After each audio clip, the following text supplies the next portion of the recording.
Yeah,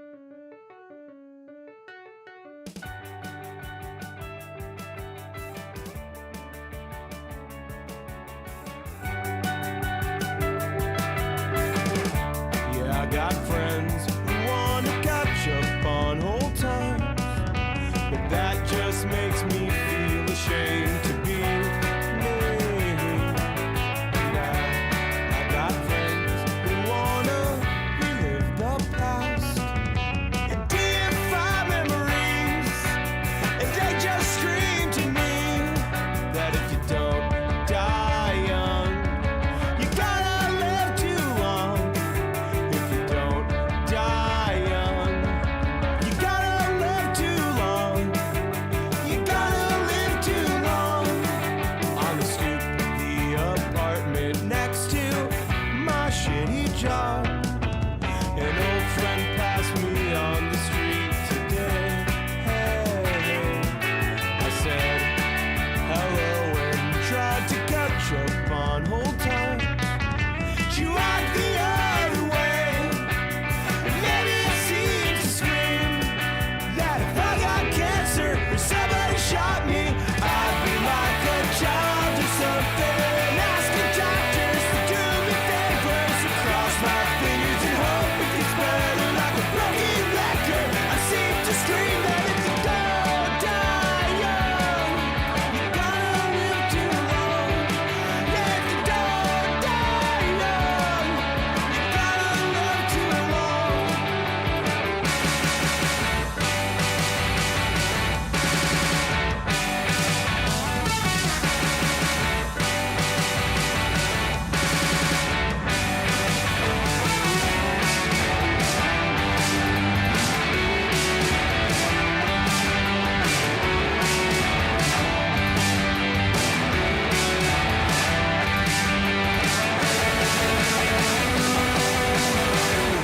Drunk in a foreign ocean and trying to wrap my head around problems, and all my bitterness just seemed passe. Because I realized as soon as I said it, how long it'd take to swim from Jones Beach to Indonesia. And maybe you're waiting on a call from me. And maybe you're working at a crowded restaurant, and you're the one who's got a life so fucked up you don't know what happened. Just like you saw me working at some restaurant in Paris, 'cause my life was just so fucked up, and I don't know how it happened.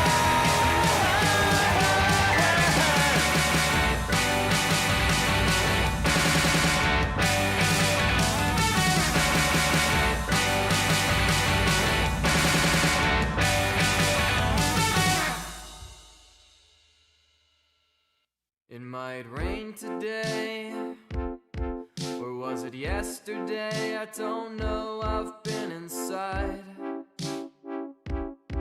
It's been a while since I looked up at the sky. I'd consider if I only could decide which animal to ride. My makeup burns, but what lies beneath is too much to reveal. Life's easier when emotions are sealed. I like to keep on wondering what is real. Man, what's your deal? And so it goes. You can find me at my shows, telling lies disguised as jokes, through a sonnet or a poem. And when I put on a face, I never look upset. And when I give them a dance, they always write me a check. Tie a knot in a balloon and ask them, what do you see? It's a Rorschach test of your reality. You can hold it tight, but don't squeeze too hard. It'll pop in your hands and you'll be left with the shards. It looks funny when you stretch it, just don't pull it apart. You can sew it back together with a couple of scars. I'm disastrously distasteful, half a dazzling a dreamy. Call up anyone you know and they'll describe me as a genie. I'll make your dreams come true, turn impossible to plausible. Have a problem come to me, nothing's unresolvable. I need your smile, I live for your dance. I live for your passion, I live for romance. And if unsatisfactory, give me a chance. I'll pull down the moon and tuck it in your hands. So it goes, you can find me at my shows, telling lies disguised as jokes, through a sonnet or a poem. I'm waiting here in the darkness for my bus. I am alone. The conductor asks for tickets and I groan. Open my mouth to tell a joke and he says, you are the silliest motherfucker I've ever met.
Good evening, good evening, good evening, good evening, good evening. Oh, fuck. I did my hair, like, really quickly. It's gonna annoy me all fucking stream. How we doing? How we doing?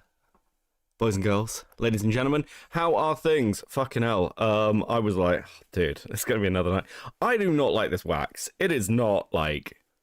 Is this... It's like... That thing? Is that... Ah! Hold on, let me end stream going in my fucking hair. No, okay, right. Oh, fuck me. How we doing? How we doing? On Good Friday of all days, Becca. I know. Listen, I'd like to celebrate. Celebrate this holiday by streaming about Punisher. Now, look, okay. First off, because I can see Axe talking about it in the chat, and I've seen bits of it now. I am not covering it tonight.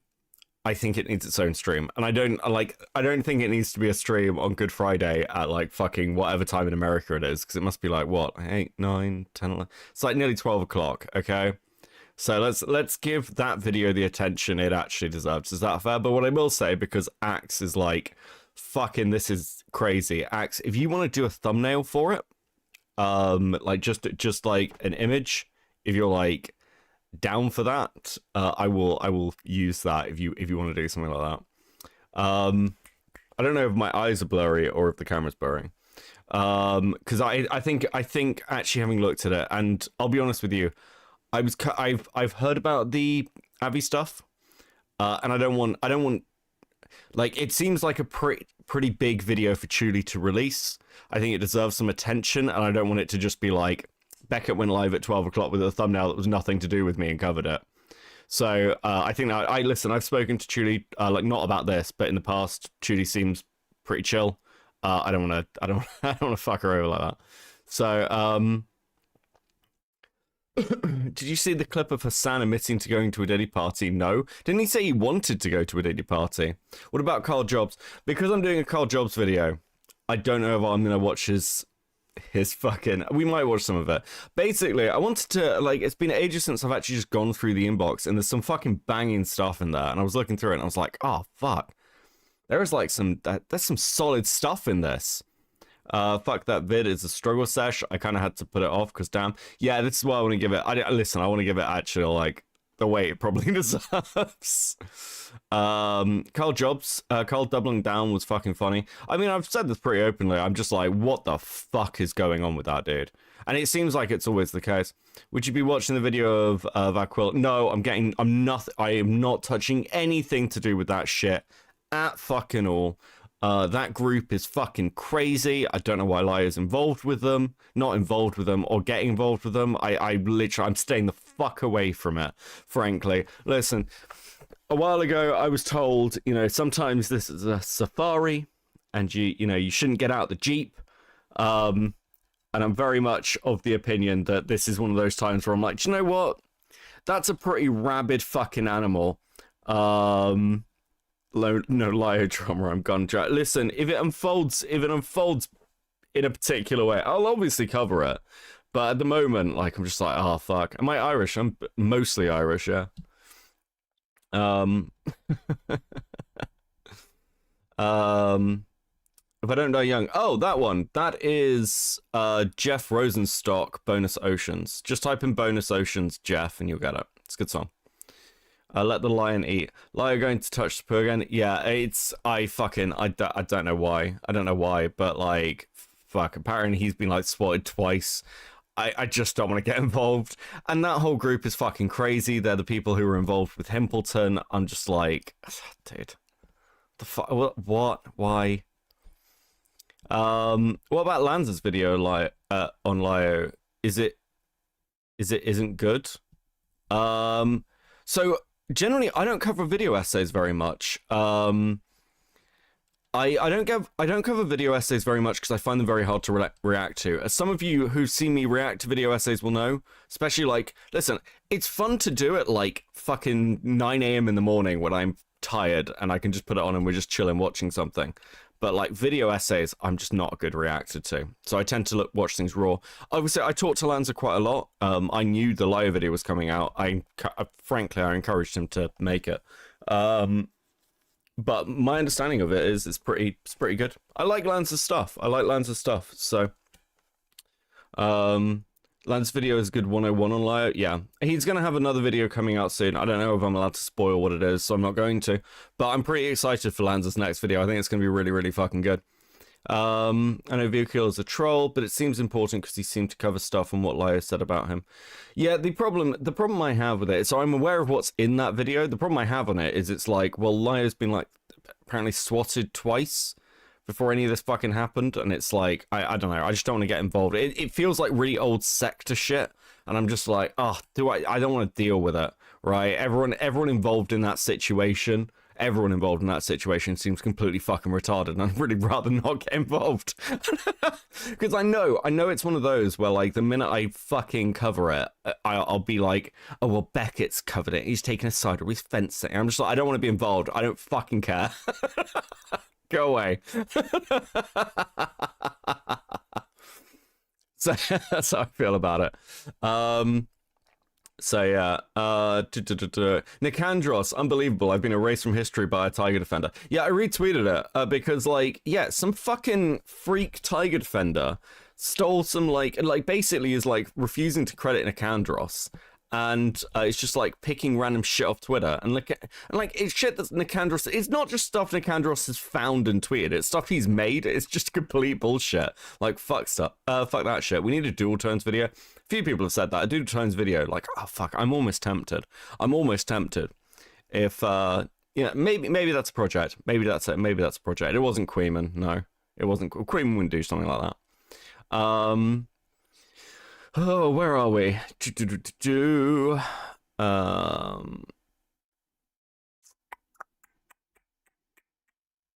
Okay. Please not her on it. What else needs to be said about that? Wait, what are we talking about? Oh, doodles. Yeah. I am really interested to go over the kind of Nezzy Avi stuff. I'll be honest with you. I've wanted to talk about it for a while, so it will definitely come up. I'm not going to ignore it. I think it's actually a really interesting story. But from one interesting story to another, I would like to look at some I Am Alex stuff, because Killjoy posted some I Am Alex stuff, and I didn't. It's like the stream he did, and I was like, oh, I didn't watch it. And I'm interested. I am interested. Who's your favorite rogues gallery from Medica? Oh, fuck me. That's a difficult question. Probably Danny the Panda. Probably Danny the Panda is probably my favorite rogues gallery from fucking Medica. Danny the Panda's a fucking fantastic story just because they hacked his fucking like forums thing. It was amazing. There's a fucking Danny wants friends. Let's all go be friends with him. It's fucking great. To be fair, they clearly just researched the situation by watching other YouTube videos, and the internet adjacent YouTuber is the one who snatched things from my Twitter. Yeah, I mean, fuck that guy. Fuck that guy. Listen, Nicandros is an interesting one because he's one of those people that the first time I ever ran into Nicandros was on Twitter, and I was like, I fucking hate this guy. And now he's like my mod and one of my favorite people. Listen, I got you back, Nicandros. Do you know what? Fuck it. If this guy's a twat, I am not above vindictively covering him and just being like, fuck this guy. But given the topic they're covering and the total lack of mentioning me, it's pretty clear they're avoiding me on purpose, but ended up stealing anyway. Yeah, that wouldn't surprise me, because I mean, like, you sort of have a lot of the definitive information in your videos. So, yeah. I have a soft spot for the Mersh Hort stroke. Yeah, the Mersh stuff's really funny. Hey, mister, how you doing? How you doing? I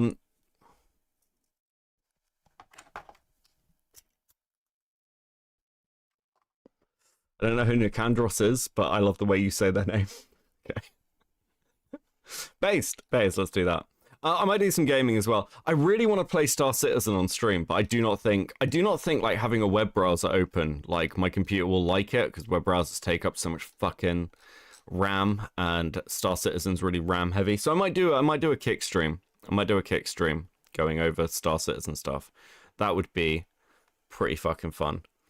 But I wanted to have a look at this I Am Alex shit. I am interested. Hey, Gamma, how you doing? Oh, also, I missed a super chat. Sorry. Curious Nesca with the 2, and they just sent me a bird. Thank you very much. Sorry, I suck. My brain, guys. Showing me pictures of him while pitching a tent and repeating Tiger's narrative of things with zero criticism. Yeah, I mean, like, the Tiger shit, I mean, I've gone over Tiger, and, like, yeah, fuck Tiger. Listen, I Am Alex did a stream where he did, he just did a stream recently, and this is like an archive of it. Watching Joe Show Swan's brother, like, it's an archive from the 14th.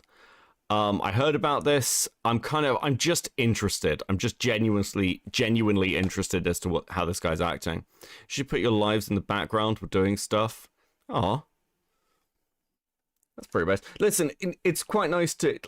I'll be honest with you. That's why I was like with the lurkers last night. I was like, hey guys, appreciate you. Because it's nice to be on in the background, you know what I mean? Tiger is just something else entirely. It's I said this to Queeman. It's not just the fact that he's a Shotacon that bothers me with Tiger. Lots of people are Shotacons, and I'm like, you know, standard disclaimer, wood chipper, sure. It's the fact that he tried to get his former mod like arrested for by accusing him of rape. And it was like completely insane. And a lot of people have been like, well, you know, he was calling him a pedophile. And I'm just like, okay, let's be realistic here. Calling somebody a pedophile online, as bad as that is, and it is really bad, I cannot stress that enough, it's still not as bad as trying to get somebody, like, not just being like, somebody should report him, like, literally trying to, like, orchestrate using his, like, fucking multi-millionaire sugar daddy to get Tiger arrested for the mod arrested for rape. I'm sorry, it's just not the same fucking level. I don't know why anyone would sweep for this. Like, what the fuck? Why would you do that? Why?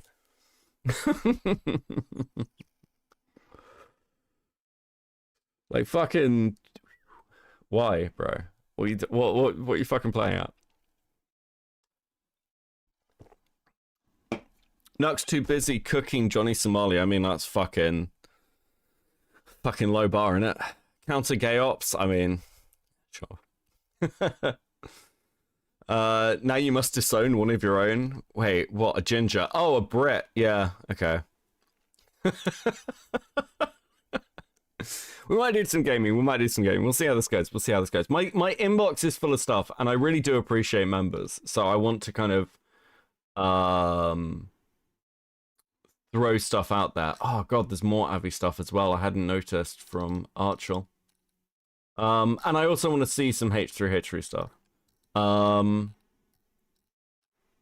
Now, I've heard some takes about the H3H3 stuff. Oh, Poochie, member for 2 months. 07 for 2 months, enjoy your streams. Who's the member of the FCK you most dislike? Fuck, that's a difficult one. Yeah, most dislike. Fuck. I think there's some, like, a lot of really disgusting people in there, but I really, really dislike people like Fuchsia Butters. I think that's fucking gross. Yeah. Like, again, I'm a drama streamer, and I'll meme on this a little bit, but, like, I've brought up Mushroom Girl a few times. I'd really like to cover Mushroom Girl. I'd really like to just start picking apart Mushroom Girl's content. But they're like 17 at the moment. When I first found out about them, they were like 16, and I'm just like, that just feels weird to me, right? So, like, the fact that, like, I'm a shitbag drama streamer, and even I'm like, oh, maybe going after somebody under the age of 18 is a little bit fucking weird. Fuchsia Butters there calling fucking Akumu a cum goblet. I'm just like, come on, fucking, I don't know, get your fucking shit together.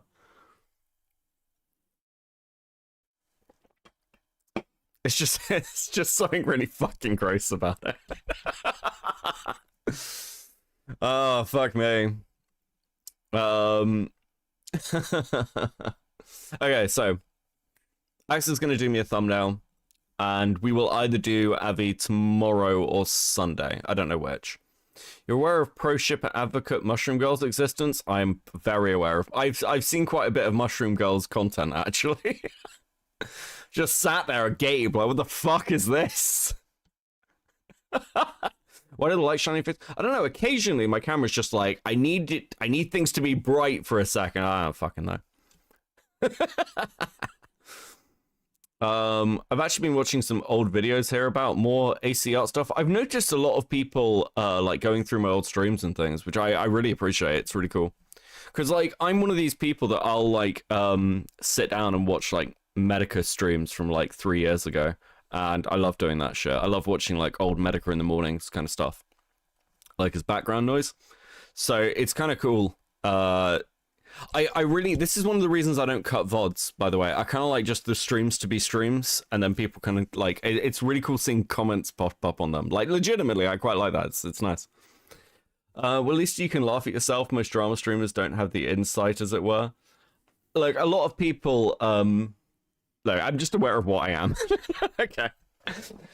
I'm a dude in my 30s who spends his free time playing space sims and laughing at retards online. Let me be honest about what I am. I mean, it's just, the people who take themselves really seriously doing this, like, they're like fucking respectable human beings. It's so lame.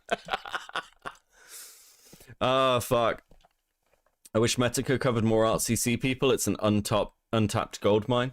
Yeah, I mean, like, he's aware. Hornet made Medica aware of that Doodle Tones was back in drama through a super chat in one of his streams.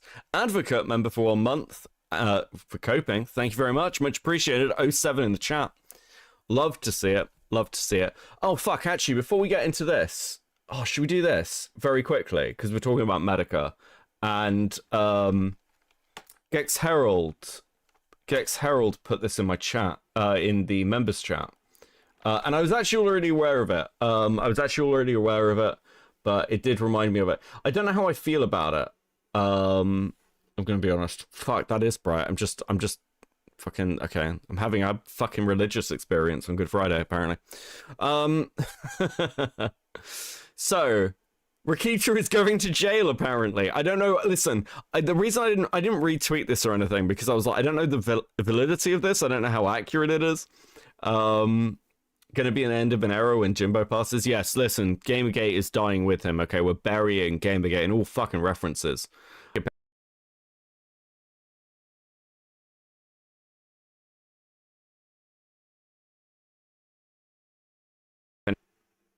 Okay, I'm back. What the fuck was that? Right, my computer just, like, had a little fucking moment. I am back. Waifu with 10. I hope you have a good stream. I'm going to finish Chuli's video. No worries, waifu. No worries. Listen, take fucking time with that. Have fun. Thank you for 10. I'm back. I exist. Okay, right. Chat. Chat. I'm not gonna lie. It was funny behind Chud reacting. It was a funny highlight behind Chud reacting to my video. Yeah, that was it. It was a good edit. Beckett lulls me to sleep most nights. My GF said we'll move into our new house. The British guy is not playing all night in our bedroom.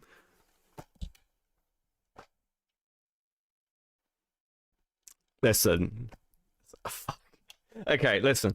I was gonna be like, is that really someone you want to move in with? But like, that sounds really fucking cool. And my ex-partners have had to deal with me like listening. I listen to audiobooks to go to sleep, mostly Terry Pratchett. So I'll be sat there with fucking like lying in bed, passing out. Just this sound of like fucking Terry Pratchett. Jesus. I love Medica talking about DSP. His critiques made me laugh so much. Listen, Jim's a fucking treasure. He's going to jail for 28 to 30 days. Yeah. 5 years probation. No drinking for 5 years. Mike's cutting out. He might need a refresh. Might need a refresh. Might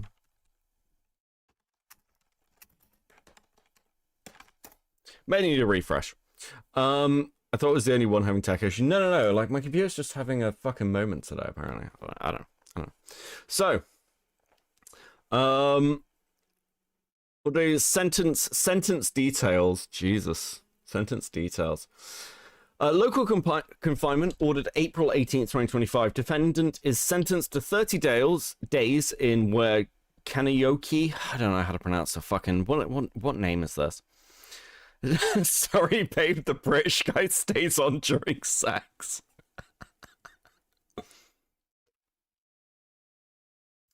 Zoomin's video is never happening. I spoke to Zoomin recently. She's had some stuff going on. She's alright though, but it will come out eventually.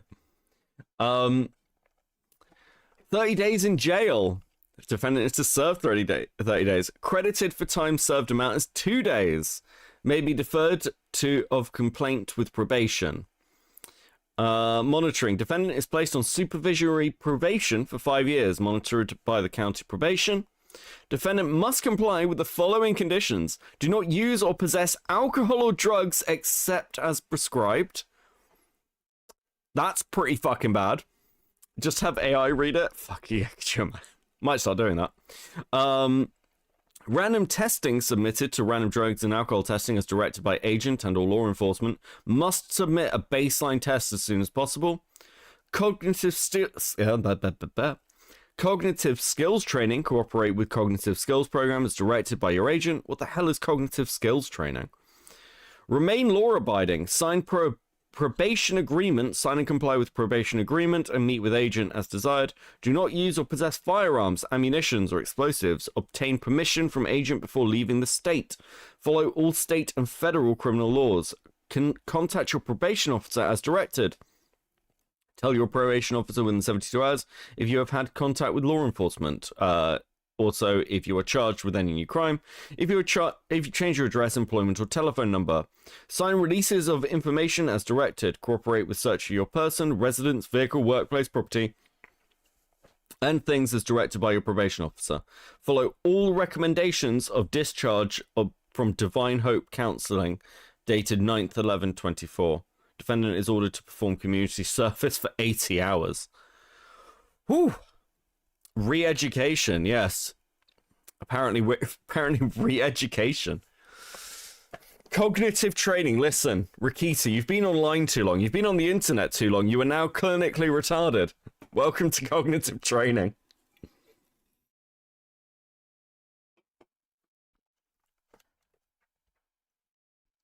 Rikita got a slap on the wrist for having a child with massive amounts of cocaine in their system. Our courts in the US suck. Listen, I'm surprised he's doing any jail time at all, honestly. I never thought he would. Beckett, thoughts on the H3 content cop? I did an entire stream on it last night. I mean, my general view is this. Actually, fuck, I do wanna say this actually, because I've been looking at some other people. I said I'd go and watch some other people's coverage, and I've watched a little bit of it. I haven't digested how everyone else is feeling yet, but Cognitive training legal requirement course that increases insight into problematic thinking patterns. Okay, that sounds fucking mental, actually.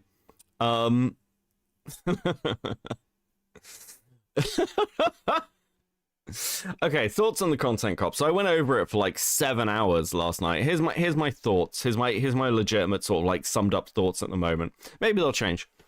I'm not an Ethan Klein fan, okay? I've never been an Ethan Klein fan. I don't really care about or for Ethan Klein. I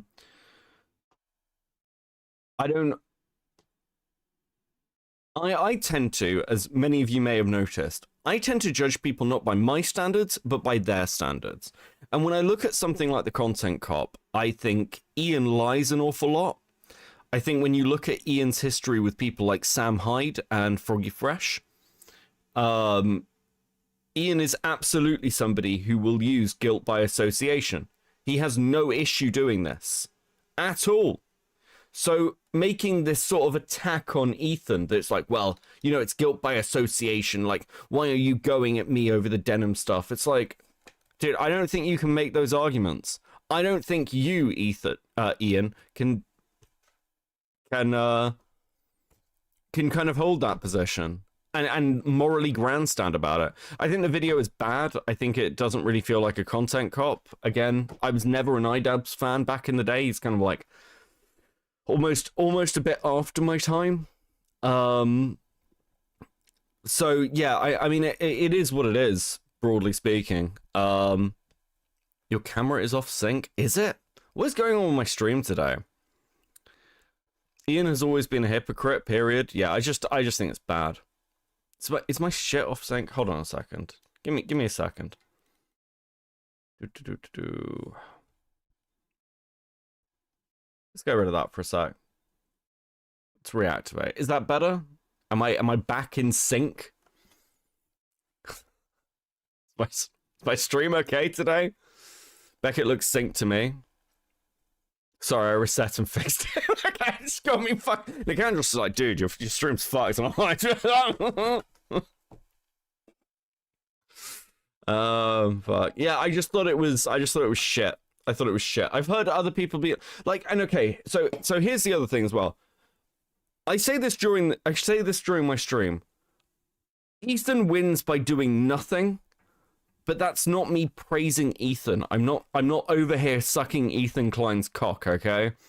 Like, I don't like these people, like, that sounded like the political crowd. But also when Ethan was doing his whole fucking leftist bent, I'm just like, fucking what? I don't... But shut up. Shut up! And when it comes to things like, the Hassan content nuke, I've been pretty open in the fact that I don't think it's very good. I think if you know anything about Hassan already, the content nuke is essentially like other people's work and other people like digging through things for years, kind of condensed into one place. And I'm like, okay, cool. Well, this would be better from Ethan if Ethan hadn't kind of ignored all this stuff for years. And yes, he addresses it, but it doesn't really change anything. That's generally how I feel about it. So, you know, I'm just like, whatever. At the same time, though, I think the stuff I fully support Ethan in his content war against Hassan. I think the suing of Noah Sampson is a bit fucking retarded, but then I don't know. There's lots of like parts of this where I'm just like, I don't know. Lots of people involved in it suck. That's kind of how I view it. But I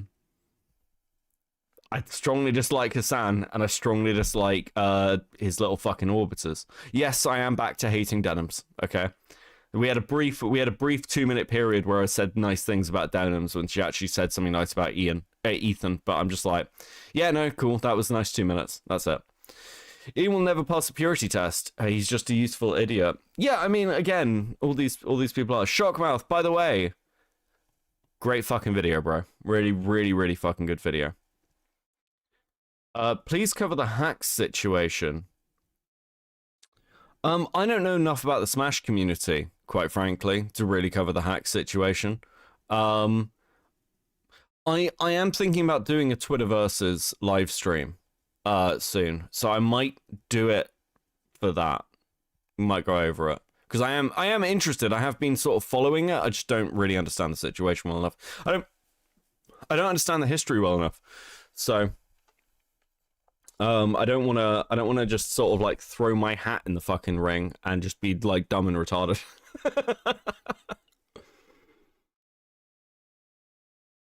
But I'm not against it. I'm not against it. What are we? Okay, what are we? So yeah, Rikita's going to prison. Hilarious. Based. Let's go.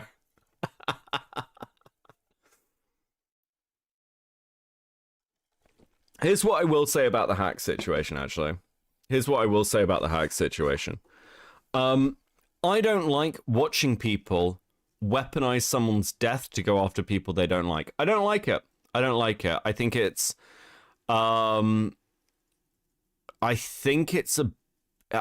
intrinsically pretty shitty to do something like that to somebody. And at the same time, I don't know. I don't like the revisionism. From what I can tell, Hacks was fucking crazy. I think all of the Smash community, from what I know of it, are all fucking crazy anyway. But I think Hacks was a very, very, very unhinged person.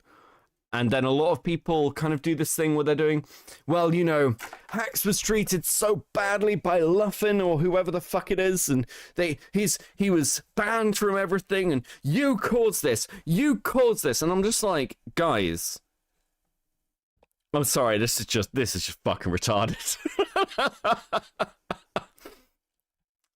What state is he from? Would have gotten a longer sentence in my state. I actually don't know. I can't remember with Rikita. But yeah, that's my general feelings up front. Maybe I'll do a deeper dig. The problem with the Technicals weaponizes more death to morally grandstand. Yeah, I was about to say Technicals is a fucking retard. I don't know much about Technicals. I wasn't around for the commentary war or whatever the fuck it is. I have looked into the Zaptai stuff a bit. And it's just not comparable to the Zero stuff in any fucking way. I don't like. It's not good, by the way. The Zaptai stuff is not good. There's definitely like, it's not like a clean. Oh, he did absolutely nothing wrong. But it's very much a case of like, well, if you're trying to be like use that to go after Nick because of Zero, you're a fucking retard. That's my general thoughts on it. I'm just like, the fuck. It's clearly not a comparable situation. What the fuck? I hate Leffen, but Hacks was not well. Yeah, listen, sometimes people just aren't well. And I don't like weaponizing unwell people to fight your little fucking shit-flinging wars. I think it's just really shitty. You know. To this day, he's still defending Zero. So here's what I will say about the Zero situation. I know bits and pieces of it, but I do need to know more about it from, like, settled in a position, if you like. Because I didn't really know about the Zaptai stuff until recently, which is why, you know, Harley, they're a troll. They're a troll. I think, whose community they're in? They're like commentary hell. But Harley was, like, asking me a ton of shit about, like, oh, what do you think about that? Oh, the commentary community is always sweeping. So I was like, I don't know. I haven't looked into it. Now I have, and I'm like, well, he should have broken up with them the minute he found out fucking anything. There's no evidence he, like, Zaptai, like, knew the ages during, like, the majority of the relationship. I believe he hung on, my understanding is, and again, people can correct me if I'm wrong, he hung on for, like, a week. And I'm like, I don't know, it's a shocked situation. Sure, you're a fucking retard. I don't think you're a pedophile. And then they broke up, and I'm like, okay, cool. Well, that's pretty retarded. It's a ridiculous situation to find yourself in, but I don't think he's a pedophile. I don't think it's comparable to the Zero stuff from what I understand of it. I remember people tend to prefer using feelings over logic about stuff. Yeah, and I mean, that's why I'm here. To call them retarded when they do.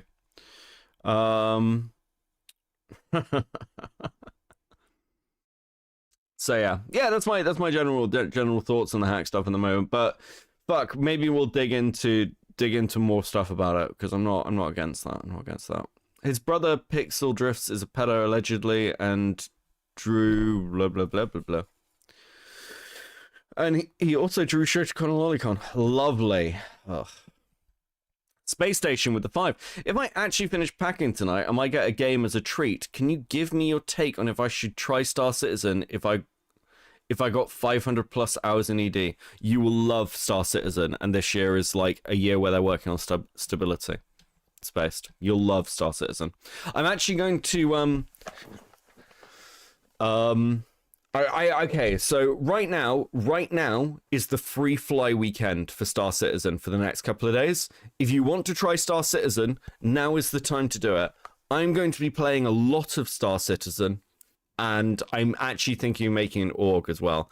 I played vast amounts of Elite Dangerous a few years ago. I was part, like, I was very involved, and I love Star Citizen at the moment. It's fucking great. Come and play.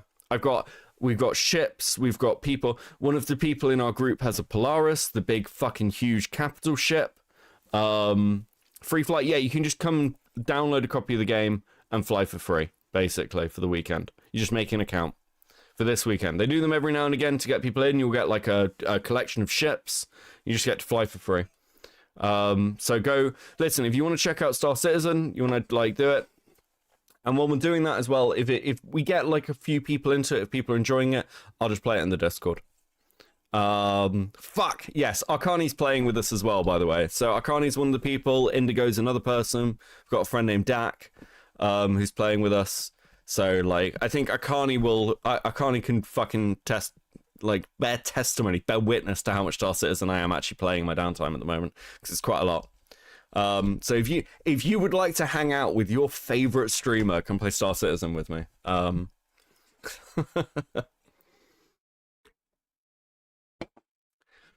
Imagine my shock seeing you not sleeping. See, she memes, chat. She memes, but look how much she cares. Oh, Becca, are you okay?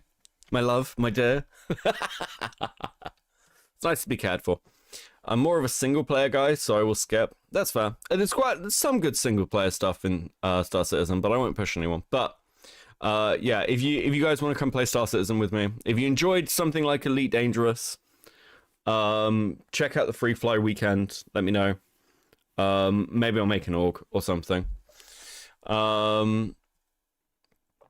Star Citizen's genuinely better than Elite Dangerous, and I was an explorer. I was elite rank explorer in Elite Dangerous. So if that gives you any idea how much time I've sunk into that fucking game, for those who know how long that fucking takes. Anyway, I've got my name. I've got my fucking username in Elite Dangerous on planets that I found and shit. Black holes. Many mining opportunities, true. Wait, I can hang out with a VTuber? Tell me how, Becky. Come play Star Citizen. That's what we're doing. Have you tried No Man's Sky? I can never get into No Man's Sky. I don't know what it is. I am very excited for their new game that's coming out where they're like doing like an RPG world thing. That looks really fun. But yeah, I've played bits of it.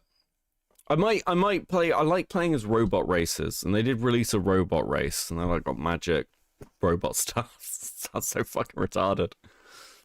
Listen, I like sci-fi. I like sci-fi games. Okay, I know it's not exactly the same, but the Star Citizen talk made me wonder. Yeah, no, listen, I really like. I think No Man's Sky is a fucking great game. It just didn't hit me properly. I couldn't get into it. I don't know what it is. No Man's Sky, not even after all the updates. At least they did update, and they didn't just gouge people for money. They like made the game work, which is pretty based. Oh hey, look, Crabs, member for 2 months. Thank you, Pinker. Let's fucking go. Okay, first single player games. Honestly, I prefer to experience them alone. Yeah, like I play an awful lot of single player stuff. I tend to play on my own most of the time, but something like Star Citizen. It's nice to have, like, a group with you. It's nice... Listen, it's nice to hang out with people and then, like, build something together, you know? Do you like playing Warforged and D&D? Yes. Yeah, I play a lot of Warforged.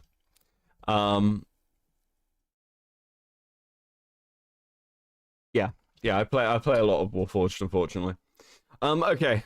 Fuck, this is me just talking about fucking Star Citizen. I now just want to play Star Citizen on stream. Maybe I need to make another fucking channel. Coping. Wait, if I make a channel that like is a second channel called Seethe and Cope, or Seethe Cope, then it's Star Citizen. Oh, I could make an adjacent Star Citizen channel. That'd be fucking crazy. Okay, fuck, okay. I'll stop. Let's get into some drama. Enough of me plugging the game I'm currently playing to try and get you to come and play with me. Hang out with people? Wow, in a stream in the middle of the night? Sure, fuck it.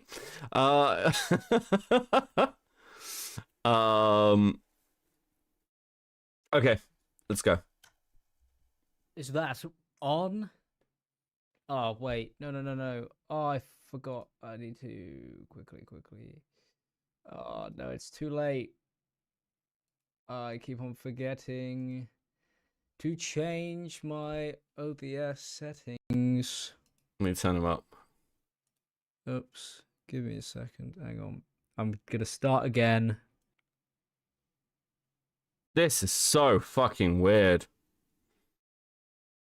Don't you have a molding it set channel? Yeah, but it's meant to be for like secondary stuff on the channel. It's not meant to be for me just to be like, hey, we're doing Star Citizen now. Could do that. Oops. Okay. Is it working now? Alright, I've turned it back on. I don't know. Does it can you guys alright, if you can see this, what do I need you to put in the chat so I know that you can see it? I don't.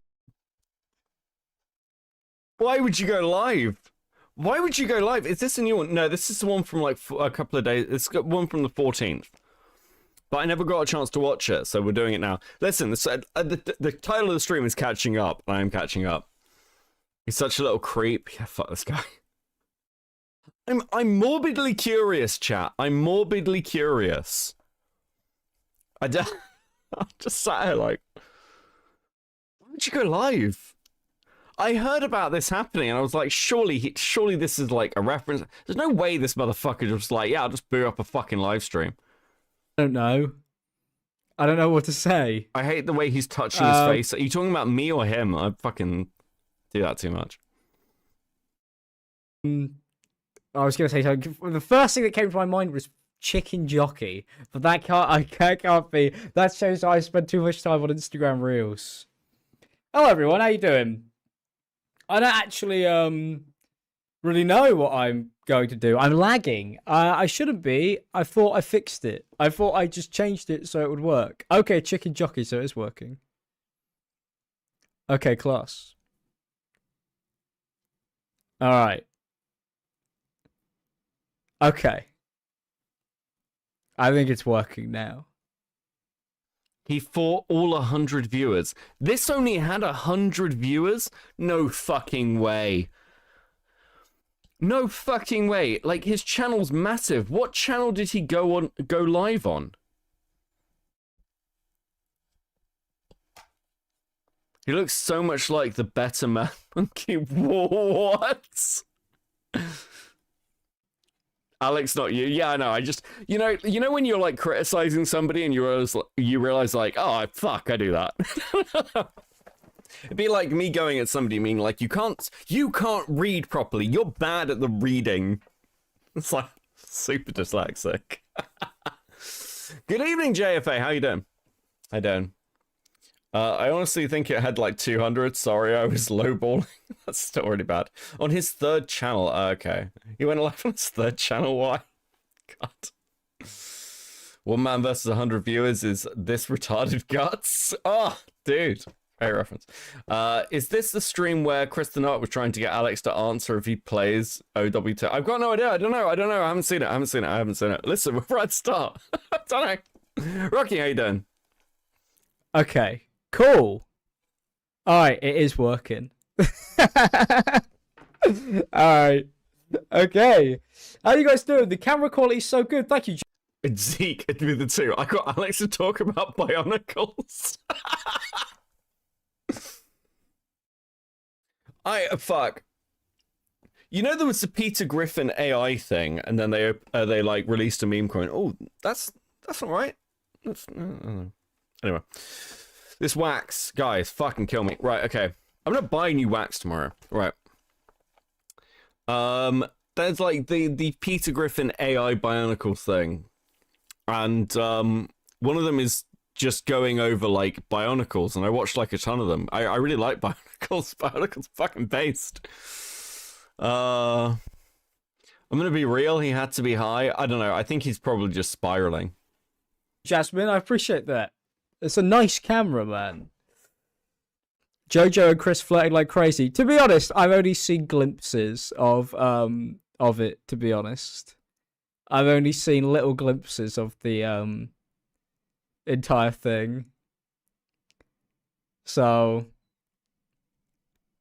that's I have been getting like very few things, but if you guys haven't seen Jojo C was on Big Brother, which is, I've never really watched Big Brother. It's not really the type of thing that I normally would watch, but you know, we watch a lot of reality TV shows on this YouTube channel. That's something that we normally do, so I'm doing it. Happy to see you back. Thank you, Giorgio. I appreciate that. Money must be running low. Katie, no, my bank account's doing great. I did have to pay my electricity bill the other day, but I got like a £500 refund, so I'm absolutely buzzing right now. Like, you can't ask for more than that than when Octopus gives you a £500 refund, man. This is so weird. It's so weird watching him talk about octopus energy. What the fuck?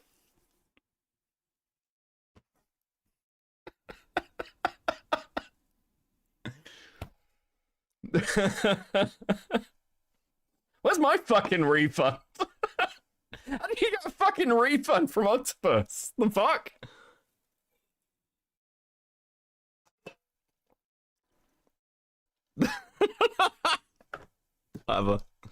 Whatever. Listen, he must be, I don't know, it depends how responsible he is, I suppose, isn't it? I don't even know what I'm going to spend that on. Like, I could spend that on anything. I really could.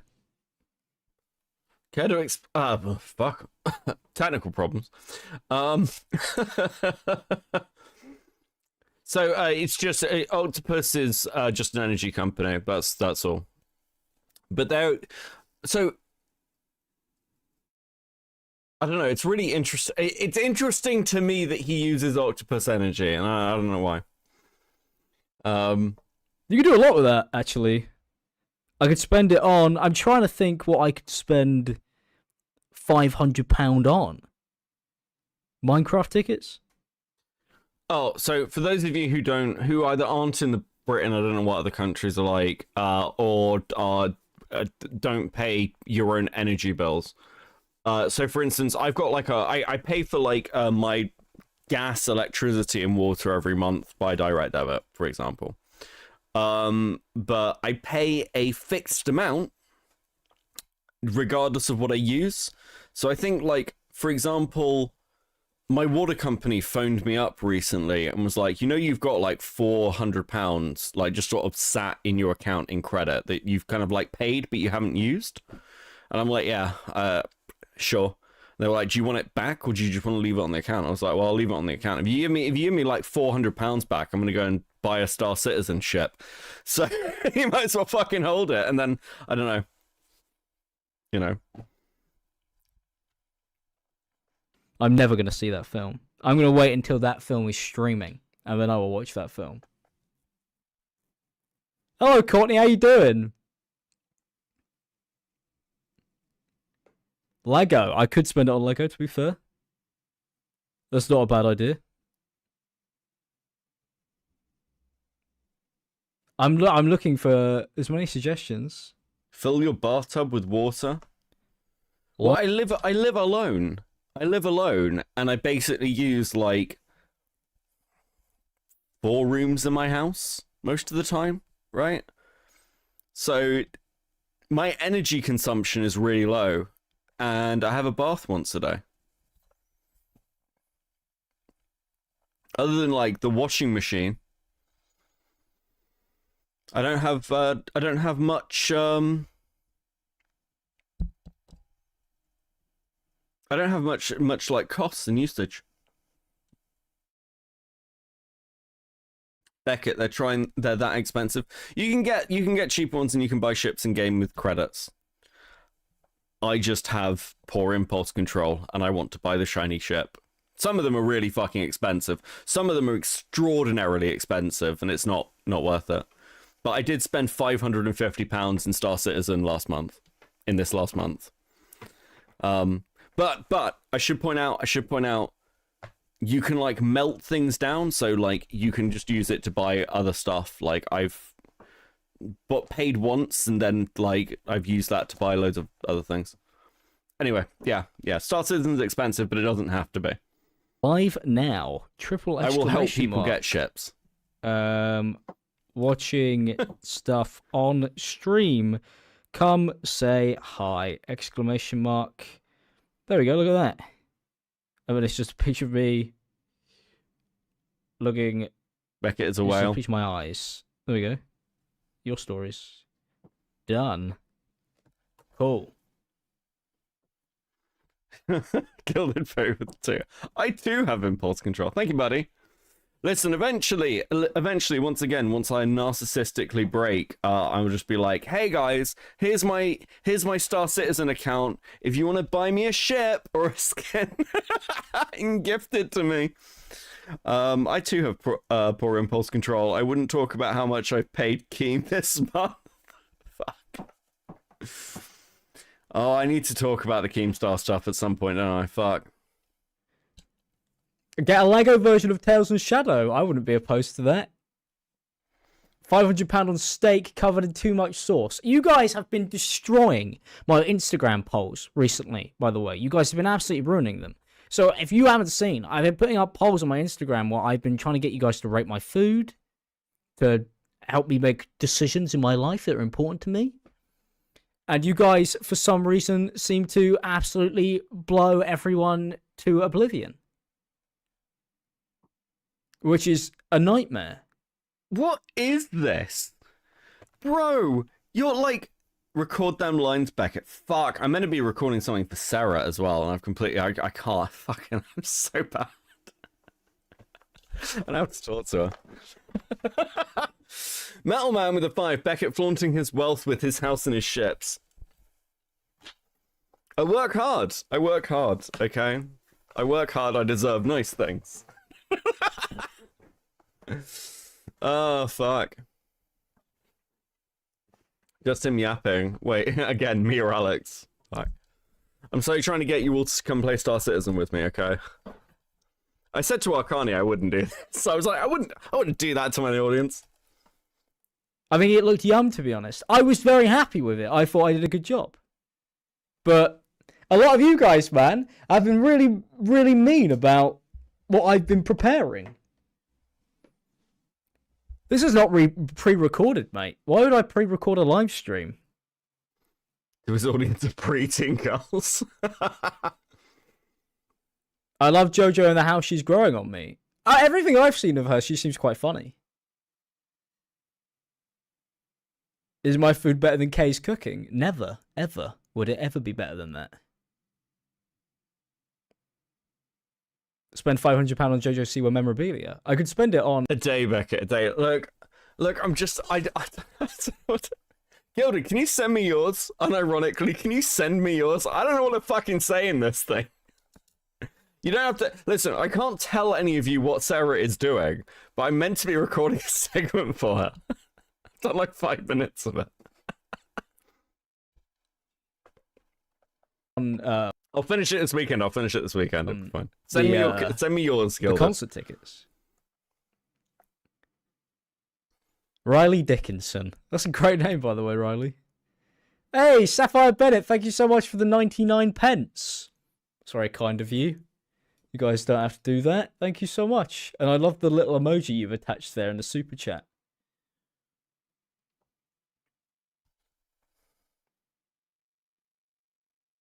So, Thank you, Vlad. basically, JoJo Siwa I mean, I'm so tempted just to rip lads off. He's currently the talk of the town on stream. But I wasn't really too sure. I don't really know how long I'm going to stream for, and I don't know how much of this I can actually stream, because I don't know how much of the Big Brother stuff is, like, allowed. But, Wait, is Jojo Wheeler, whatever the fucking name is this who I'm thinking of? Yeah, okay, what the fuck's going on with Jojo? What is this? You're branded as... Wait, what? Jojo's on Celebrity Big Brother? What is this?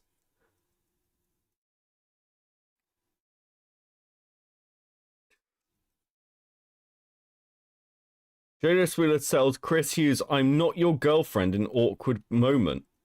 Celebrity Big Brother sword. Fuck off, Star. Daily Star, before somebody's like, Beckett's telling his ex-girlfriend to fuck off. No, Daily Star is what I'm reading this on. I just don't want to put it on fucking screen. Celebrity Big Brother saw Chris Hughes and hit a bump in the road in their friendship when Love Island star picked another housemate over her. Fuck is this? What is going on? Okay. I was completely unaware of all this. Do it, Beckett. It better than Alex Rant sent. You should play part of it out for context. You want me to play the video you're sending to Sarah? CBB UK and Celebrity Big Brother, and someone said homophobic stuff, I think. Oh, okay. Please speed him up. He's committing crimes against our ADHD talking this slow. Sure, we can speed him up. we'll see. But in the meantime, anyway, I'm just going to keep on talking to the chat. So if you guys have anything really cool and epic to say, then feel free. I'm just getting my alerts and stuff set up, because I haven't done that properly yet. Which is not... Okay, let's jump ahead. Joanne, thank you. Benjamin. You can just kind of like log on. Anybody can live stream if you want. Hello from me and my sister Chloe. We have missed you. Hello to you and your sister Chloe, Rihanna. I hope you guys are good. Somebody, by the way, I can't remember what, somebody gave me tips that I look too side on to the camera because of my camera placement. How am I live? Because I've got a YouTube channel and a camera and an internet connection, so I can like... Yeah, I feel very called out when people are like, "Oh, he's always on a side angle." Up block with the raid. How you doing? Hope you good, guys. Hope you had a good stream. No, just play the short clip I sent you. We can call it an ad for Sarah's video. It contains no spoilers. Okay. Give me a second. I'll bring it up and let me download it.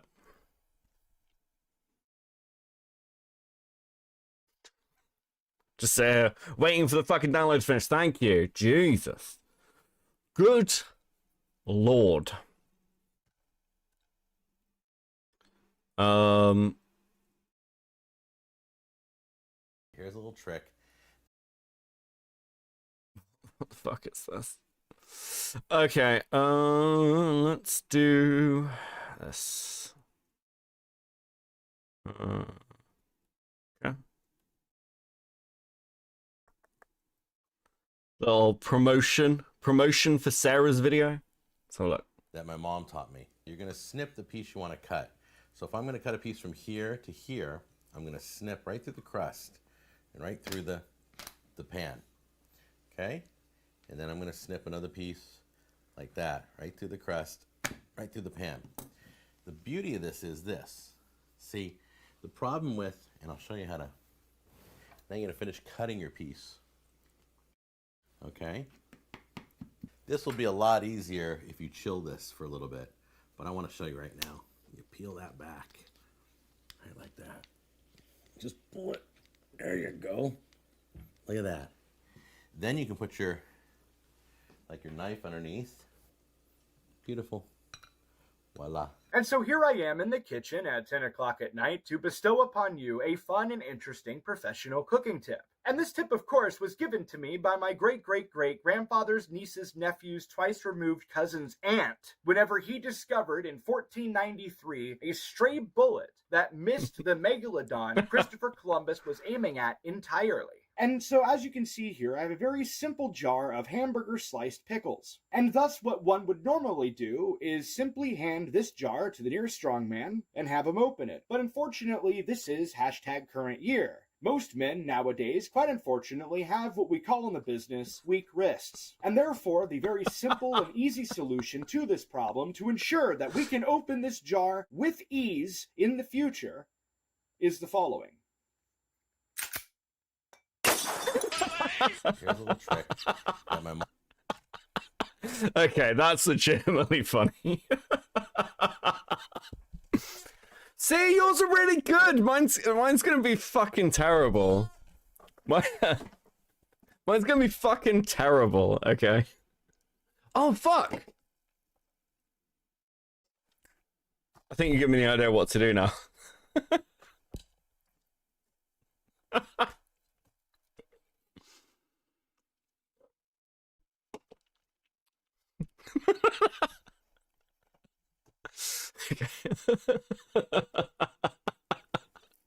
Wait, I just realized I completely ghosted Sarah about this video show. I better spare people in my kitchen. I really need to finish recording it.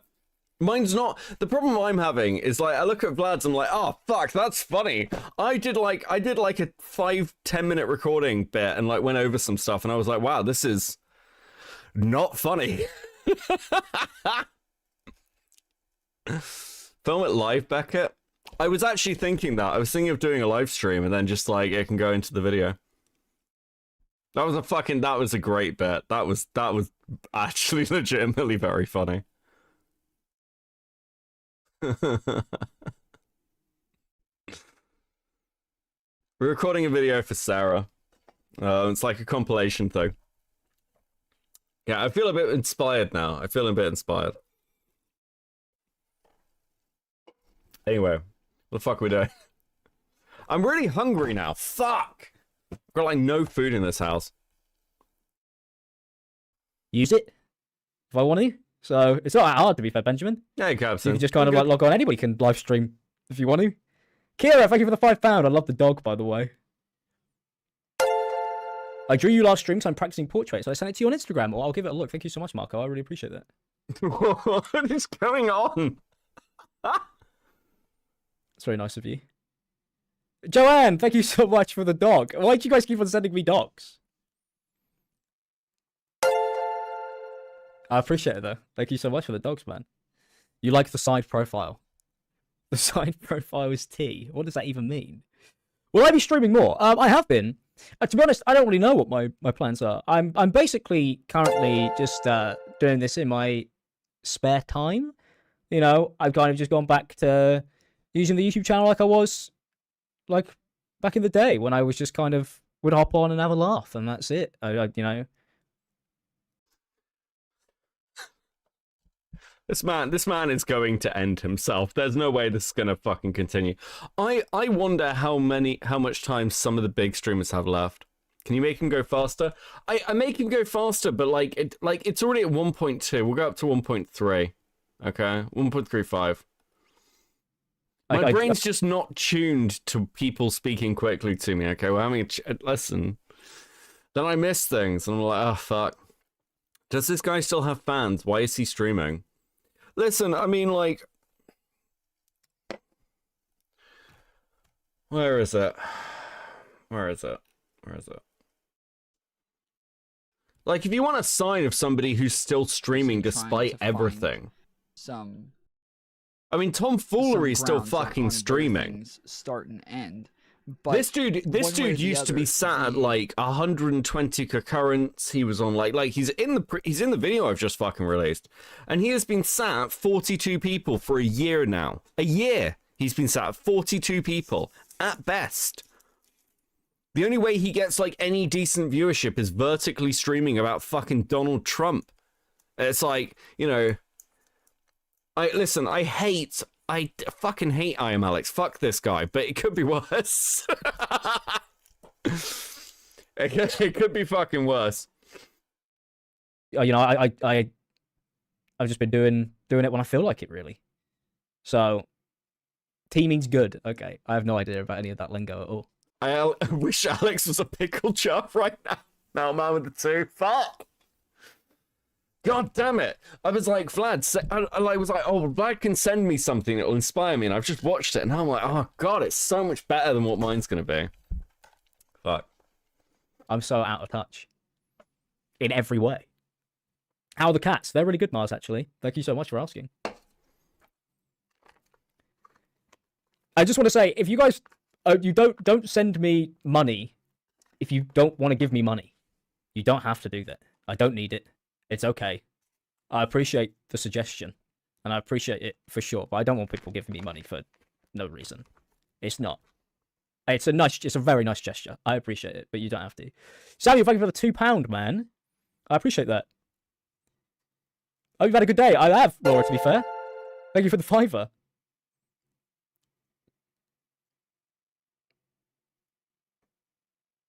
You don't have to send me it, but I appreciate it. Thank you. All right, there's some stuff you guys are saying in this chat that I cannot read out. Jojo is my biggest hear me out. Hiroshima looks at I Am Alex Guru and says, glad I'm not that guy.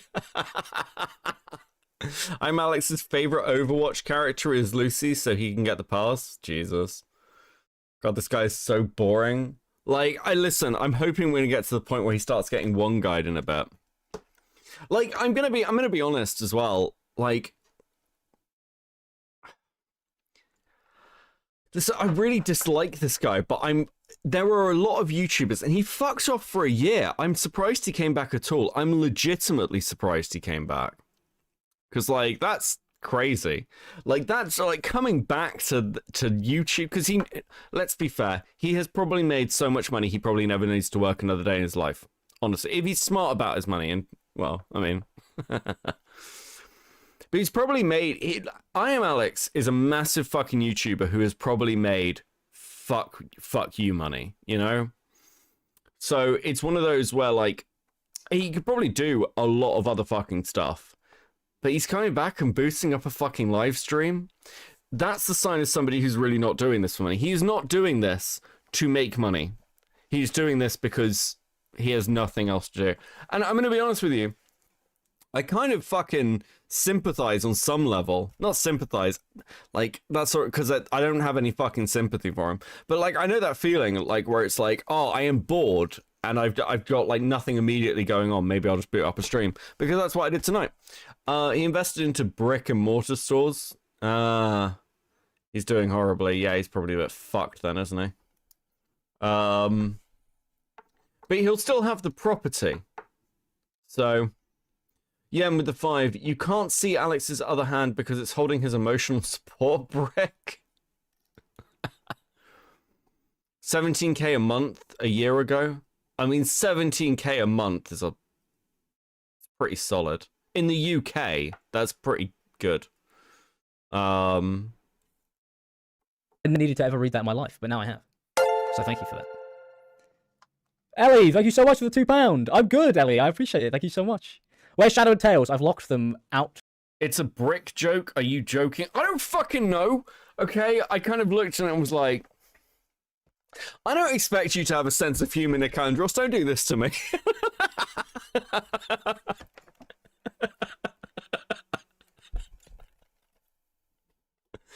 Nicandros comes to me all the time with, like, the fucking best research. And, like, and then he's like, oh, yeah, no, I was just joking about the brick and mortar. I don't fucking know. Becca's putting his bricks up. Fucked. You even Dickers. At least he'll own the property. I don't fucking know.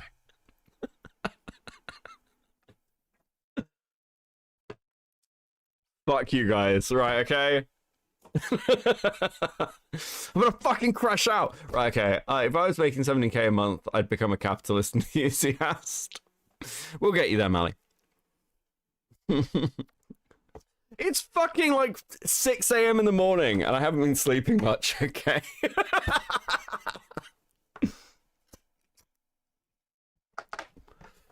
Dickers, I found this out about you recently. Dickers, did you want to be a priest when you were younger?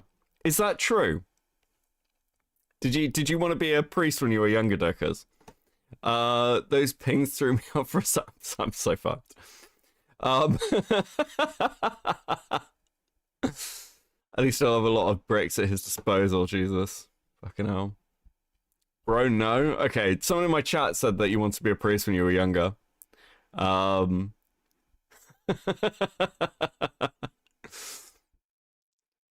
British guy about to crash out, hide the bricks. True. I was training to be a non-denominational minister. Jesus, that's so gay. Okay. Because it came up because I was like, I wanted to be a priest when I was a kid. So. Good morning from Sweden. Morning, Swedish crowns for you. Thank you very much. Thank you for the 20 Swedish crowns. Much appreciated. Perry guy is getting out of hand.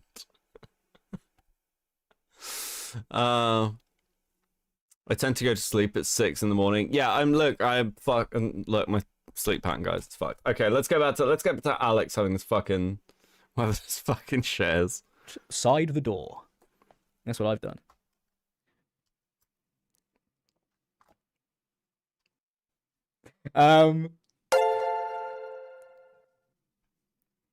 Jojo seems lovely. I think I have been the problem. You're gay, Becca. Thank you. I don't know what that Thank means. you, I Starbase. appreciate the How you $7 doing? Canadian dollars.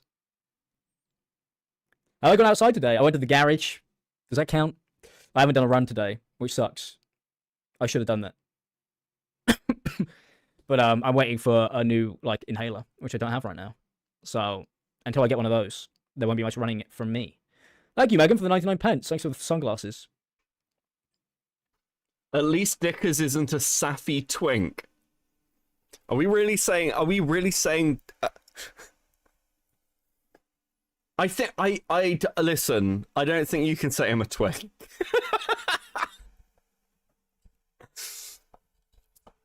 I don't think I was ever a twink. No, I was never a twink. I did have to think about it for a second. I had.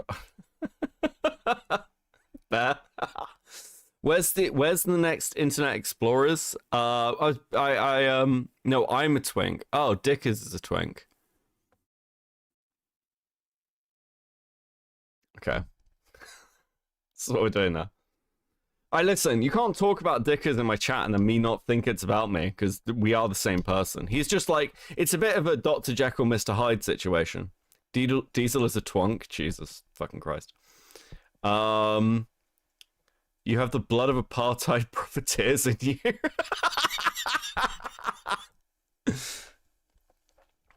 Listen,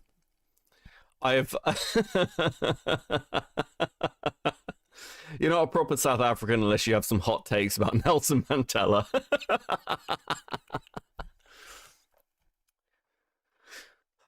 Listen, my greatest apology is my greatest regret is that we didn't do colonialism properly. Okay.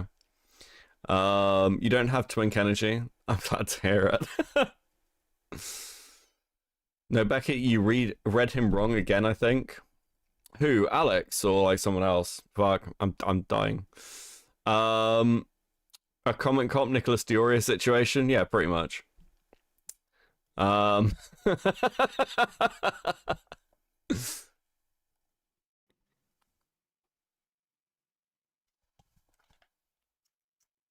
What distance am I up to for runs? To be fair, I don't, because of the fact that I have certain, which is I need to know really. Okay, hold on. Let's go ahead a bit. Right. Oh, well, fuck. Alex gets asked about moderating the chat and claims that he's bothered by the Can I trolls. mute some words in this chat? Okay. I mean, I've got an take much of what I say of anything is anything of any worth. I think that's incredible. I think some of the documentary content is amazing. I find it really interesting. I usually don't care what YouTubers think I have to say, but for some reason when you post, I care to listen, and that's a compliment. Well, I appreciate you listening, but I wouldn't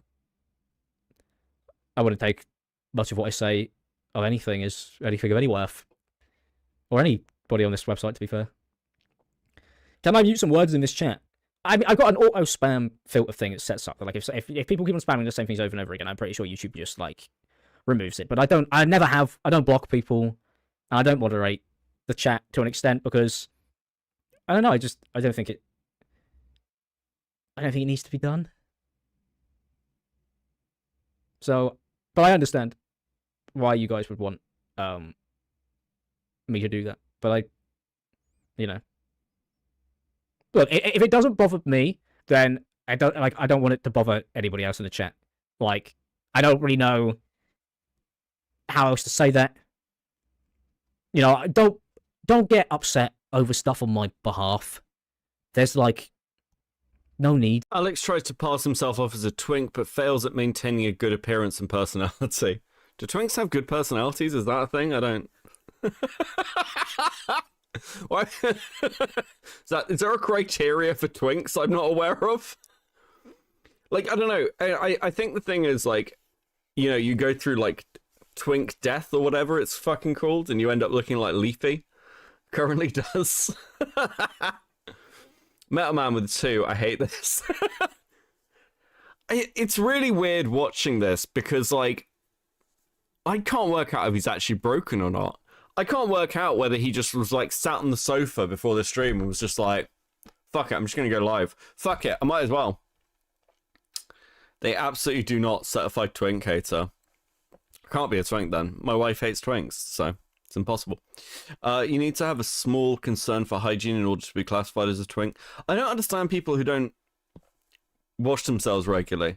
Like, if I don't have, I have a bath every day just because it's nice to relax. Frankly,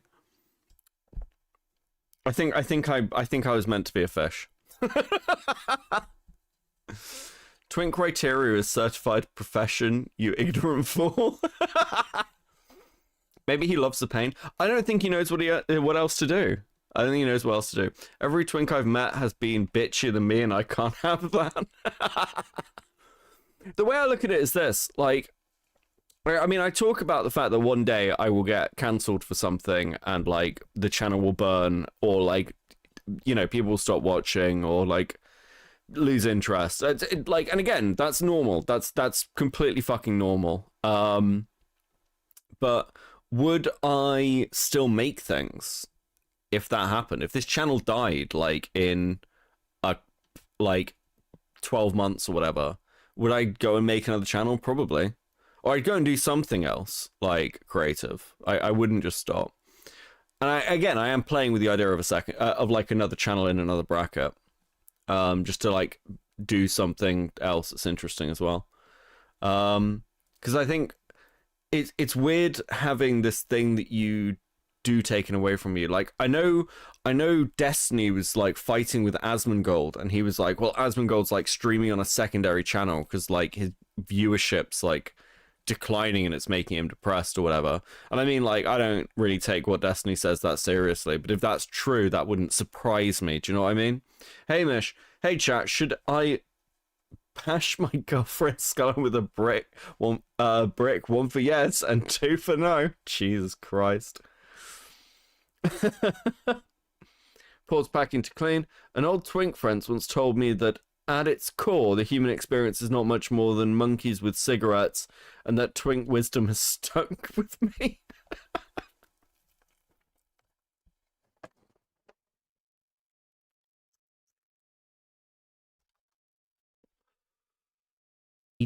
For that, it's okay, right? Like, the stream will end, and I'll just go downstairs and eat some chicken nuggets. It's gonna be fine. Don't worry. Zeke, the people who are deleting those messages, I think people are removing them themselves because I have no mods. Asman was getting mindfucked over his viewership numbers, so he returned to streaming on his second channel, so he didn't mind the numbers so much.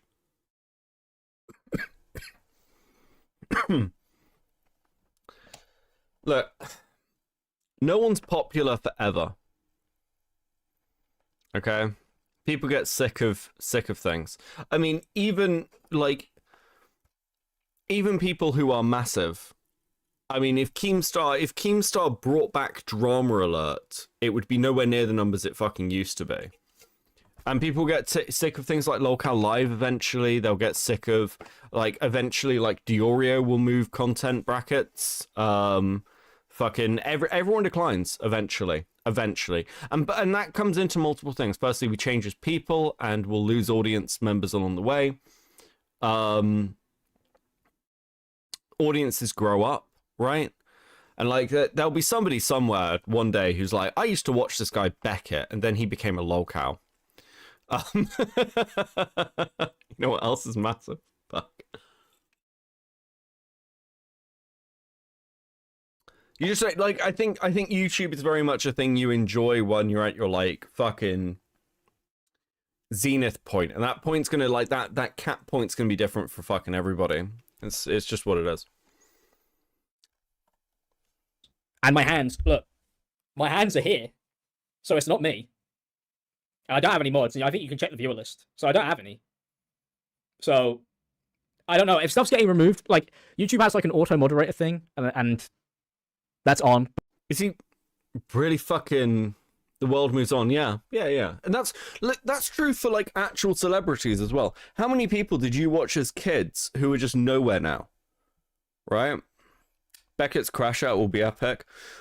Like I think I know myself well enough that I don't think I'll ever have like a proper crash out where I just like burn. I think one day I'll just be like, I don't want to press the go live button. A lot of people who become lolcows. The problem is that, and this is the tomfoolery thing, they never know when not to go live. And for my history of things that like little dramas I've been involved in, because I've never had like a massive drama, I'm quite good at knowing when not to go live. So I don't think I'll ever have like a massive crash out. I don't think I'd ever have a Bo Blacks moment. I'm just not that sort of person.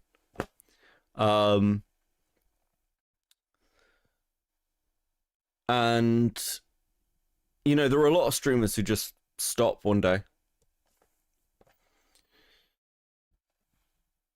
This is fucking weird, though. So, like, just be like, look, I'm not moderating the chat. There's no moderators. You're not going to get removed. Say what you want. But it's always been on. I've never turned it off. Oh. I wouldn't dare fuck with that. You will die fist Kennedy, fighting you don't need to report the Presbyterian. comments. That you don't is- need to do that. I appreciate the sentiment. I know you think you might be It's a shit helping, but you don't need to possibility. do that. It's okay. I need a different pop shield or a different color hoodie. Do you know what? I didn't think about the fact that they clash. That's a very funny comment. You should watch my husband's not get. This is so weird. Okay, cool. Right. Alex gets asked about moderating the chat and claims not to be bothered. Alex gets pissy about asking him if his old friends messaged him or if he got exposed. Let's go to A lot of this. people ask me questions about, like, did certain people, have they reached out to me? Have they spoken to me?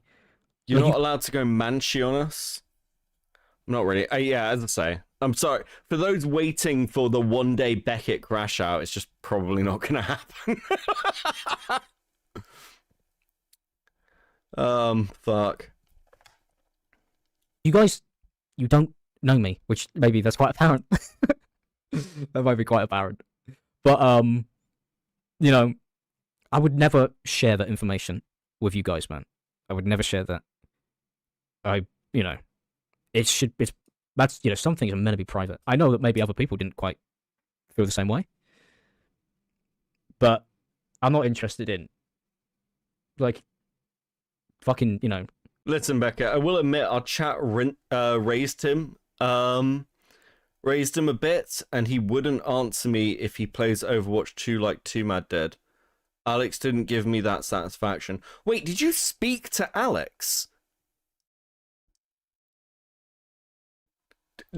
I'm sorry, have I missed this? Chris, did you have a conversation with I Am Alex I don't know about? Man, she probably should be a slut, to be honest. I think Beckett can try to pull off a Manchi. His body is in good health. Thanks. Raided. Oh, okay. Okay. Our chat raided him a bit. Okay. Okay. I'm not interested in doing it. Like, you were never going to be able to make me do that. I just feel like I should say that now so that it's clear for any future stuff. I know, even answering those questions, some of these questions, you know, one of the reasons why it's easy to ignore a lot of the stuff in the chat is because, like, it's never going to end. So, like, I answer any of these questions and it's never going to stop, is it, really? So, what's the point? There's no point. But, guys, I'm not going to tell you about who my friends are, what I, you know, because it's just unnecessary. It's unnecessary. And, I mean, I don't know you. Like, I don't know you. So, it would be weird to come on here and do that and to post 45 Instagram stories about it. That'd be fucking odd behavior. So I'm not going to do that. So I hope you can respect that. He's crashing out. Mate, I don't know it's crashing out, just to say something perfectly ordinary, isn't it? But fair enough. I don't know. I don't know what to say to that. Fucking weird.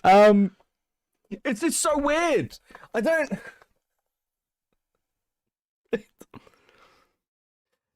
I should be clear. This doesn't, at this point, this isn't a crash out. This is a dude who's like, oh, what's a good way to put this? Because, like, he's right. Like, if I was in major drama like this, and it's like Destiny did this thing where he was like, you know, I want to say that nobody reached out and messaged me, and I'm just like, dude, fuck off. Can you just, like, not be a bitch about this for, like, 5 fucking seconds? That's when my chat started fucking with him. Like, streaming and streamers by their nature talk far more about their actual, like, lives and, like, the shit that's going on than, like, an essayist will. And that's, like, the double-edged sword, right? Streamers tend to grow slower than essayists, but they tend to have, like, audiences who know them a lot better. It's just normal. But when you've got someone like Alex, who is a like larger than life kind of YouTuber, you know, you're talking to somebody who's like one of the big ones, and they're sat on a stream with like fucking 200 people. Like, dude, that's just fucking, this is just fucking weird.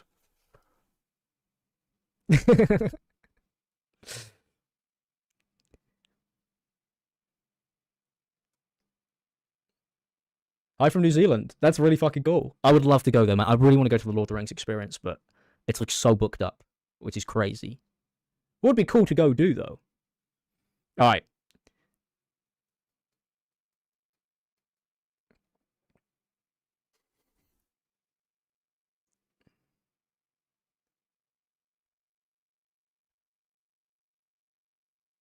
Hi from Latvia. How many different countries do we have in here? Latvia, New Zealand. Somebody from Korea. Manchester? Not quite Latvia. Not quite. New Zealand, Manchester? Not quite. Not quite what I was expecting.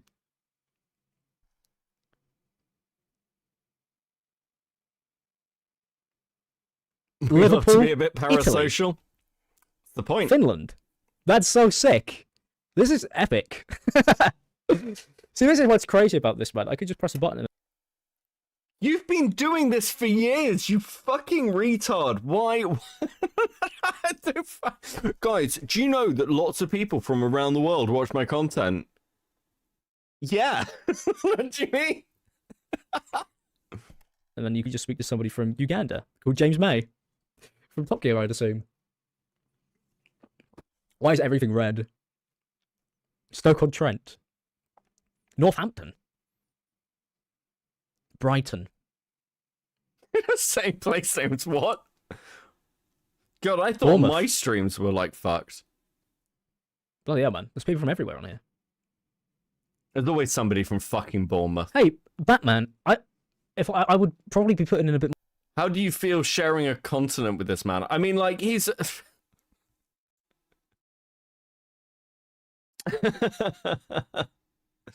British YouTube is like fucking shit, guys. It really is. British YouTube is shit. Okay. Overall, there are very few good Brits on YouTube. Some kind of internet, some kind of world wide web of some kind. Yes. It's almost like the internet is global. Crazy, yeah. Oh, fuck me. more effort if I really was desperate to make YouTube videos all the time. I had Batman in my chat last night, and he just kept saying, I am Batman, and I kept not finding a good point to address him, but, like... Bloody hell, mate. There's a bloke from every blooming county on this internet. I know you said country, but county made me laugh more in British. We share a planet with him? Jesus.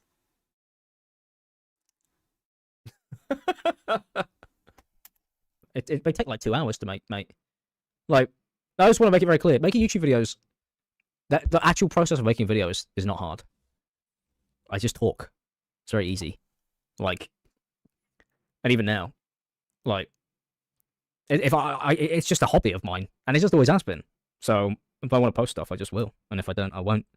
No, it's not really any deeper than that, to be fair. I think a lot of people try and put a lot of meaning onto stuff that I certainly don't mean for. It's not something I would say personally. But, you know, I think I would have tried to make a bit of a quicker response if I was desperate for, you know, I know how YouTube works. You can't take a year off and expect everything to be fine. But I didn't care because I didn't think it was important enough. I know everybody on the internet thinks that it's important, but like my life actually like happens concurrent off camera, which may be crazy to a lot of you to think, but it does happen continuously, even when this thing turns off. So you look at this. Whoa, he's gone. No, I am still here. So No. Hold the fuck on. Hold the fuck on. Pause. No. Actually, no. This does matter to you. This obviously matters to you. The fuck? Isn't this the same guy that went on and on about how no one was on his YouTube grind level? Yeah. It's like, when I say this is just a hobby, I can do that because I literally am just like, yeah, listen, I have no schedule. I don't really, like, I really do just release things when I feel like it. And I have a proper job and everything else and do, like, all the other shit. Alex is a YouTuber, like an actual, like, YouTuber. It's crazy to be like, yeah, this is just a hobby I've kind of always just had, like, that's fucking crazy. That is actual, but that's just bullshit. You're not me, motherfucker.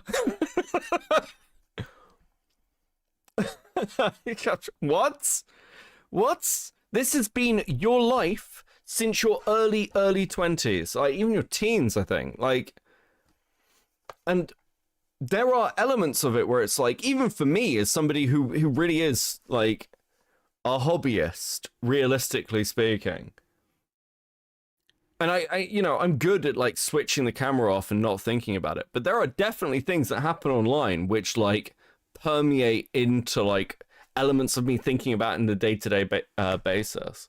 One of the weirdest things I've heard about myself, because you kind of hear things and people's like assumptions about you, is like one of the weirdest things was like, well, Beckett must do literally nothing else, and I'm like, that's like a crazy thing to think about somebody.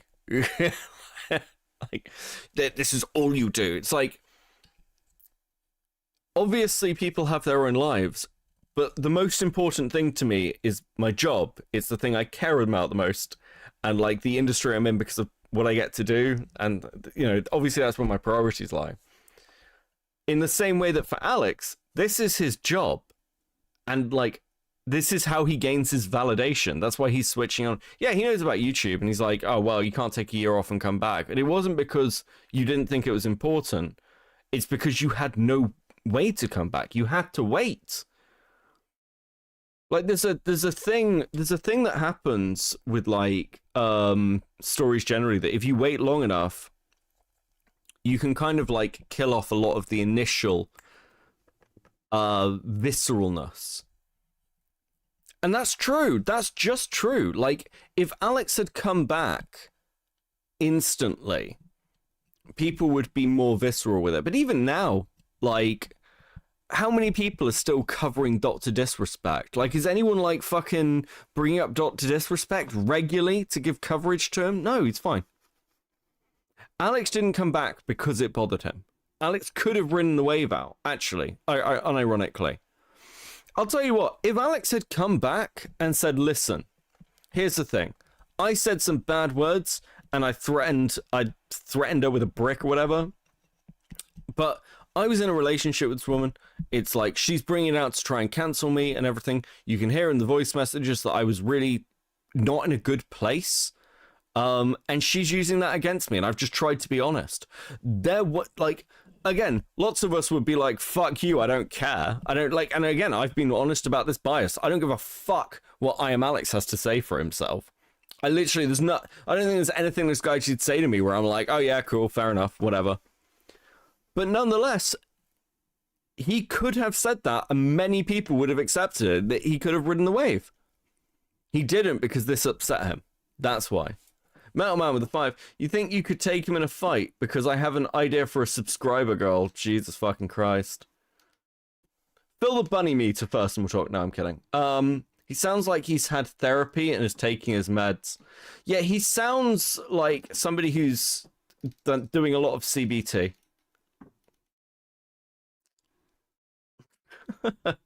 Is this going to be another 12-hour stream? I don't know. I'm in Brit counseling, fucking hell. This is like that fight between Stuart Little versus Romy Alex being Stuart and Beckett being Trey. Fuck me. It's hard to be a Brit. It's hard to be a Brit. You know, I'm doing fine.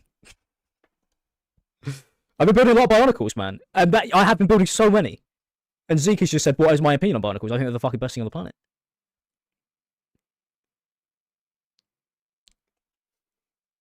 CBT. Cognitive Behavioral Therapy, not CBD. Fuck. Please be gentle with him. He's in the middle of twig death. What would it take for you to start doing gay ASMR role plays?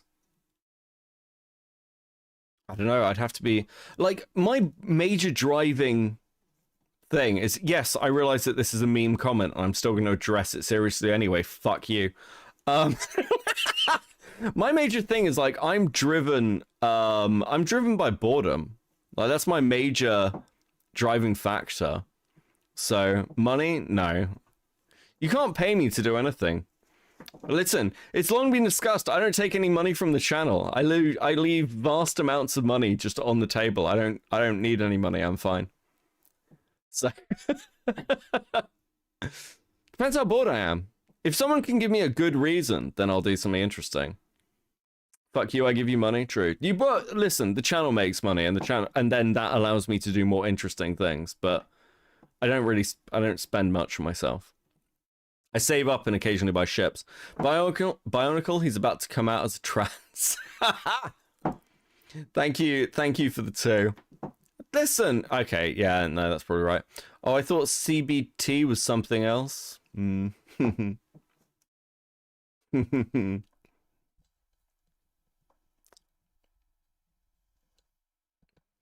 Do I answer Instagram DMs? Occasionally. It depends. Beckett has found an emotion to carry into his commentary. Fuck. Leo Bug, member for 2 months. Beckett is clearly in this for his amusement alone. Yeah, listen, it's nice to be able to produce high quality stuff and pay for things when I need it. It's like, so here's like a really good example of where things like the channel funds go to. When I really wanted to find Steve Shives' film, like his film he did in 2012 that we did over on Kick. If I wasn't doing this and like you guys didn't pay money to the channel, I couldn't put out bounties and I couldn't have like a war chest for when I need something. But it's like everything goes back into the channel. So really you guys are investing in yourselves.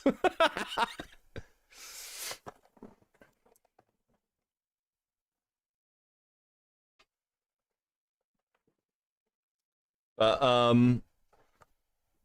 interesting things like gay ASMR. I have thought about doing some like audio reading stuff. I have thought about like doing audio reading because I like listening to audio stuff, and it would be quite cool to like just have something out there.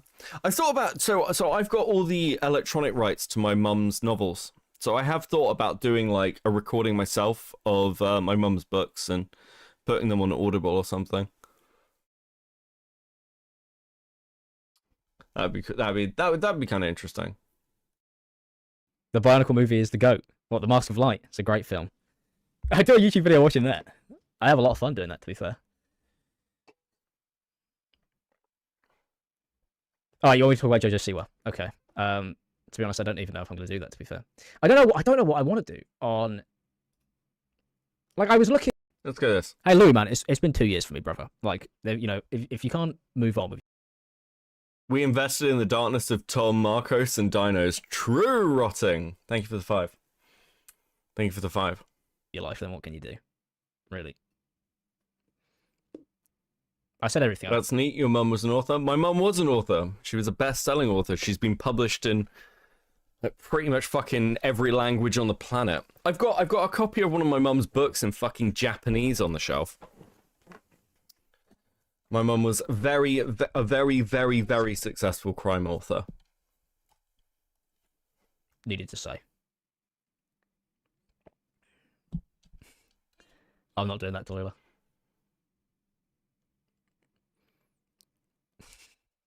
And yes, she is Googleable. She will she's one of these people like, you can Google her name, her books will come up. Google instantly. Pages and pages. It's great.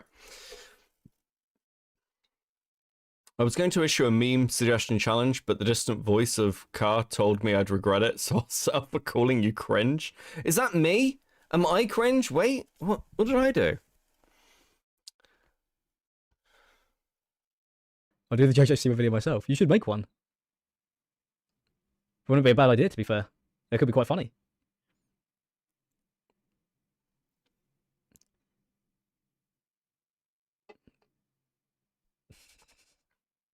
Keep talking to chat. I don't know. I don't think that's. I can't tell. I don't know. I don't know what to do.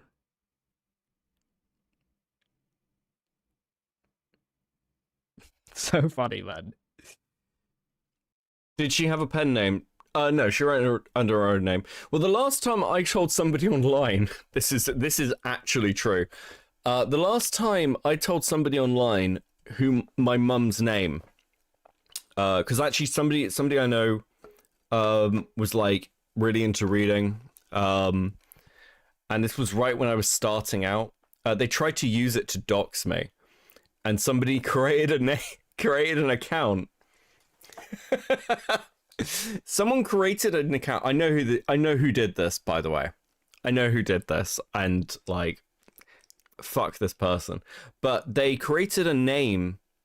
Basically, they created a YouTube account using my mother's name to try and fuck with me, which is a level of shitty that is kind of impressive. Let's be honest. So I don't tell anyone anymore. Who my mother was. Will I do a fan meet up again? Oh, but that was one of the things, mate. You see, the thing is, they were so good. They were a great time. I thoroughly enjoyed them. I enjoyed every Insomnia and all the VidCons, and it was great. I love doing those. But Insomnia isn't even a thing now because game has gone bust. You know, some things come to an end, I guess. And that was my favorite place to go. And then, even at the end, it got a bit, you know, you turn up there and you start feeling like it's probably a bit too old for it when it's all just like gaming stuff and that. And I don't really watch gaming stuff. So, it wasn't really kind of like my scene anymore. Like, I've been going to Insomnia since I was 16. I think my first Insomnia I went to, I was 16. So, I don't... Yeah, man, I there's not even a place to do something like that. And it's not really a thing that people seem to do anymore. I imagine he doesn't plan on too many fan meetups now out of fit. I imagine, like, it's a weird one as well. Fan meetups are always weird. It's always like the Sargon thing of like meeting your fans. It's like strange thing. I'd probably do like a drinking at a bar with people thing. Like if I came to the US or something, or like, I was like, I don't know. I've thought before, like, because I travel for work. Semi-regularly these days. Less than I used to. Because I do site visits a lot less than I used to. But I where the fuck was I? I think I was in Bristol.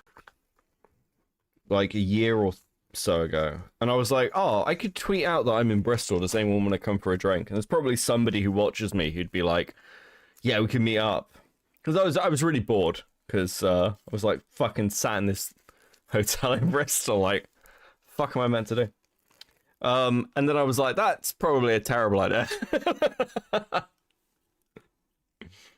But I don't know, if I went to like VidCon or something, I'd never go to an actual convention because I don't really enjoy things like that. But it would be cool to meet other creators and maybe some like people who've like are like have watched me for a long time. I'd be like, okay, cool. I go to VidCon and then I'll be like sat at this bar drinking. People come say hi or whatever. That would be fun. That'd be fun.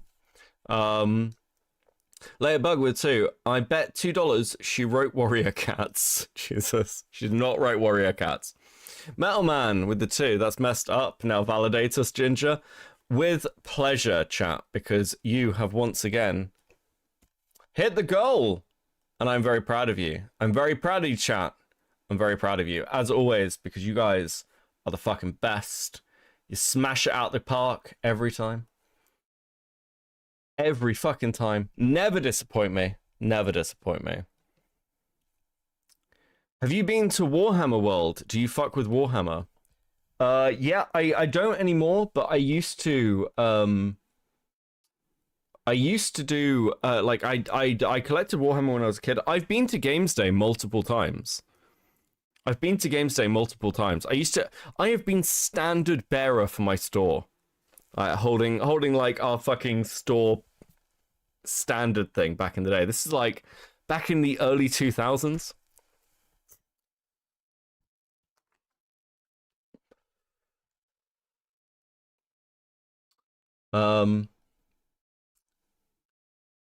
Okay, let's get chat on screen for a start. Let's just do that. Start with this. Start with chat on screen. Okay. That's what we need. And drive that up. And then live chat. There we go. Lanza, why are you A-logging this boring ass dude? Boo, boring. I just wanted to catch up with things, and I am interested, Lanza. I am interested, as always, buddy. How you doing, bro? How you doing? We're setting a new goal. I'm just setting a new goal.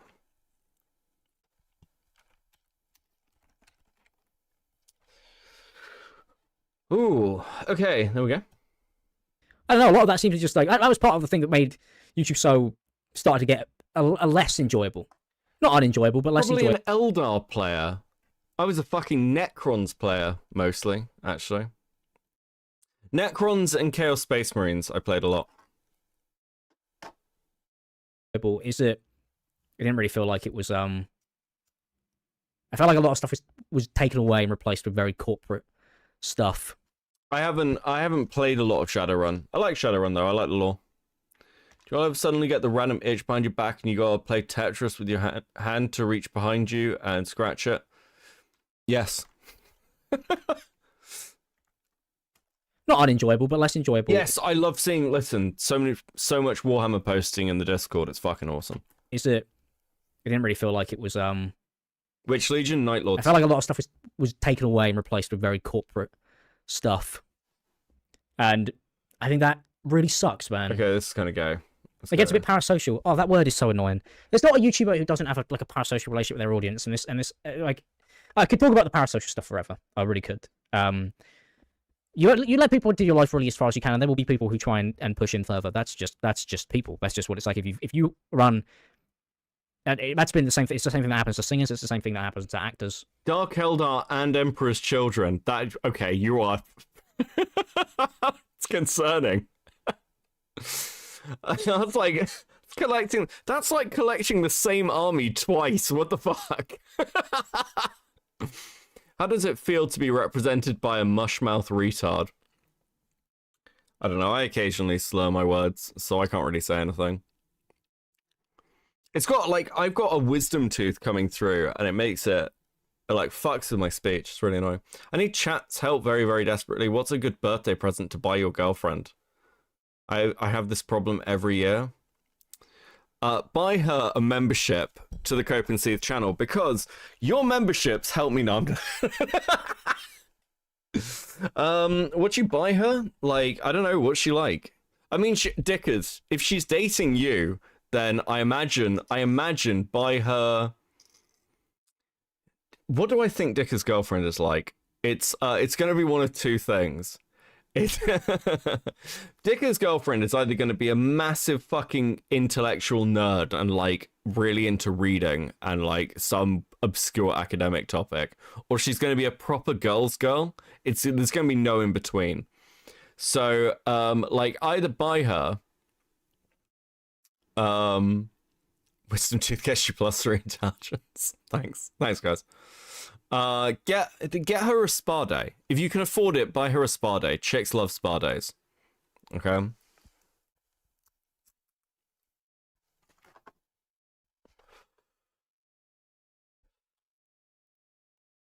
Anybody who has some form of public presence, like, people are going to be overly interested to an almost obsessive level. I think the whole parasocial thing, like, if you don't want a parasocial relationship with your audience, then just ignore it. It's really that simple. I know it sounds like so dumb and maybe too simple and too easy, but like, if you don't like something, you can just ignore it.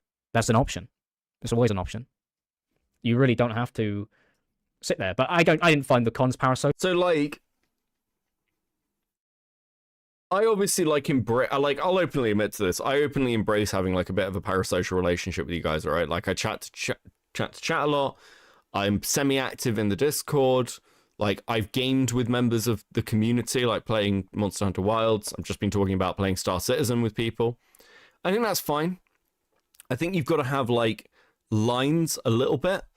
But, you know, it's really weird. Like, when I was playing Monster Hunter with some of the guys, and like I play with Arcani and things, like, I'm just a dude with OBS who occasionally makes videos. That's literally it.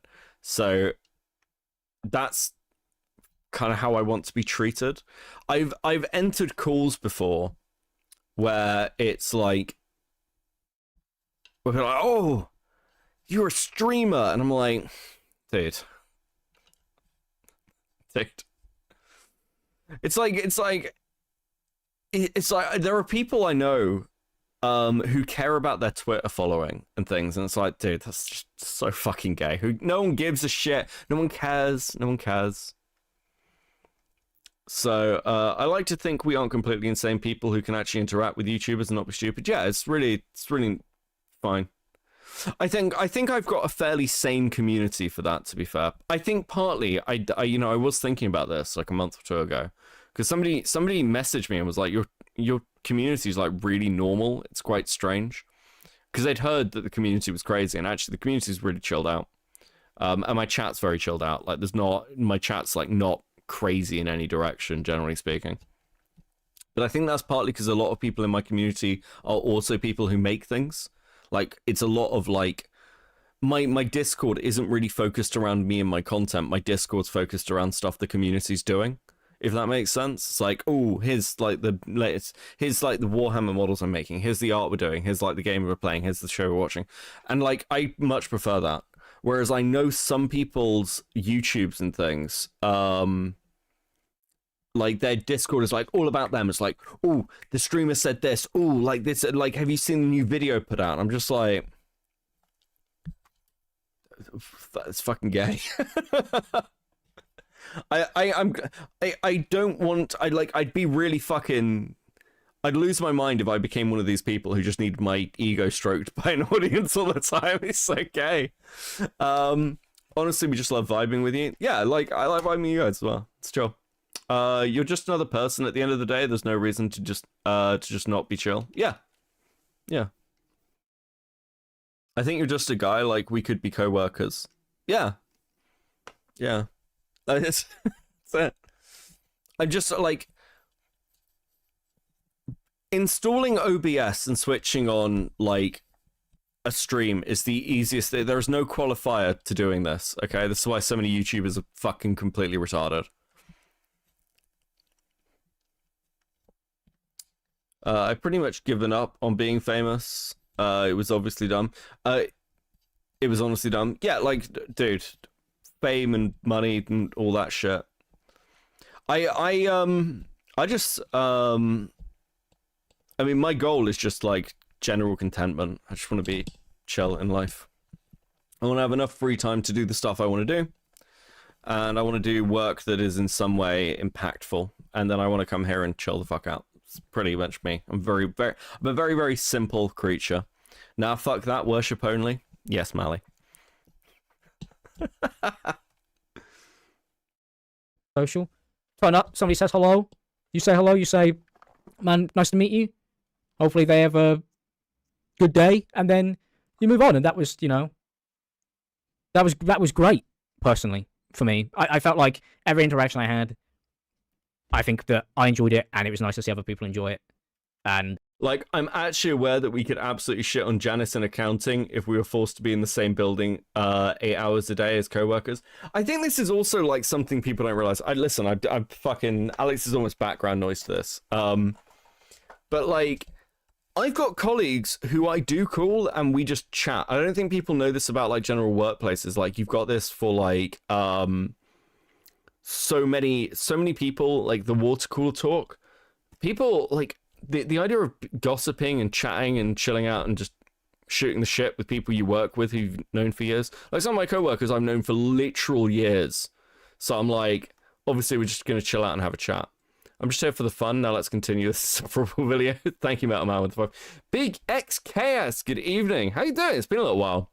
Sorry about... Dude. I'm sorry about, like... the last time and you got like fucking timed out. Like somebody said that BXKS was smiley. They're not. They're fine. They're just chilling. But I hope you're good. It's nice to see you back in chat. that made everything so worth it. And that's why I think that since those stopped being a thing, it's very much just like, what am I making stuff for now? Peace, weird color guy.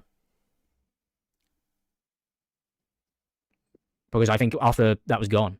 But like, I did loads of cons, and look, I've had negative experiences in person, but like compared to the positive ones, it's like zero. When Keem started doing audition for shows, I realized I didn't want chance that much attention on my family. Not worth it.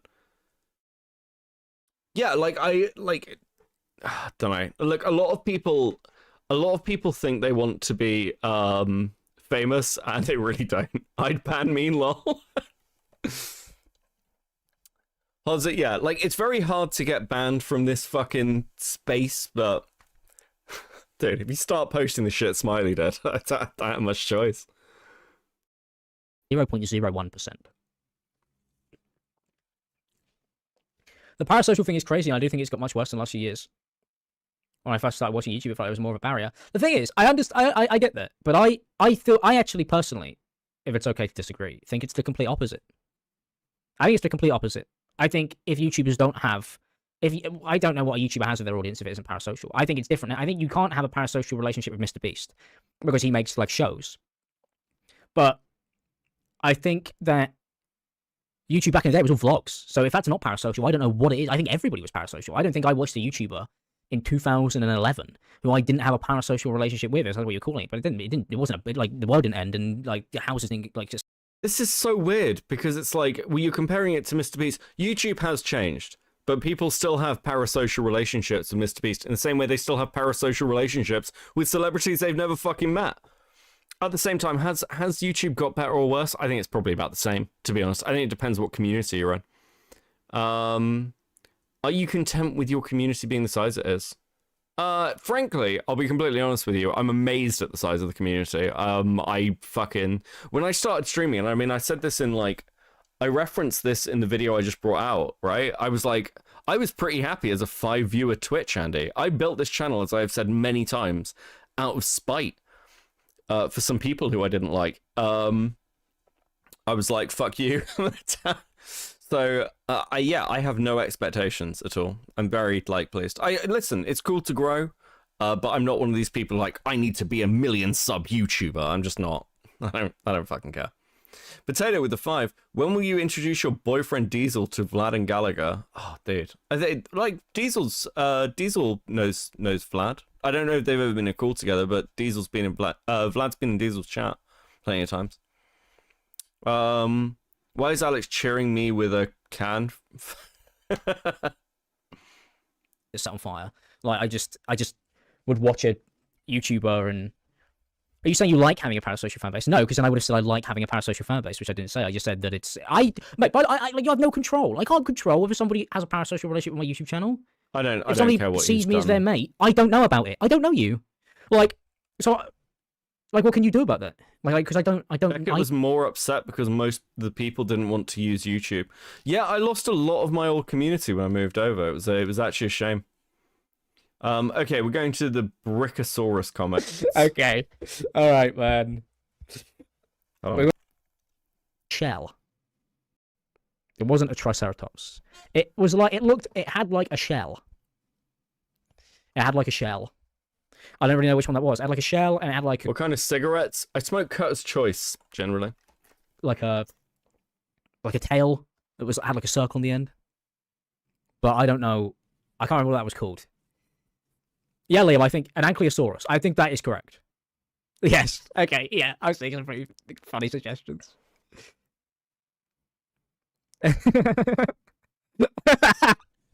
Okay. All right, man. We got some comedians in the chat, man. What's my favorite Sonic game? Do you know what? To be honest, it's probably Mario and Sonic at the Winter Olympic Games. And I know that is probably not a popular shout, but I loved that game, man. And I had it on my Nintendo DSi, and it was the best thing ever. Yeah, Bowser, basically. It does actually look just like Bowser, to be fair.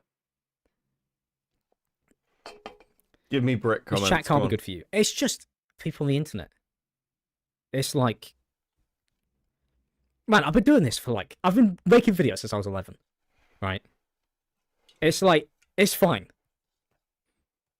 If I wouldn't do it if I don't know. I wouldn't do it. I don't really know what else to say, really.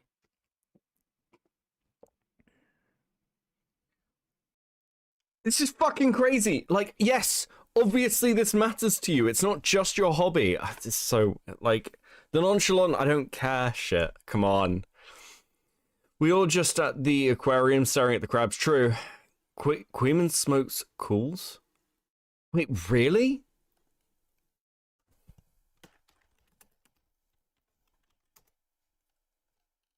Queeman smokes cools?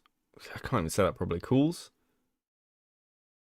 No way does Queeman smoke cools. The fuck? Dude. Like, the best... Okay. So, like, normal cigarettes, the best cheap cigarettes are, like, a Chesterfield Red. Chesterfield Red are, like, really good. Expensive-wise, like, when you get more, like, pricey, it's like Lucky Strikes or Marlboro Reds.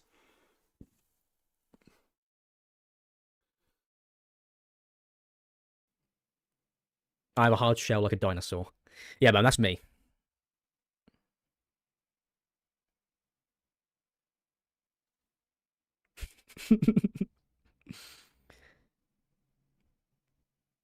I used to really like Embassy, actually. I tend to smoke roll-ups because if I buy like packs of cigarettes, I smoke way more. Watching JoJo Zero and Big Brother. I've seen like clips from the show. I don't vape. I vaped briefly and I felt terrible.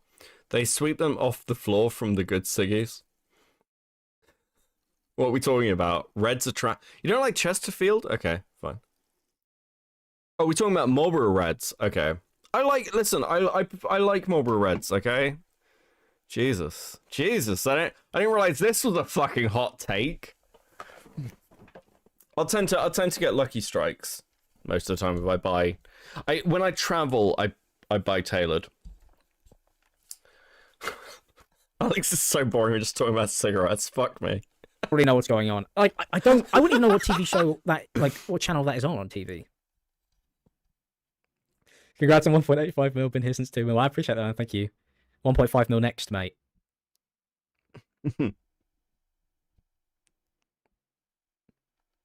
don't like Bowser how he is, to be honest. I think Bowser's class. I was playing as Bowser yesterday. I lost in Mario Kart Double Dash.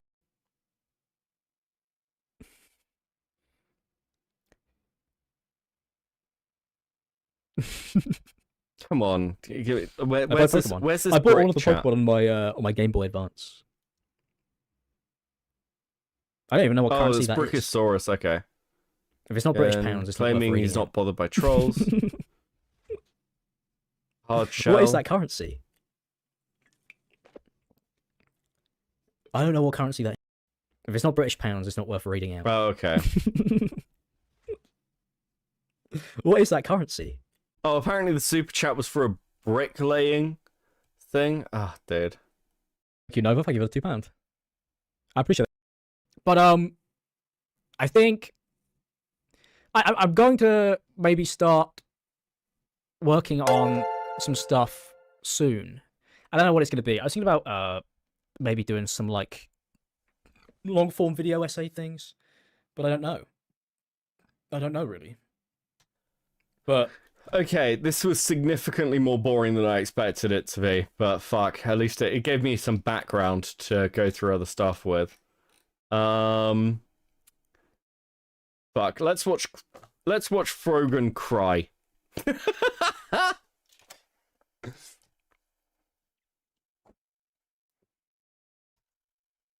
And to be quite honest, it's very hard to look at, karma will make its way. To me, it's very hard to look at it that way. I wish I had that point of view. You know what I mean? I fucking hate this bitch so much.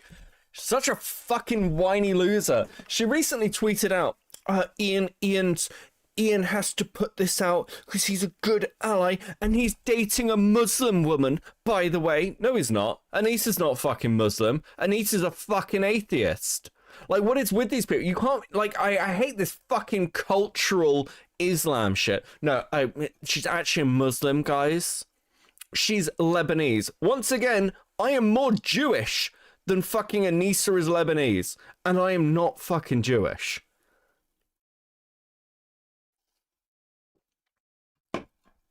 What's she crying about? Like, this shit, despite everything, like, has Crash Crit now, like, fuck.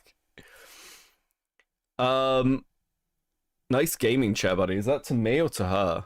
I'm assuming that's to me. It's really comfy. I've had this chair for a while. It's worth the money. Okay.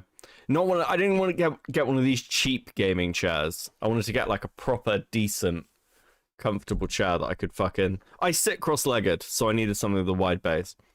She's a grifter, is what she be.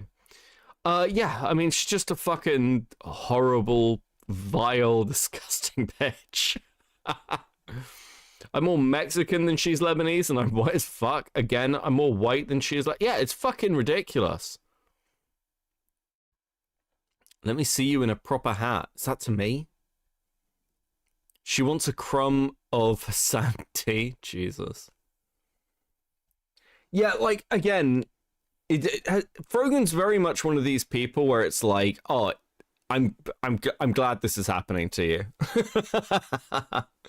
In your opinion, how would you describe Frogan? Like, actually, an honest take, Frogan is somebody who, Frogan is somebody who is a failure. I'm more of a twink than she is Lebanese. Fuck it, that's brutal. Frogan is somebody who is fundamentally a failure. I've said this before. If I left my sector, if I left the environmental sector and became a full-time YouTuber, I wouldn't consider that a dream come true. I would consider that a failure. I would have failed. I've got tons of qualifications and knowledge and experience. And if I moved all of that to become a full-time YouTuber, something will have gone wrong, right? Frogan is somebody who has, like, education in medicine, who worked as a researcher and was not doing well at her job because she was streaming, and then was like, I'm just going to become a full-time content creator. You failed. You are a failure. Like, it just seems very simple to me. So it's quite pathetic. That's how I generally view people like Frogan. And it's just like, I mean, I was talking earlier about this. This all ends for somebody. Well, what's Frogan going to do when this ends? Frogan is somebody who's like undateable. Not even because of looks, just because she is just fucking insufferable. falling star. I mean, like, words like that are meaningless anyway. Like, all memes aside, this is serious talk. Frogan is a pitiable animal. Frogan is somebody who will never achieve their dreams, who whatever they do will never get out of their own way. The most Frogan will ever achieve is an unhappy marriage. That will be Frogan's crowning achievement one day, because somebody will have agreed to settle for her. That's it. That's it. That's all she has to look forward to. That's like suicide-inducing shit, unironically. That's fucking horrifying. That's like staring out the window at the like fucking train tracks every now and again and being like, "Is today the day?"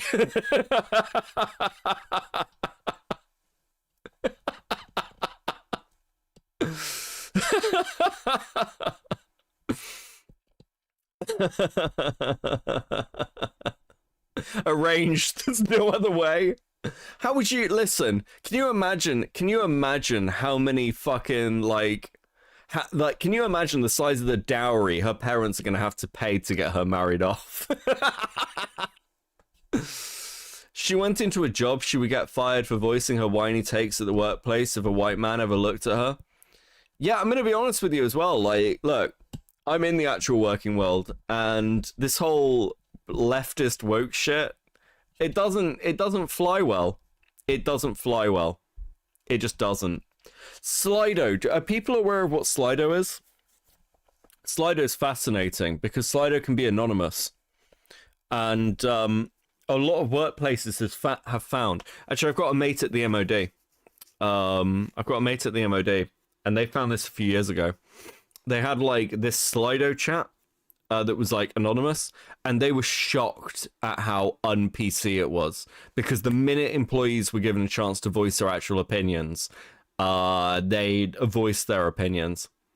She's a big girl, so that's going to be quite a sizable dowry. I mean, she's lost weight. She's lost, like, listen, Frogan has lost a ton of fucking weight, and she still looks like shit. You know? I am in the last profession you can say whatever and still work. Kitchens do not care about your politics, yeah. I mean, the minute anyone pulls up her takes on veterans, I don't see her being hired anywhere. Yeah, it's one of those where like takes like that in America do make you fucking very close to unemployable.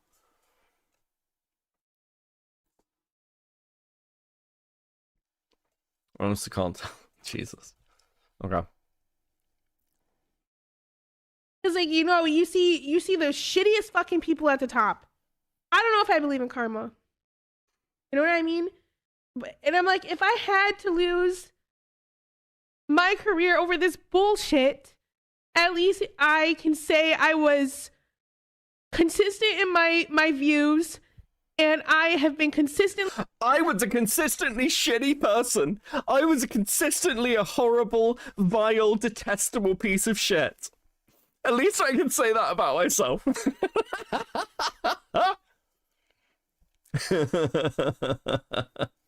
Don't worry, Silent, I guessed. Against genocide, and it consistently uplifted the Palestinian people. No. Yeah, I fucking hate this. I hate this cope. Guys, what we're doing is really important. We've uplifted the Palestinian people. What have any of you actually done? The only political streamer I think who has had an impact, unironically, is fucking Dylan Burns. Honestly, honest to God, the only one who's actually gone and fucking done anything is Dylan Burns.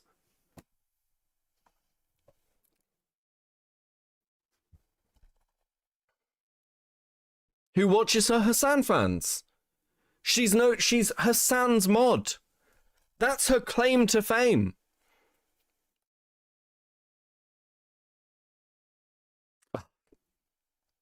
Seeing people like this, I can feel like there's a little beat in my heart where I'm just like, oh, yes, bitch, cry. If Frogan went to Palestine, nobody would know who she was, and they make. Jeez, I can't read that. I can't read that, Dickers. I'll get in trouble. You get me cancelled. Ryan Brain with a 5. If I started crying on stream, I'd need my best friend to come to my house and put me out of my misery. Yeah, it's just... Dude, it's like that... Like, we've gone from watching I Am Alex talking about parasocial relationships, and there's something about the I Am Alex stream where, at least on a level... I will give this, and I hate Alex. I detest this guy. But like, I kind of respect that stream a little bit. Just there's a slight bit where I'm like, just having the courage to hit the go live button when you've released a fucking video that's full of lies and you've been exposed as a vile piece of shit, which most of us knew anyway. Like, at least you've gone live. Good for you. But this is just like watching people cry and fucking stream. I don't know. Turn it off. Fuck off. Go and do something else. I mean, I don't agree with everything Israel does, but this lady will outright spew nastiness over Jewish folk. But the moment someone insults her, it's a freak out Vates moment. Yeah. Like, again, I gave this take last night talking about the like the Middle East like it's the West is fucking cringe. And you can have your opinions, but it ultimately doesn't fucking matter. You shouldn't like be fucking forced or forcing yourself onto a side. It's irrelevant. These people, like, the interest is kind of... Do you know why Hassan sides with Russia over Ukraine? It's because Hassan ultimately is more interested in political tribalism and anti-American fucking imperialism, or like whatever fucking take is of the day, than he is about calling out something that's obviously fucking wrong. Like, when you look at conflicts, the Israel-Palestine conflict is really fucking complicated. It's just very, very complicated. The Russian-Ukrainian conflict is really not very complicated, actually. It's actually very simple. Is Dickers the Temu U? Dickers is the, Dickers, I think Dickers is younger than me. It's like the younger Beckett. Dickers is a cross between me and Chud, I think. I don't say any of this, Mina. I like Dickers. I like Dickers' content as well. I throw Dickers on while I'm at work. He's one of the people I watch in the background. He's actually one of the few streamers I watch in the background. Maybe I just like the sound of my own voice coming back to me. Are you Temu Dickers? No, I was here first.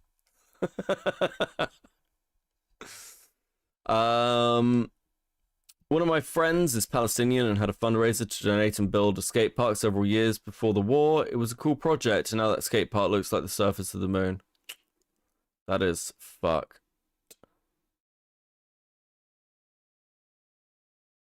Same reason I watch Beckett, true.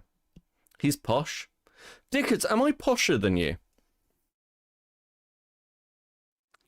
Should we compare notes? Hold on, is Dickers around? It's the streaming equivalent of admiring myself in the mirror. Yeah, that's how I feel. Hold on, we'll watch the end of this, and if Dickers is around, we'll compare notes on who's posher, if he wants to. 100% you are? Yeah. I don't sound it, because I've lost the accent intentionally, by the way. The accent gets in the way. But I used to sound incredibly fucking posh. Others can't say that, but I can. When I was a bartender, so you'll notice I drop my T's. I had to teach myself to drop my T's because I was told this is a legitimate thing. I was told by a manager that saying bottle rather than bottle was off-putting to customers.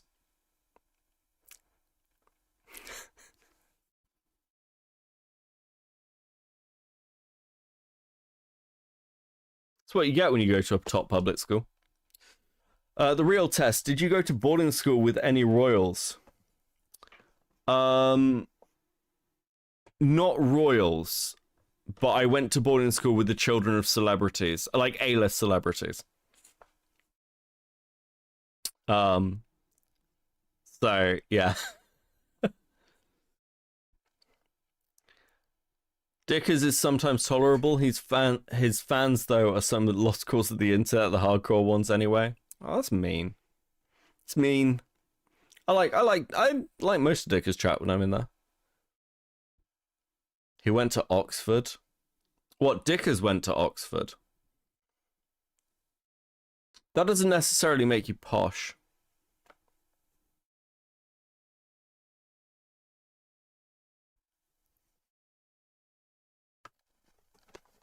Plenty of very normal people go to Oxford. It depends what you read at Oxford. Actually, depends when he went to Oxford. The only famous people I went to school with are only famous for committing crimes.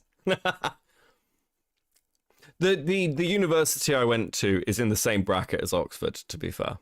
They're all Russell Group unis. So, I also went to a Russell Group uni. Maddie with the 5, she's very easily butthurt, booty bothered, cheek chittered, if you will. Jesus fucking Christ. You can be both like him. Jesus. Lay a bug with a 2. Boo boo, tomato, tomato to that manager. Yeah. Oh, he was fucking crazy. That particular manager. Fuck. That particular manager. We once had someone come in and like their grandmother was dying, and they were like, "I need to go to the hospital," and he turned to her and was like, "Why? Are you a nurse?" He was such a cunt. You went to Harry Potter school.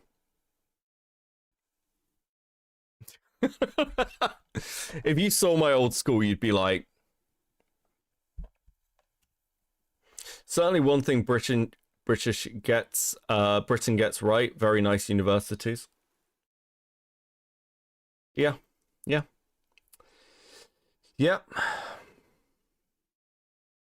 We do have good unis.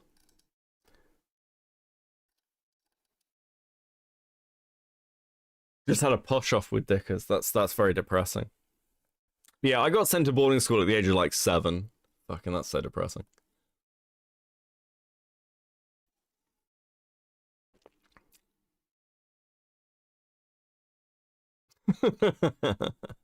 Simp for Frogan. And I feel like such a bitch for crying, but it's just like you sit and reflect, and it's just like, what the fuck, dude? There are some days I just sit and I'm just like, I'm just like, I'm like, what did I do to deserve this? You know what I mean? So much stuff, Frogan. You fucking deserve all of it. You deserve worse, frankly.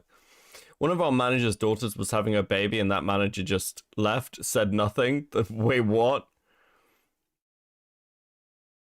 Oh, and that manager just left. Oh, okay, yeah. Yeah.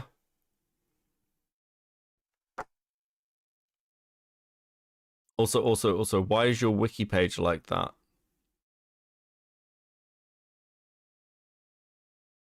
Wait, who? Frogan's? I've never seen Frogan's wiki page.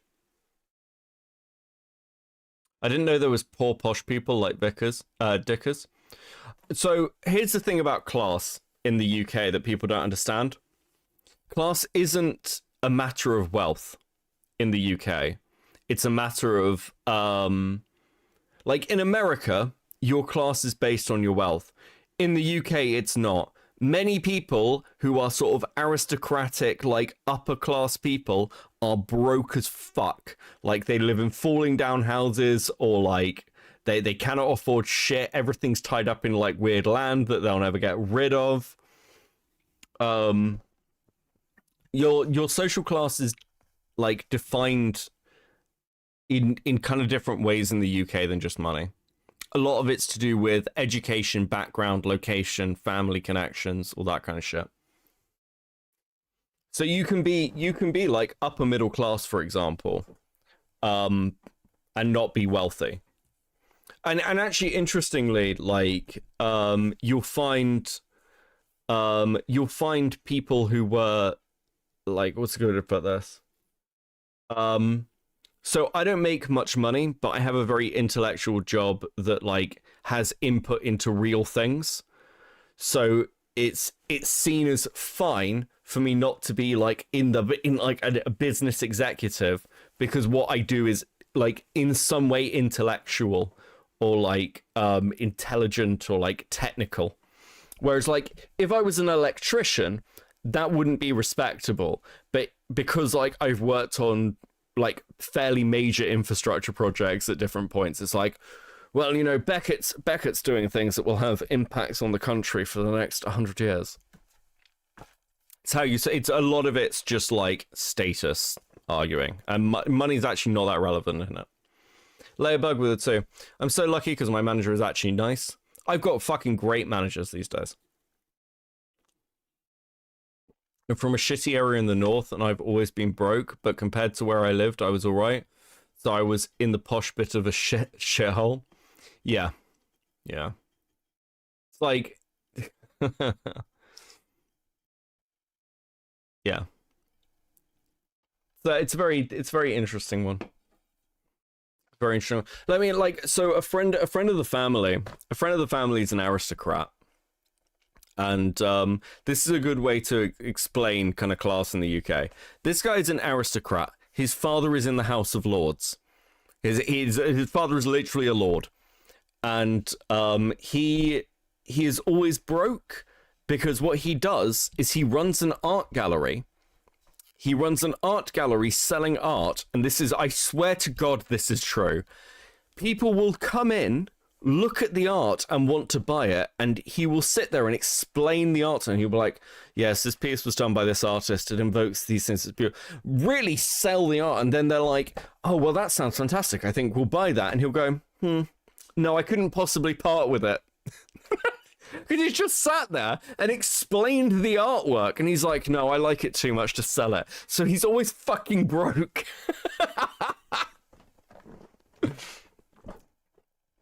There you go, House of Lords set for life. That's what you think. That's not the truth.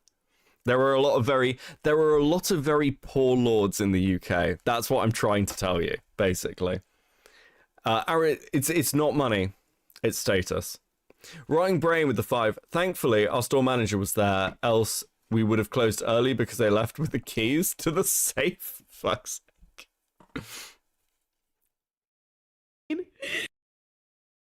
Hold on, let's watch it again.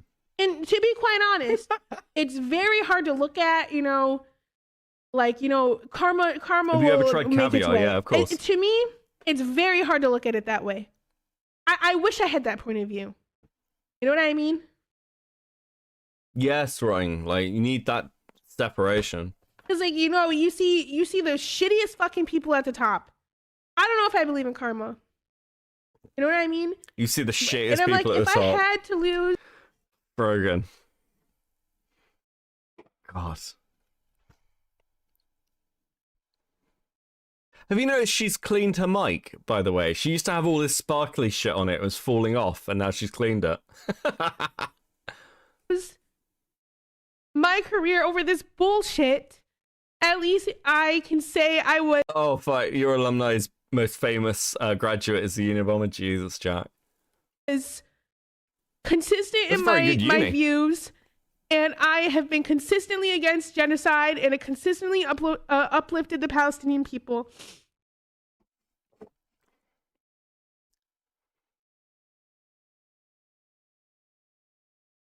Others can't say that, but I can.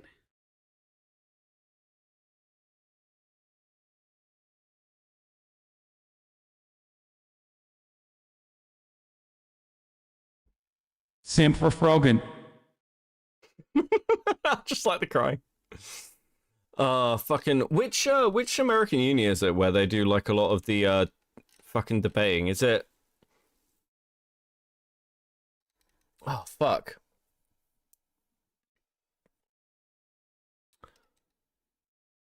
What an ego, true. Is Dickers around? Dickers, do you want to come talk about drama?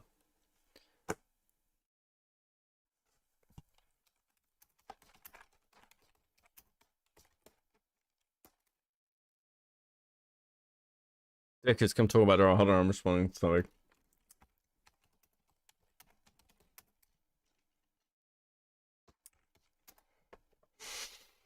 Oh, okay. My connection might be too shit. Well, we can try, and if it's shit, then I'll just have a go at you, and then be like, you ruined my show. Yeah, no, it's fine. Dickers, I don't care.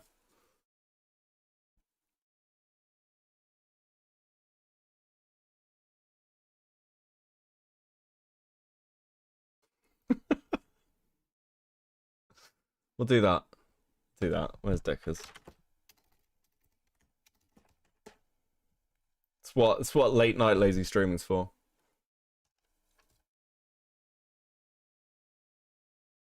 Dickers, buddy. How's it going, mate? Yeah, not too bad. Not too bad. Nice. Oh, I'm not sounding like shit. I'm actually sounding alright, I think. Yeah. You're coming through super clear. Sounds great. Oh, good. Oh, mate. I know you want to discuss drama, but just to get this off my chest, first of all, fuck me. My internet went out the other day, and I was trying to fix it up. I thought there was maybe a connection issue, and so I'm plugging in all things into all different fucking areas. Speak to my landlord. Oh yeah, shit. We thought that was supposed to last for another couple of days. It's what do you mean? Oh, we're getting a new package. Oh, okay. And they didn't tell you. So when's that going to be fixed then? Yeah. The 22nd. The 22nd. Bro. So I've had to take a week off. Yeah. So I'm currently chatting to your mobile data on my phone's hotspot. Oh, to be fair, hotspotting's pretty good these days. I don't know if you could stream off it, but it's pretty good. Because I use that on the train and shit. Yeah, I've tried before, and it's it's not too bad in terms of the actual upload speed, but in terms of consistency of the connection, it's oh my god, that's where it really suffers. Oh, dude. So yeah, no, it's nice to drag you on every now and again. Yeah. It's nice to have a little posh off right conversation. Now. Just chat even now.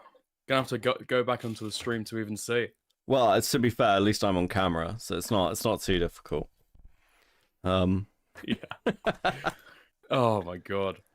Yeah. So you originally from South Africa, right? Yeah. I'm originally from Joburg. A lot of your pronunciation is based on elocution lessons and stuff, or what? Bits of it, but I've got I went to boarding school at the age of 7, so I Jesus Christ. Yeah.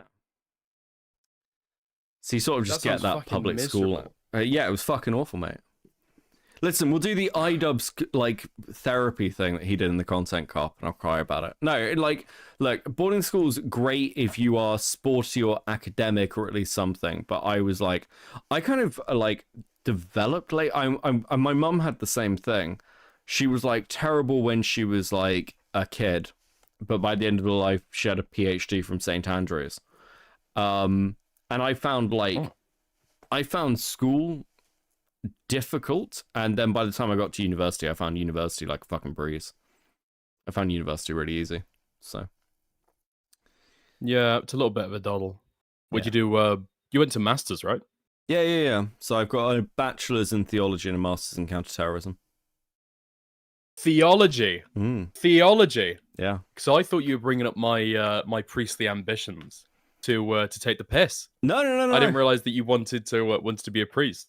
Yeah, well, to be fair, by this point, I didn't want to be a priest, but I'm religious, and I have an interest in general religions anyway. But I wrote my dissertation on how Saint Augustine in The City of God Against the Pagans took the pagan gods and turned them into the kind of modern demons, and did a timeline trace of kind of the movement of people like Azazel. From sort of the main devil figure into a watcher within kind of the Noah myth, and then kind of irrelevance. Because Augustine's arguments are really fascinating. He basically people don't realize this. This is why the pagan gods ended up as demons. He basically at the time, and you can see this in books like The God of Socrates, which was by a Roman philosopher. Basically, the argument is, and Islam still has elements of this, by the way, with things like the jinn, is that ethereal beings are above humans. And Augustine argued two things. Firstly, he argued, no, they're not, because even though they're immortal, they actually don't have the connection to God that humans do. They're actually beneath us, technically. They may be immortal, but we're immortal in spirit with God, so it's irrelevant. And also, he argued that the miracles of the pagan gods are about on par with the miracles of, like, martyrs and saints. But martyrs and saints are using a tiny fragment of God's power. So how can they be gods? How can the pagan gods be gods if they can't muster as much power as the Lord? They can only muster as much power as, you know, a martyr or a saint. Because it's a weird kind of Christian theology where everyone still believes in like literal magic, right? Well, I guess technically to be consistent, you kind of have to believe in magic. Yeah. To some degree to be a Christian. Yeah, I mean, things like transubstantiation are, like, obviously mystical, right? The claim that the bread and wine literally becomes the body and the blood. And that is, you know, the general belief and stuff like that. Yeah. Or at least I guess even, like, the whole thing about when Moses and Aaron are before Pharaoh, and then the kind of wise men throw down the staffs and become snakes. So, well, that doesn't sound completely natural. Yeah. Well, a lot of the mysticism got kind of pulled out of Christianity around, God, you know, maybe 900 years ago. A lot of that was getting cut out. But even then, you've got things like Malleus Maleficarum, which, while a lot of people thought was ridiculous, there were people who believed these things. Yeah. It's the thing that I find really, really interesting is when you look back at kind of like the long stretch of history, and what different people or different Christians thought at different times, without even having a discussion about it, just because of like the cultural milieu, you get almost like contradictory forms of Christianity, where some beliefs change the fundamental kind of understanding look of the world. Look at so pardons much. within Catholicism. Like the idea that you can buy your way into heaven is so alien to modern Catholicism. But this was like a major component of the church for a very long time. Look at like not being like the Bible being translated into British into like English, as an idea. Like, you know, there are accounts of priests having to hold their congregations at gunpoint. Yeah. Or William Tyndale, the guy who did kind of like finish off translating it all into English. Basically, he was like on the run across all of Europe for like most of his life, and then ended up like I think dying in Germany, right? Or did he get arrested and then executed? I can't remember. I don't know. I don't think he was executed. I know that he lived in hiding for like I think it was a couple of decades while he was working on the Bible. Yeah, that doesn't surprise me. But it's, you know, like there's loads of different things from history like this. I mean, I think one of the hottest takes I've got, and this is where I end up disagreeing with a lot of people in the politics space, so like Christianity has been a corrupting influence on Europe. The Catholic Church, broadly speaking, spent its entire history just trying to survive. Do you know the Catholic Church was basically at war with the rest of Italy right up until Mussolini? I did not know this. So a lot of people are like, why did the Catholic Church help the Nazis? That's why. It's because Mussolini, when he came in, basically said, you can have Vatican City and be fine, and we won't bother you anymore. We need to stop doing this. Because the Pope and the Holy Roman Emperor had been fighting forever, since Charlemagne. Because the argument was, the Pope said, well, I make you Holy Roman Emperor, so I'm in charge of you. And then he'd be like, well, no, I'm the Holy Roman Emperor. I'm actually in charge of you. And they've been going back and forth on that, depending on who was in power and at what age. Because, you know, depends on like whether the Pope's old and dying or whether the Emperor is, you know, young and a child. Depends on who's trying to manipulate who. It's like the whole history is fucking insane. That's quite interesting. I feel like I need to read more into like, I guess like the history of the Catholic Church. Because it's not been my kind of like church history, so I've never looked into it. Protestant and all that, you know. It's all right. No one's perfect. Are you Catholic then? Yeah, I'm Irish Catholic. Yeah, I'm Irish Catholic. Whether I like it or not. It's not really optional. Have you not? Have you? This is a weird question, Hmm. but have you ever considered kind of moving over to Protestantism? Has there never been a kind of like a thing of like church tradition, you know, Do you know? in terms of like trusting like church fathers and kind of papal supremacy and papal supremacy? Not really. Not really. Because like I think the cool thing is this. The Catholic Church can be wrong at points, but because of how the Catholic Church works, it can correct itself in a way that I don't think Protestants can in the same way. So like for instance, you're familiar with the idea of limbo, right? Like where unbaptized babies go. Do you know when limbo was abolished? Yeah. God, I think it was in the 70s. Nope. Limbo was abolished in 2005. Fucking hell. I knew it was relatively modern. After a massive papal review over years and years. But the thing is, once it's abolished forever.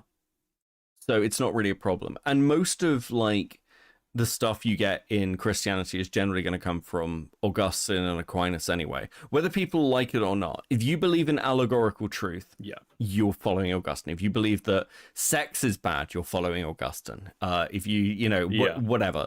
So it's like at that point, it's like, well, you can break away from the Catholic Church, but it's all kind of like a bit whatever.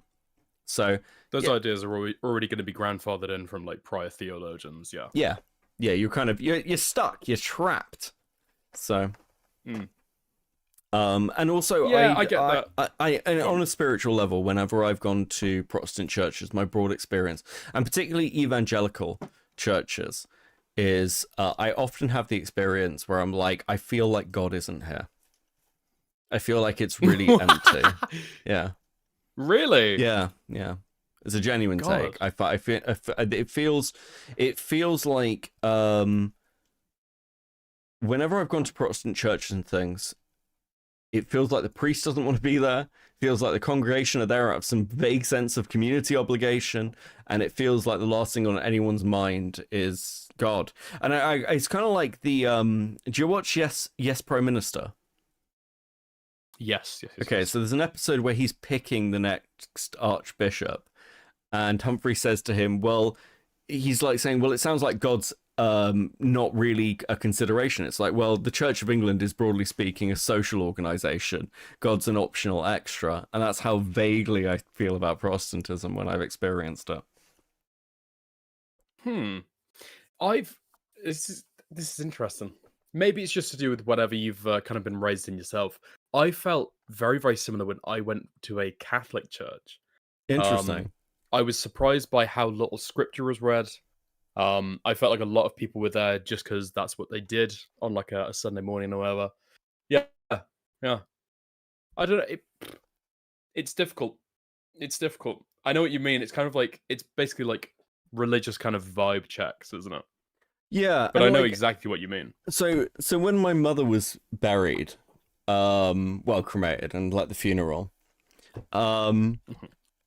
she had a lot of atheist friends and things. But I made sure that the mass was in Latin because she would have found that funny, for example. Like making her friends and the priest came to the house and he was like, we don't really do Latin masses anymore. I was like, yeah, but I would like one. It's a good way, it's an interesting one. Also, I prefer sort of like Catholic services and like the hymns. I just think the feeling's nicer. But then we're all idolaters, so apparently we'll all burn anyway. Yeah. What difference does it make? Catholics in particular. All the stained glass, all the robes, all of the ornate ornaments. Oh my god. Yeah, but this I mean, is the new golden calf. But it looks very nice. It does look very nice though. Oh fucking hell. Oh. Yeah, so I saw that you've been watching the Alex stuff. Yeah. Has he actually done anything Anything interesting? I know people. I know Samuel's been poking him a bit to see what's going on. I'm gonna be honest with you, not massively. What else is he gonna fucking do? What else is he gonna fucking do? He is a YouTuber. This is his life. There's no escape. There's nowhere else he can go. Is there? Like, no, not isn't really. he just kind of fucked at this point? I don't think so. I think he, whatever people want to say about him, he's like, oh, he's a retard, he's unfunny, he's gay, and blah, blah, blah, blah, right? He's done YouTube for like years and years and years. He's, from what I've kind of, heard people say every now and again, like when they've talked about Alex in public, it's always been, well, he knows a lot. He knows how it works. He knows this. He knows that. Even amongst like big other like British YouTubers. And so I'm imagining he's essentially just like too competent to fail, kind of based on even a controversy like this. That's my opinion personally. Well, I mean, okay. Even if he's not going to fail, and sure, I don't necessarily disagree with you. Even if he's not going to fail, I don't know how he goes back to making the content he was, because his content was moral flagging about people's relationships, essentially.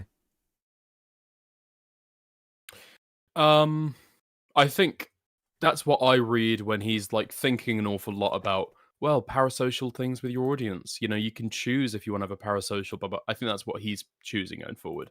I think that's what he's thinking to do. Kind of have a lot less of him being involved in the content, develop less of a parasocial attachment with his audience. And just kind of like, just go back. And if people want to watch it, they'll watch it. If people don't want to watch it, that's fine. But I think he's moving in that direction. I mean, speaking of other people who've massively changed who they are and are trying to rebrand, so to speak, what's your opinion on the new content cop? Oh, dude, it feels.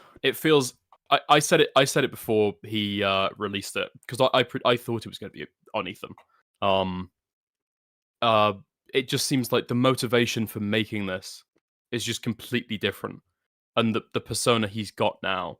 I mean, whether you like it or not, whether you think it's gay that he like crying on camera or whatever, or maybe you like that it's vulnerable, or it's just not the kind of. It's not the kind of persona that really works for this kind of video anymore. The motivation sucks. Ever would. It's not because there's somebody that you like hate.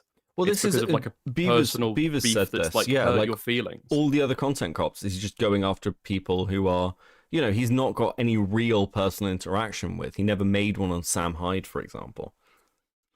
But this is obviously personal to him, and that is, pretty. He's pretty obviously ass mad about it. And it's like, my point was this. I tend to judge people by their own standards. And like, firstly, from Ethan's side, I'm not an Ethan fan by any means. But I'm like, I get... like, I made a comparison to the Tyler stuff. It's like, well, if I'd stop doesn't owe me anything. But if you stick your neck out for somebody and then they fucking shank you, or that's how, like, it feels. It's like, well... that feels more shitty. So I whereas other people who've said like mean things about me, it's like, well, I've never really stuck my neck out for you, or like we don't have that. There's never been anything like that. Where it's like I don't really care. So I get it from that side, but very particularly with like this content cop, it's like if iDubbbz was in the position Ethan was in, he'd be doing exactly the same fucking things. Exactly the same things. And this is provable by the fact that the shit that happened with Froggy on Creator Clash, Froggy worked with Sam Hyde, so Ethan burned him. Ian, right? Ian burned him. So, sorry, yeah. Yeah. Names are two. So, like, he'd be doing exactly the same shit. Yeah. Like, it's just, the whole thing's hypocritical. Like, do you remember the comment where he was, like, comparing Adam McIntyre, like their comments about Adam McIntyre towards Trisha, and he was like, oh, that's kind of the same thing. It's not the same thing. It's them saying, like, with the stuff with Ian's editor, he's saying, okay, well, you worked with this guy, you should say something. With the stuff with Adam McIntyre, they were fighting with Trisha at the time, and even then didn't endorse it. It's completely different.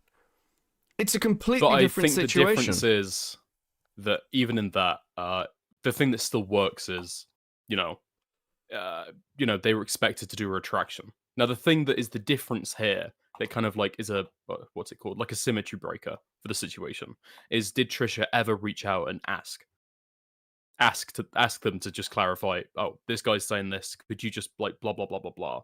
They're not as close with Adam McIntyre. I don't think I've got any But relationship at the same with time, I think they had him on once or twice to talk about the Colleen Ballinger stuff, I think.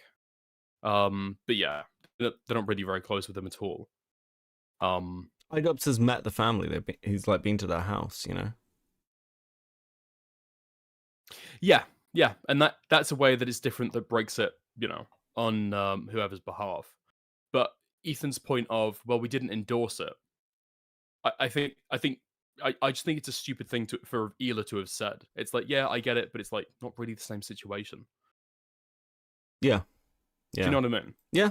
Like, it's difficult because it's essentially like, it's like moral peacocking, where you're saying like, oh, I wouldn't do this. I definitely wouldn't do this. Blah, blah, blah, blah, blah. Look at this that I've done before. I didn't even do this then.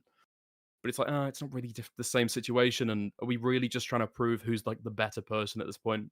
I don't know. It feels very ego-based. Well, I think part of the problem is that,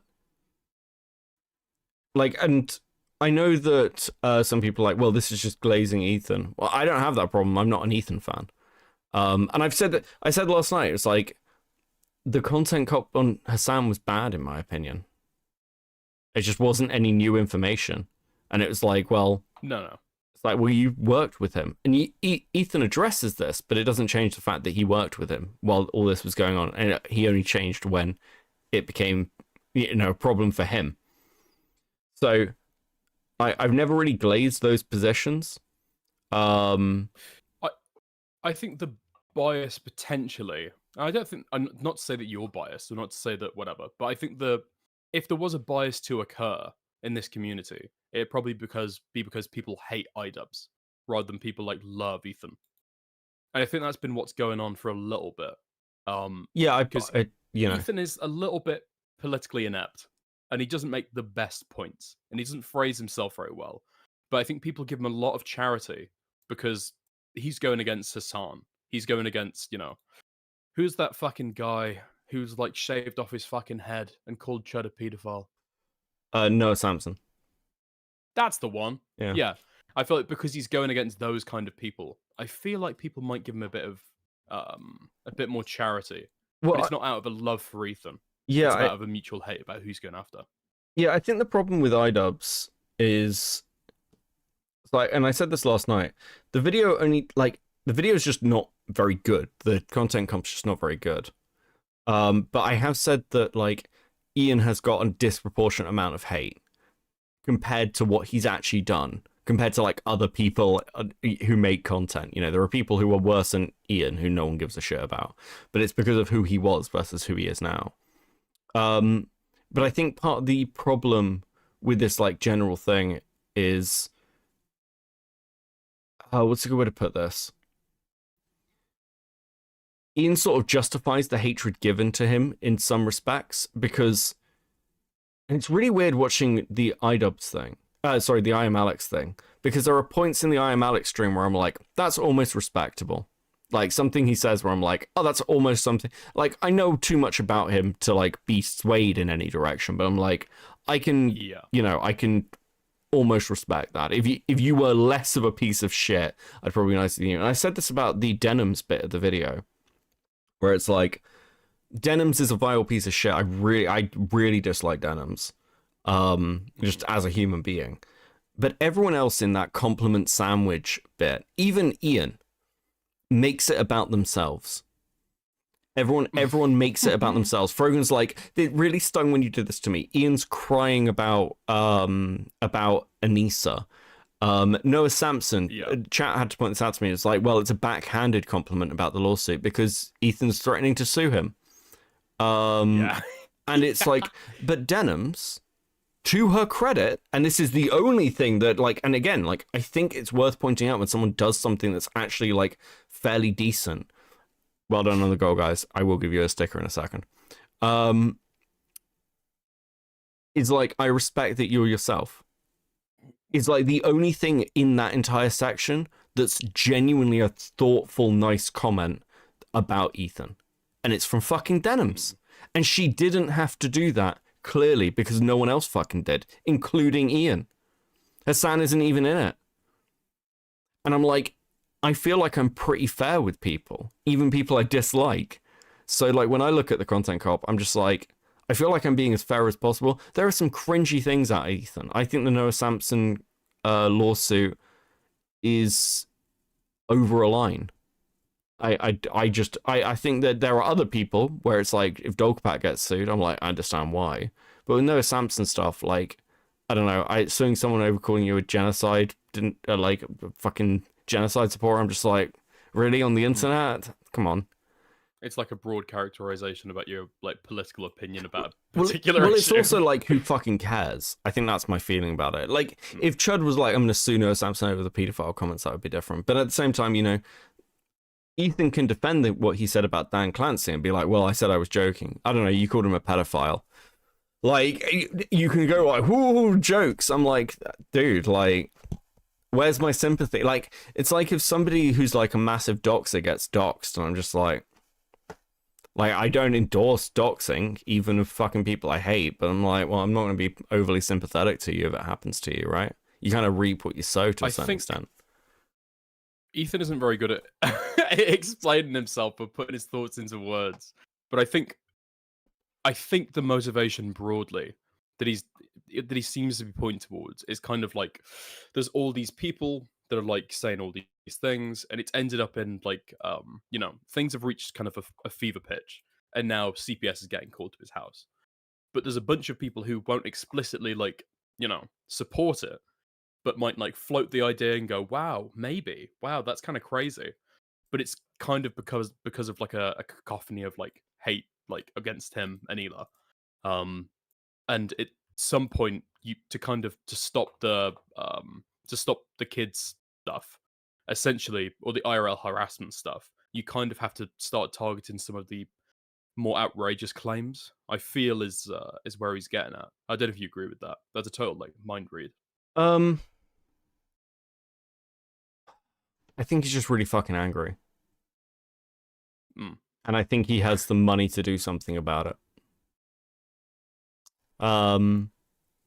I think the CPS stuff is so fucking insane. I mean, someone said in chat before, it's like, you don't go after people's kids. It's like, the comparison I made last night was like, you don't go after people's families. Even when Ethan Ralph was fighting with Fuentes years and years ago, he brings up Fuentes' sister dating a black guy.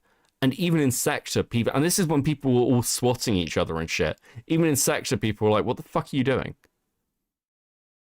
Like, it's like, the lines drawn by leftists are so fucking crazy that, yeah, like, I'm like, well, you are, this is a side that are prepared to take things to the real world on a regular basis because they view the people they fight with as ontologically evil. So they're prepared to go after people's jobs, people's families, people's personal lives. They're prepared to dox because there is no bad tactics. There are only bad targets. And when you create an environment like that, it's like, well, my sympathy is going to be lower when it happens to you. It's like Gore World, like the Foodie Beauty and like Foodie Beauty hated community, like are all suing each other. It's why a lot of people don't cover that space. Because if you get involved in it, you're probably going to end up in court. It's just very, very litigious. Over the pettiest shit. So it's like, well, when somebody in that space gets sued, I'm like, obviously. Do you know what I mean? I get what you mean.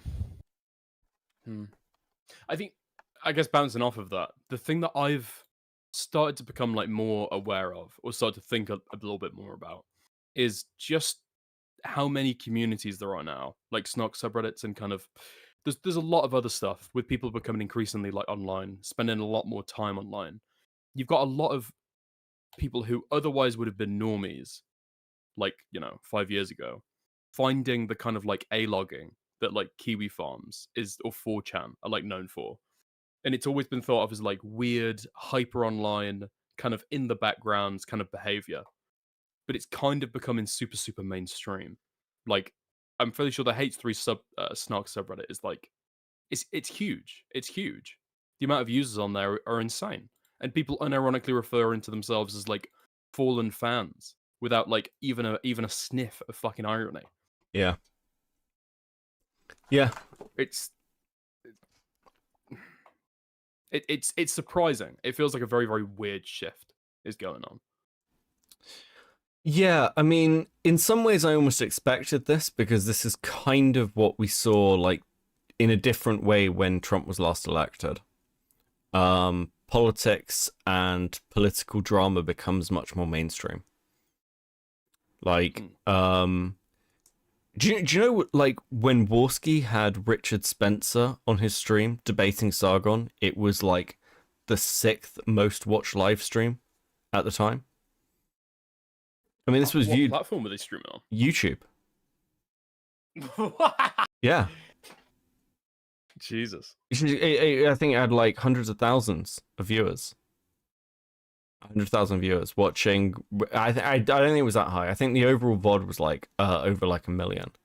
But like the stream itself, and this was when YouTube was like the idea of being watched by like crazy amounts of people like happened to like gaming YouTubers. It didn't happen with a fucking political debate, and it was like huge. And it's crazy watching stuff like that unfold. And now we're getting to the point where, well, Ethan Klein and Hassan are big content creators. So is Destiny, realistically speaking. So is Vosh. And now everyone's fighting each other. That's going to catch that attention. And I think people have made the point with the iDubbbz video of, well, it's got millions of views. It's like, yeah, but those views are going to be mixed. You've got the people who are watching it because they hate him. Surfs TV on Twitter, comparing the views that Hassan Nuke has got compared to the iDubbbz thing. Yeah. It's like, yes, retard. It's because the iDubbbz thing is out of left field, and it's an interesting thing that everyone's going to want to watch. Yeah. The Hassan Nuke, all these gripes have been litigated again and again and again over months. There's nothing new there. Yeah. And that's and again, Yeah, I said this about the content nuke at the time. I was just like, I don't think it's that good. I don't really think it's a nuke. There's nothing there. There's nothing in it that was clipped so that I was like, oh my god, Hassan did this. I was like, yeah, Hassan did this. Sure. It's what's the last time that you saw something like a video like that was like, wow, this is really, really, really new. Like, this is new information. I've never heard this before. Is this true? Chat, is this true? What was the last video that you like watched, like a content cop or like a content nuke that had that in? I mean, I don't tend to watch video essays very much. So I think that the last time I don't think I've ever really done that with chat. Like with some of the content cop stuff, I was like, well, what the fuck is this? Like, what's the context for this? Because I don't know Ethan's history, so I've got no fucking idea. But I think the last time I saw something that actually was like a video that changed my opinion, where I was like, okay, this is fucking wild that this has come out, is probably like niche stuff, like ACC stuff, where you just like get information, you're like, this is insane, what the fuck is going on? I'm really trying to think the last time something like happened where it's like, oh, like I can't subscribe to this person anymore. I this is like a career-ending video. I think it's been a while. Well, I guess to make my point, I just feel like I feel like maybe I'm leaning on this too much to like point to all these things or explain all these things or tie all these strings together. But I feel like a lot of this is caused by more and more people becoming more and more online.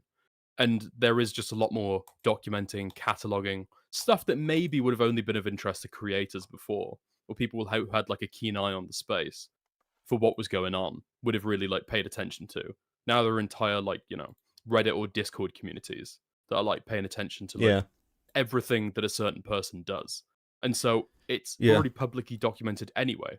If you keep up with those communities, which obviously is like, drama people we do anyway, there is essentially nothing new to cover because it's already been gone over in like excruciating detail, Well, like it's on the forums. it's interesting you say that. So like, Lock on chat is just like probably your Destiny video back at. To be fair, I was just thinking that as I asked the question. When was the last time you saw something that was like entirely new information? Well, Yeah.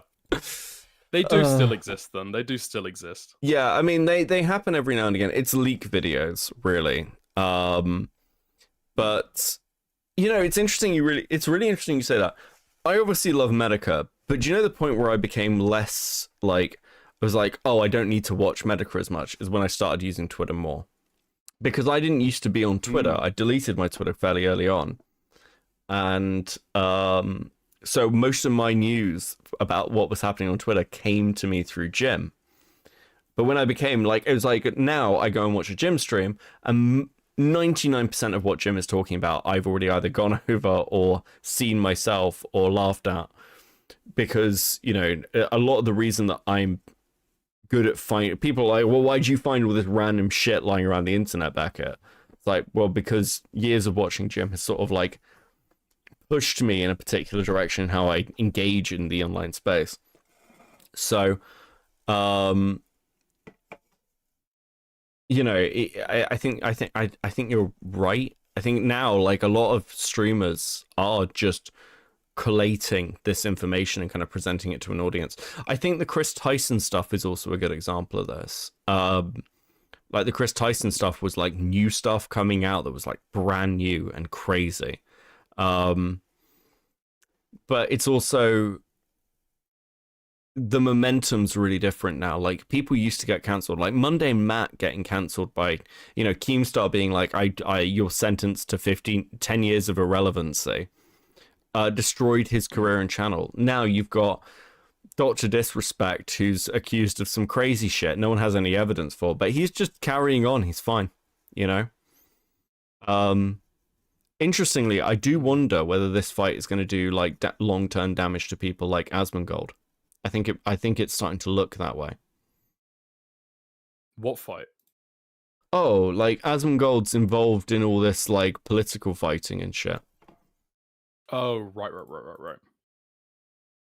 I think it is, but I don't know if we think it is for the same reason, because I think it is because, like, he's been a guy before who really cannot stand, like, the mental health aspect of streaming. And so I feel like him getting involved in, like, political communities. Oh, yeah. And political kind of, like, streams and content is like, oh man, you've just stepped on a fucking snake and you don't even realize it. Oh, dude. Well, like politics is such I don't think he knows what he's got himself in for. Politics is such a contentious, weird space to be in. Like, I gave some pretty soft takes around the Israel-Palestine conflict last night, and I know I lost subs over it. Not many, but I know it. Yeah. I know I lost subs over it, and I know it's going to. And that's okay. Always that's fine. Be divisive. Yeah. That's why there's no the best thing to do creator who like is generally well liked. Yeah, and this is and it's not as fun to cover. The reason I've avoided a lot of the Hassan Ethan stuff and not really covered it is just I think it's easier if you're somebody without like a politics background or you don't really care as much. You're just like laughing at retards. But like I find myself like it took me 7 hours to go over the iDubbbz video. Really? Yeah, like it's a 7-hour stream of like picking apart what is going on and the political takes and shit around Islam and fucking all the other stuff. And I'm just like, yeah, fuck that shit. Like it's just, and it's not fun. It's not fun. The politics stuff is just not fun for me. I think the reason that I really, really get a little bit kind of like aggravated over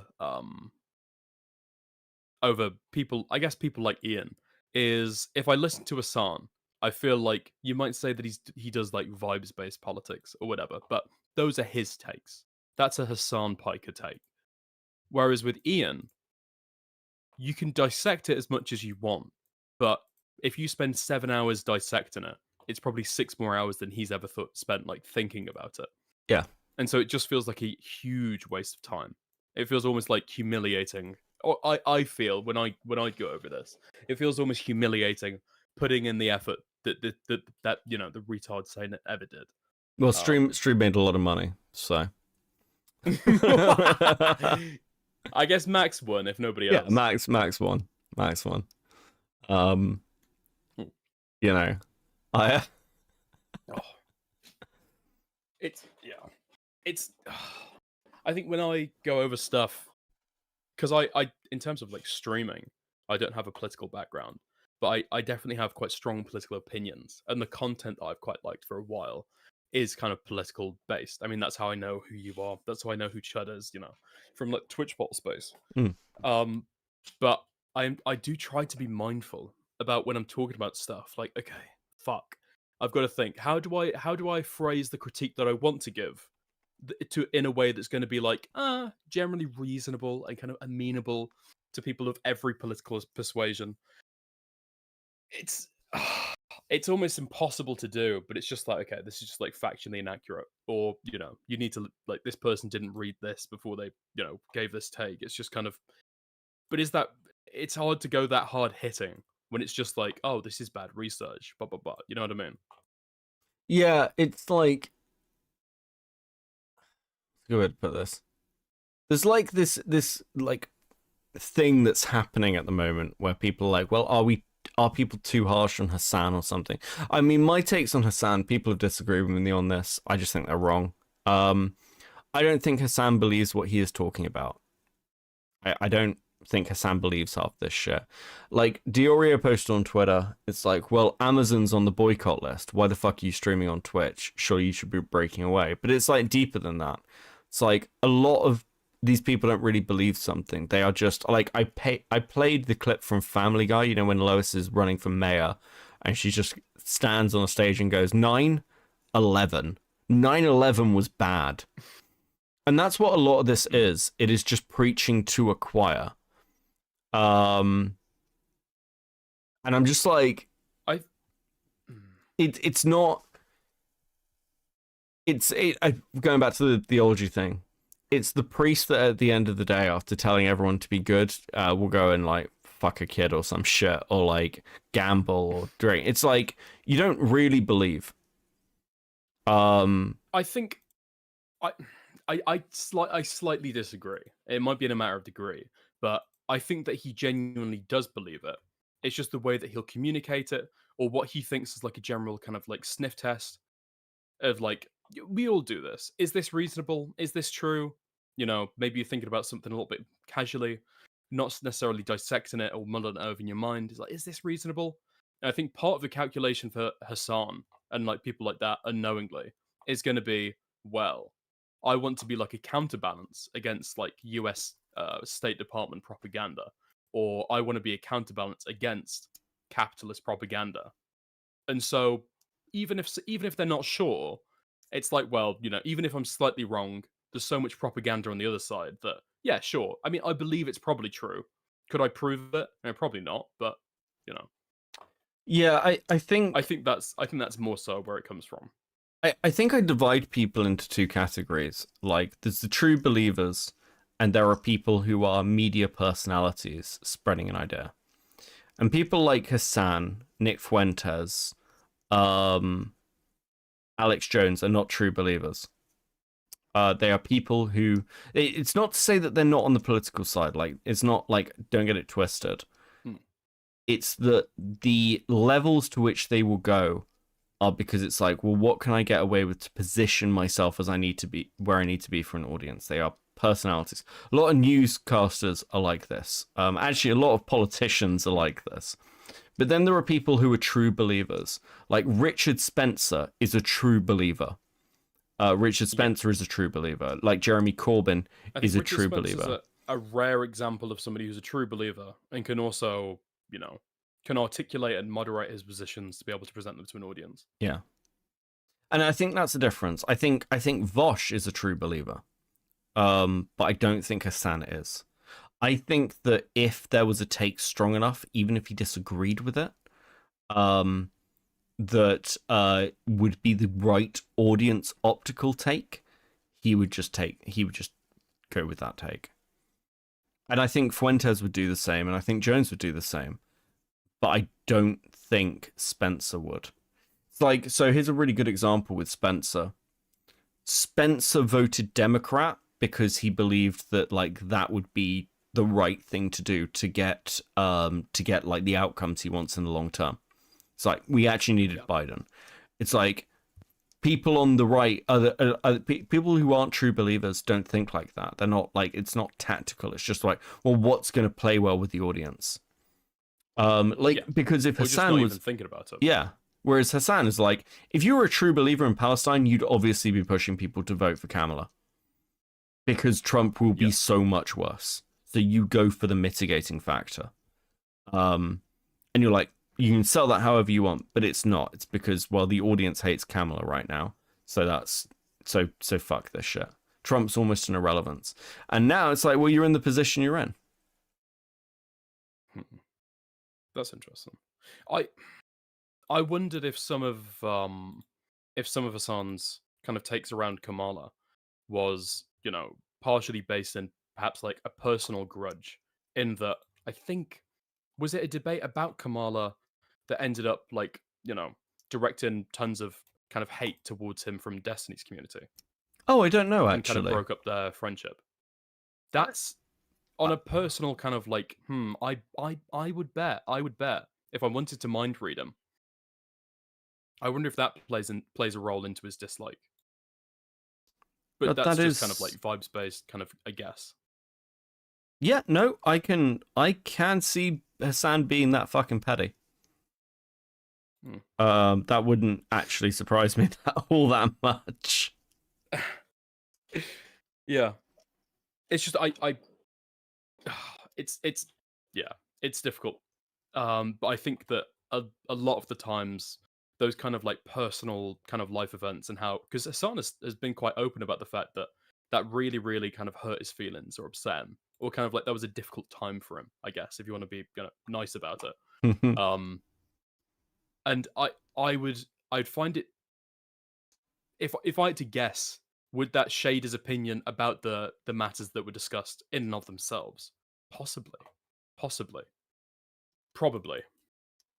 But it's hard to prove. There's going to be no evidence. It's 100% a mind read.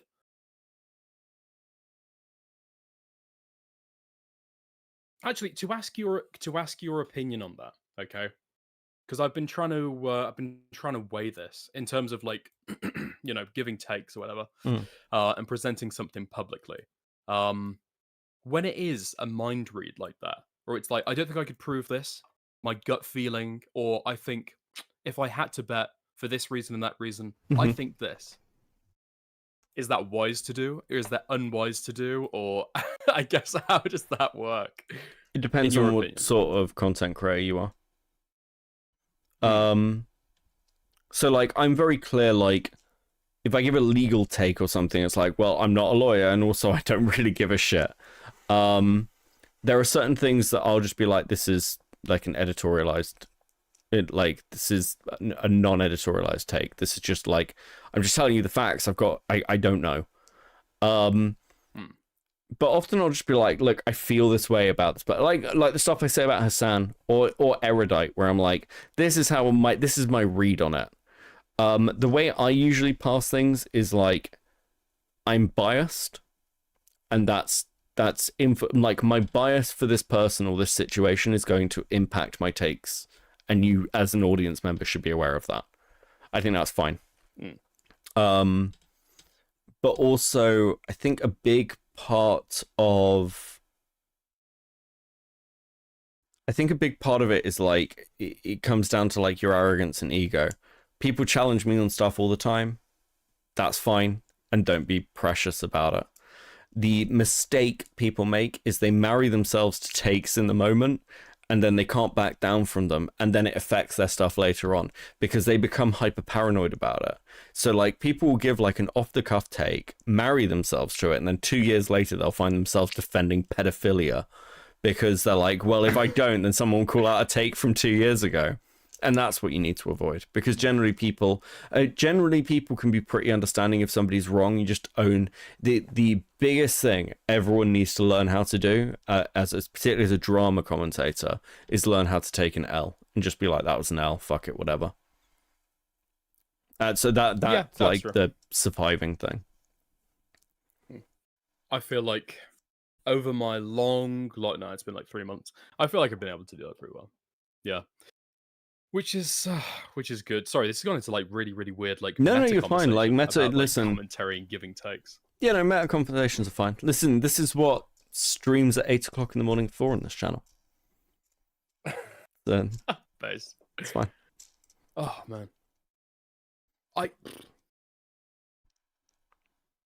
I want to hear about the Beckett of Crabs early dramas back in the 5-viewer Twitch shitter days. Funnily enough, I just brought out a video about that. What's your stuff? Did you actually? Yeah, I've just brought out a video about the time. Do you remember the pedo panel back in 2022? Yeah, I've just brought out a video where about they brought on like a child. And and like the claim was it's hypnotist Sappho. I do address that in the video. I call them Sappho all the way through. Yeah, I've just brought out a video on some old Twitch poll lore. It's the last video on the channel. Oh my god, I'm gonna have to watch that. Yeah. So your advice is to be like Jar. No. It's not about being like Jar. You should have solid takes, but like what Jar does is he waits for everyone else to have a take and then decides what his take is going to be based on who looks like they're going to win. Even if everyone disagrees with you, if you believe in a take, you should stick to it. It's just that if your take is bad and it's shown to be bad, just accept that it's bad and just take the L. But if your take is bad and you're still like, fuck you, this is what I think, and you really think that, stick to your guns. It's fine. And I felt the worst thing that you see people do sometimes is they defend a take like vociferously and they're like fighting to argue for their take. And then like a week goes by, they continue to entertain like arguments and discussions about it. And then eventually they just seem to have got like worn down and they're like, yeah, I'll take the L. It's like, what? Do you actually? Or have you just conceded because you've got no energy to like fight for your position anymore? It's like, Well, it's like, so for example, I still vehemently disagree with like Queeman and Aiden and Morale and like debating pedophilia. I think you are just going to end up being called pedophiles. And no matter how much Queeman's debated me on this, and I understand Queeman's position on this, by the way, I respect his position on it, but no matter how much we've debated this, I still think he's fucking wrong. But also, I'm not going to argue it because I'm just like, it's a waste of my time. Because I'm not going to persuade you, I'm not going to persuade the people who agree with you, and you're not going to persuade me or the people who agree with me, so it's an irrelevant fucking conversation. I'm not going to fall out with you over it. Same as the Tiger stuff. I disagree with Queeman on Tiger stuff. For things that you believe in, whether it's like optically good or not, right? It's about endurance. He thinks that he thinks not debating it because of the optics of it is a cucked position. He's right, by the way. I actually agree with him. It's just that I'd rather take I will happily just take a cucked position so that people aren't being like. Well, it's twofold. Firstly, with me, I've said this before. I think that there's a harm element there and stuff around child abuse and things. I find very, very uncomfortable. So I'm, and you can see this in my coverage. Like, right, I was talking about this right at the beginning of the stream. There's a content creator called Mushroom Girl who is currently 17. I've known about them since I was 16. Their content is a horror show, but I won't cover them because they're under the age of 18. So, like, I have quite hard rules. And if I find someone's underage, I tend to be much more chill about anything they're doing because I'm just like, you're a kid. You're one of the youths. But when you turn 18, then you're fair game. Sorry. But... Yeah. And so, but like the basic thing is like I think that there are some things that it's okay to take a cucked position on because like there are implications to that. It's like you could say, you could be one of these people who's like, I'm a white person who's going to say the M word online. It's like, well, you can do that, and not doing that may be a cucked position, but also I like being employed. Do you know what I mean? Yeah. Yeah.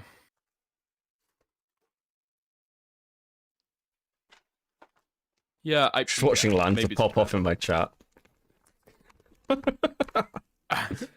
Lanza's clearly being I know what Lanza's working on. His next video is going to be fucking look, like Lanza's next video is going to be fucking banging, but I think he's going to go insane before the end of it. Like speaking about kind of like covering people who are like, you know, I guess like 17 or kind of under the age of 18.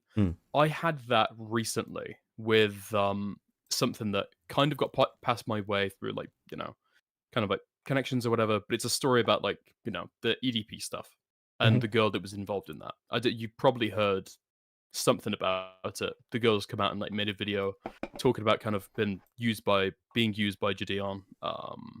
And yeah, a lot of stuff and troubling stuff. I mean, have you heard about this?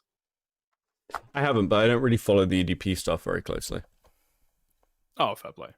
Well, anyway, yeah, the girl involved with that, Kyla, she's come out and made a video now, and it got past my way, and one of the people advocating for it. I mean, there's like, I had a little bit of an interview / argument with the guy who was going around, kind of like, I guess, doing what seemed like kind of astroturfing for it, because he's approaching as like, is it Veritas? I've completely forgotten his name. Anyway. He's going around. I think he was involved in the Ava Chris Tyson stuff. It's not fucking Prism, is it? Oh god, it's not Prism, but it's somebody. But who, it's like, someone. Yeah, someone who works with. Okay, yeah. Yeah. Anyway, so he's going around and he's saying, "Yeah, blah blah blah blah blah. I just want to clarify some things. I'm mutual friends with this girl. I just want to da da da da da da." Anyway, I kind of figure out kind of halfway through the debate, or halfway through like having a discussion with him that. He's dating this fucking girl. He's not just some commentator who's like, you know, kind of aloof or kind of like, you know, just discussing it from the sidelines. He's dating the girl. Yeah. And he can't really decide, it sounds like, whether he's fully in or fully out. Anyway, he claims initially to be 19, and then he says he's a few months away from being 19. She's 17, a few months away from being 18. So I can kind of understand why he didn't want to, you know, kind of reveal that stuff. But anyway, because I've spoken to him, he hasn't been very helpful. And he's essentially just said, like, nah, I swear, I've seen the evidence. It's like, okay, well, is she going to release the evidence? Probably need to discuss something with her. But then she's like 17. I feel weird, essentially, like, putting her on blast or trying to do the same kind of like, actually, I think, you haven't been honest, and actually, you know. So it's not quite the same when it's like a minor. But I know it's like 17 years, 11 months, and however many days. It's like, yeah, I get it. I think it comes down to who the person is, and when you're dealing with something like EDP, it's like, well, it's EDP, but it's also like, what's a good way to put this? When you're dealing with stuff like this, it's always best. You need the evidence, in my opinion, before you do hard coverage like this. And I've called out just pure testimony before. I would continue to do that. There's something about pure testimony that just makes me very uncomfortable. At the same time, it's like, okay, cool. Well, you kind of look at the body and the history of somebody's work and associations. Unfortunately, it's not guilt by association, but it's like, well, you work with Prism. It's like, how much do I trust your word, right? Potentially reflect on your judgment, yeah. Yeah. And if they have an emotional investment because they're dating the person, it's obviously going to. I'd be very, very, very skeptical and cynical. A lot of people, I said this during the jar video, and I'll keep saying this about the jar video. There's a section in it where I'm like, I heard an awful lot of stuff about jar that is not in that video, because the people who were telling it to me had no fucking platforms. I thought this about the girl who came out and said, well, Jar got me to draw lewds. And I'm like, well, I don't have enough context for this. I don't know who you are. I've got no evidence for this, really, other than your testimony. I'm not going to put in a fucking video about him. Whereas the people I included are all people with platforms, significant platforms in some cases, who you can kind of go, well, if they've lied, then there's a way to do something about that, you know? When you have random people coming out going, oh, this person did this to me, it's like, I need some fucking evidence from you. The other thing as well is because the story's so fucked, when it comes to like pedo hunting shit, I generally won't touch it. Like, I will touch stuff like the Chris Tyson stuff when it's the Discord leaks, because it's like an ongoing story and it came from the mods and everything else, and no one's actually like been raped. But when you're dealing with like real fuck shit, I'm very careful about what I cover, because fucking that up can fuck up like actual investigations. And also, if you're wrong, that's the sort of thing that's like very, very hard to get away from, making mistakes like that. Yeah, no, I agree. Obviously, like a small part of it, kind of like interviewing people, or like, you know, having a call with people, having them on to like discuss stuff, or asking them questions about like, you know, what's going on. Yeah, I mean, I'm saying this about like, you know, a conversation that I haven't seen you have, so I don't, you know, I'm doing this and I'm giving a bit of a blind take, but it's also like, that's fine. You know, look at some of like the conversations Chud has had with people over the years where they've lied to them, where they've lied to him, you know, and then it's like how you handle that after impact. Ultimately, like, we're all people, like, you know, a lot of people do this thing where it's like, well, you're a journalist basically on YouTube. I'm a shit poster. I don't want to be compared to a journalist. I'm not. I'm a well-researched shit poster, but I'm a shit poster. I'm an asshole. Even in the video I just released, like with the you know, the claim that Sappho called in, like I addressed this at the beginning. It's like a lot of people disagree with this. I think it was Sappho for a myriad of fucking reasons. But I can see why people would disagree with this. At the same time, though, if it is just like a Sappho clone, some of the shit that was said, some of the stuff that was dug up, which I can't find, but like I remember it from the time, and I've spoken to other people who were around at the time. It's like, well, at the very least, they would have had to know Sappho personally, and the interviews, like someone goading it, Sappho used voice changes, all these other things. I'm just like, I'm just going to treat them as Sappho, but I'm going to flag that at the beginning that, you know, well, it might not be, you know.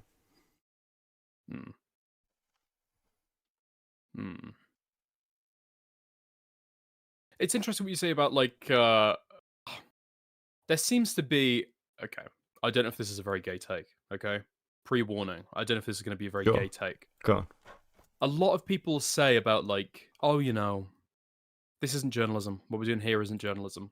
You know, don't treat yourself like a journalist. And obviously, like, you know, by no means do I like think that I am in any capacity in any of this. Essentially, yeah, it's just like online shit posting or whatever. But in terms of like having an aspiration to those kind of standards or norms, I feel like there's a certain amount of like, I don't know, there's like a level of dignity in that, or like that's like respectable, that somebody would try to like, you know, kind of base what they're doing on those expectations. Maybe it's a virtue rather than an obligation, but I think one of the problems is like you have an obligation, I think, to be, broadly speaking, like fair, or what's a good way to put this? I think the problem comes in where a lot of the people who make the takes of, well, what we're doing here is journalism, an awful lot of them are not really holding anywhere near those fucking standards. And the other problem is that I don't know how many people know actual journalists. I have that misfortune. It's like, well, yeah. Do you know what? Actually, I think some of the... Do you know what? Ironically, I think some of the standards that commentary holds itself to are higher than some of the journalistic actual standards. When you look at things like the phone tapping scandal, when you look at like stuff that like tabloid media puts out, even stuff that you'll read in the Telegraph or the Times, sometimes it's just really fucking bad journalism and is completely within the norm. If you look at Fox News or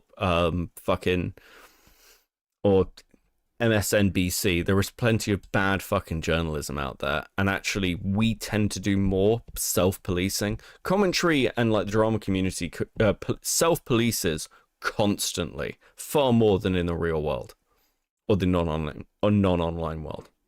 Far more. Yeah, especially in a content drought, that kind of does become the content. If I give a take that somebody doesn't like, I'm gonna fucking hear about it. There's gonna be other conversations about my take being shit. If a actual journalist gives a take one of their colleagues doesn't like, they're probably not gonna fucking hear about it. Yeah. Oh. Okay.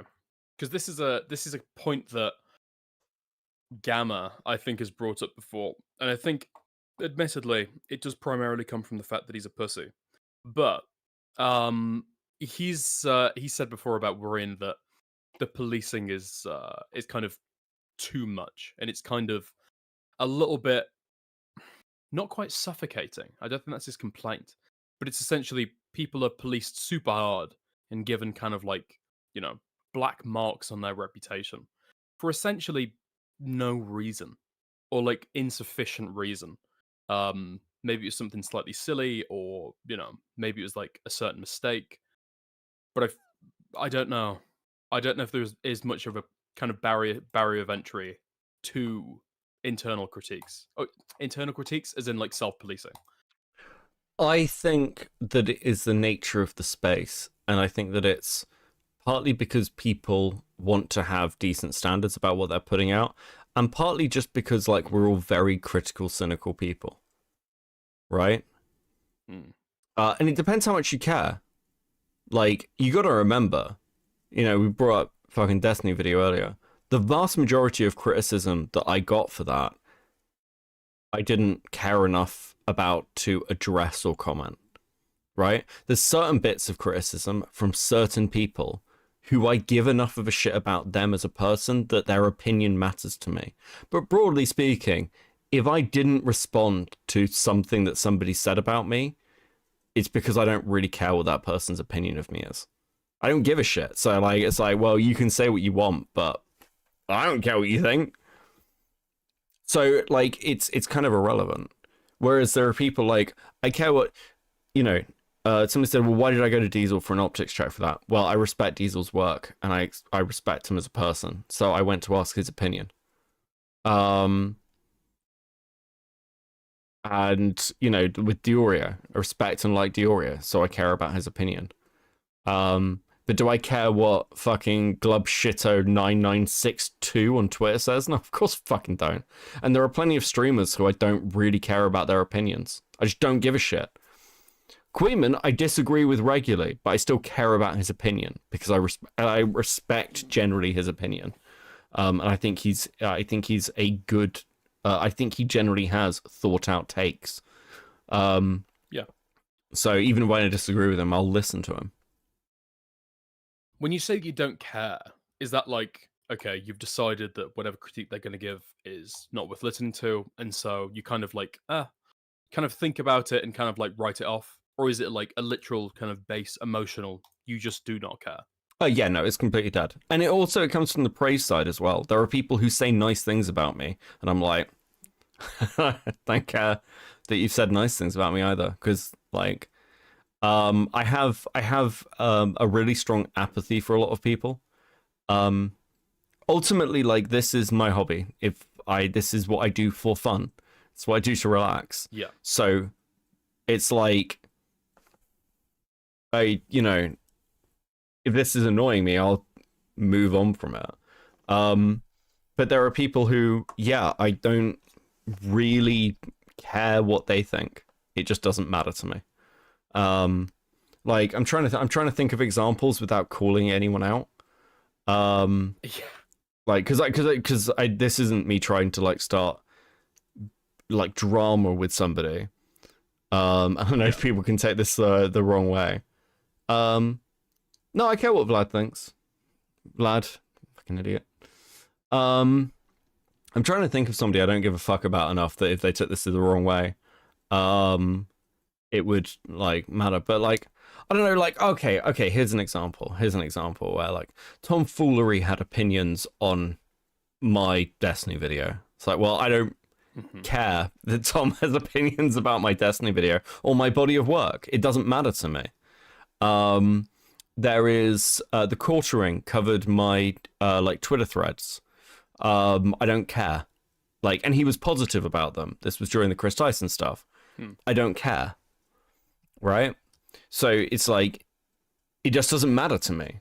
It's like me, hate me, I don't really give a shit. When Chud's brought me on and he's asked me like, well, the chat seems to dislike you. What do you think of that? I was like, well, I don't really care.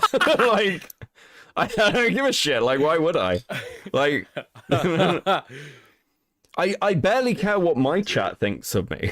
Like, I like hanging out with them, but I'm not like, oh fuck, this chat. Like, there are people within the chat who I like have known for years, like Hoz. And like one of the chatters, Arcani and I play games together. Like, we chill out. But generally speaking, I'm quite water off a duck's back about shit that's said about me. Yeah, that's probably smart to be. Yeah, I think it's not intentional. It's not a big just issue for me, actually. Broadly speaking, how I am as a person. No, I think I'm roughly the same. I don't think I've never really been the person that has ever been like, I don't goaded into fights or whatever. But it is simply because I generally don't really care, or I just find insults kind of quite a little bit funny, or a little bit kind of laughable, or it's just hard not to see the comedy in them, or it's hard to actually take offense to them, whatever. I don't think I've even got that much like criticism from anybody, so I'm not. Maybe I'll change my take in a few months, or this will age poorly. But yeah, at least from like, yeah, I haven't really got anything now. I'm thinking about it. I'm saying this, and I haven't even really experienced it meaningfully enough to even comment. But yeah. It should be. I just don't have to see, I guess. Yeah, I mean, like, as a clarifier, like, it's like when I say that I don't care what chat thinks. Like, obviously, I like my chat, I love my community. I'm very, very pleased with how it's turned out. But it's also like, I will argue with my chat quite happily if I think I'm right and they're wrong. And not really worry. I'm not like not worry about the sort of like impact. I've lost the Grimes stuff, my Grimes coverage. I know that certain people really fucking hated my coverage of Grimes. And it's like, well, that's Grimes, really? Yeah, not Grimes, Grums. There we go. Oh, yeah. And I'm just like, well, that's my take. It's whatever, because I'd rather just be honest. And occasionally I'll give like litmus takes, because. What do you mean by that? Litmus takes. Like, occasionally I'll give a take that I know's out there just to sort of like cut out people who like I was talking about something recently to do with like prostitution and sex work, which is a litmus test take, where it's like, it's not really important, but I know like a few people will like stop watching me because of that. But like when it comes up in like a relevant drama, I won't have those people in my chat bitching at me. It's just a little bit of a cleansing. Occasionally having something where you're like, oh, I'll say this, and it'll annoy people and they'll fuck off. It's just good to, it's tidying, basically. I might start doing that. I've got to think of some slightly controversial. It's probably going to be very gay lefty takes. Actually, now I'm thinking about it. Well, it's also useful because it's sort of like.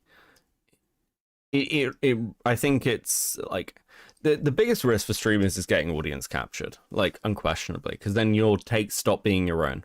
And one thing that like a conversation that happened in Twitch poll ages ago was what was it? I was arguing with Vlad about something. Oh, okay, I might go into it in a bit, but there was a take in Twitch poll that like streamers radicalize their audiences, and I vehemently disagree with this. I think audiences radicalize the streamers because you're giving constant the whole, feedback. like, stochastic terrorism thing. Oh fuck! Please don't do stochastic terrorism. Oh, fuck! We went into No, this. I'm saying it was during that debate cycle, right? Oh yeah. Yeah. And it's like it's I not agree. true. People shouldn't do stochastic terrorism. Yeah. It's but it's I'm not engaging with you. But What? no, this stochastic terrorism thing really annoys me because it's got no basis in the literature. It really pisses me off. Okay. But it's one of these where, generally speaking, audiences control their streamers by feeding them money and nice comments and feeding their egos. And that's why streamers change over time and audiences become more condensed as certain groups within that audience drive out everyone else. And then you've kind of got like a captured voice piece. This happens to an awful lot of streamers. And I think it's one of the worst things that can happen to you. It really fucks you. It fucks you as a person. So it's just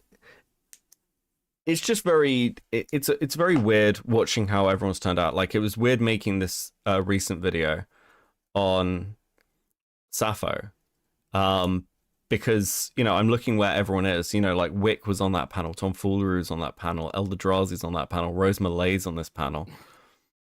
You know, Jesus Christ. I was talking to somebody from the old Twitch poll community the other day when I was making this, because I wanted their opinion on some of my Twitch poll takes. I was like, out of the people who were around in Twitch poll, like actual sort of Twitch poll people, I think the only ones who are left who are moderately like sustainable or successful, who weren't just chatters like Queeman, is basically me and Chud. That's it. Everyone else is dead. You Not know. Vosh.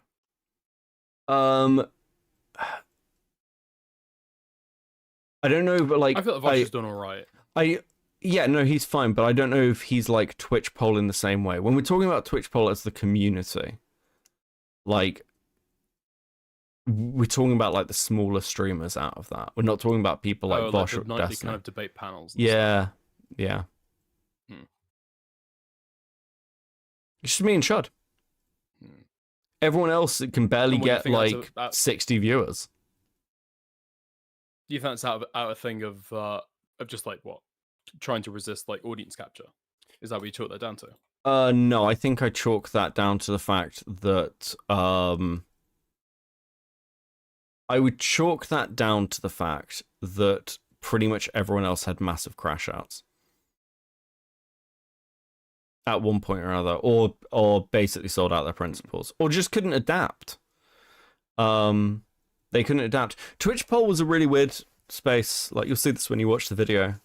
Twitch poll was a really weird space because it basically grew out of the COVID-19 pandemic, and when the pandemic ended, Yes. everyone's viewership died. It's Twitch poll grew in a unique way, and then Destiny got banned. It fucked all of them, and they didn't really have audiences of their own, so they were fucked. Yeah. And I mean, like, I came over here to YouTube and basically built a totally new audience. There's very few of my old Twitch audience left in this chat. Twitch poll, yeah. Would it have been better if you'd done multi-streaming? Or No, that was worse. would they just have got turned off by the content anyway? It's not about getting turned off by the content, because when I was in Twitch poll, when I actually was making things as Twitch poll, if you go back, I was right from the off, I was talking about basically the same thing I'm talking about now. Like, there's a really old VOD of me that one of my friends actually did some editing for me, so it's still on my channel. This is like right when I started. And it's talking about bestiality, like the bestiality documentary. I have always done the same content as I'm doing now. I just happen to be in the Twitch politics space. But no, the dual streamings, this is why a lot of streamers failed, actually. When I moved over to this channel, a lot of my old audience was like, well, you can still stream on Twitch. But if I'd done that, I would have created 2 separate chats, and you can see this with other people like Wick, for example, where they want to move over to YouTube, but they can't let go of the Twitch side. It's like, well, if you separate those chats out, you are going to have 50 in one and 50 in other, at best. And you are going to have much slower chats and much more constrained conversations. Whereas if you just come over to one platform, and then you're just on that platform, there is one chat, everyone's in it, chat's more active, the community's more whole. It's not the YouTube side and the Twitch side. It's only when you're really big that you can maintain that. And even when you're looking at people who have sizable audiences like Chud, it's like, well, Chud multi-streams to Kick and Twitch. But is anyone in those fucking chats? Other than the YouTube chat? No, of course not. They're over in the YouTube chat. One of those channels, one of those platforms becomes the core platform.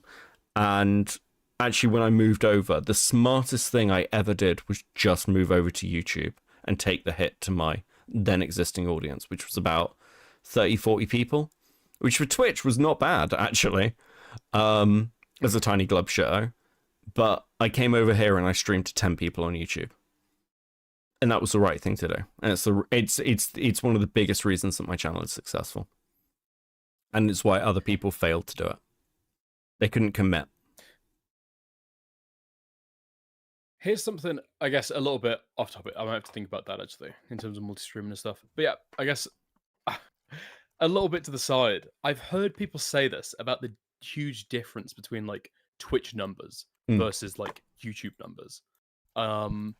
Why the fuck does anybody even try to start, like, a Twitch stream anymore? Is there, like, the revenue per Twitch viewer is, like, higher than the revenue per YouTube viewer? Or why is it worth it if the viewership is so much lower on that site? It's just certain communities that are like there and not on YouTube, or I don't really get it. Twitch is in many ways a better platform. It's much easier. It's much less. It's just easier to run things on. There's a lot convenience factor.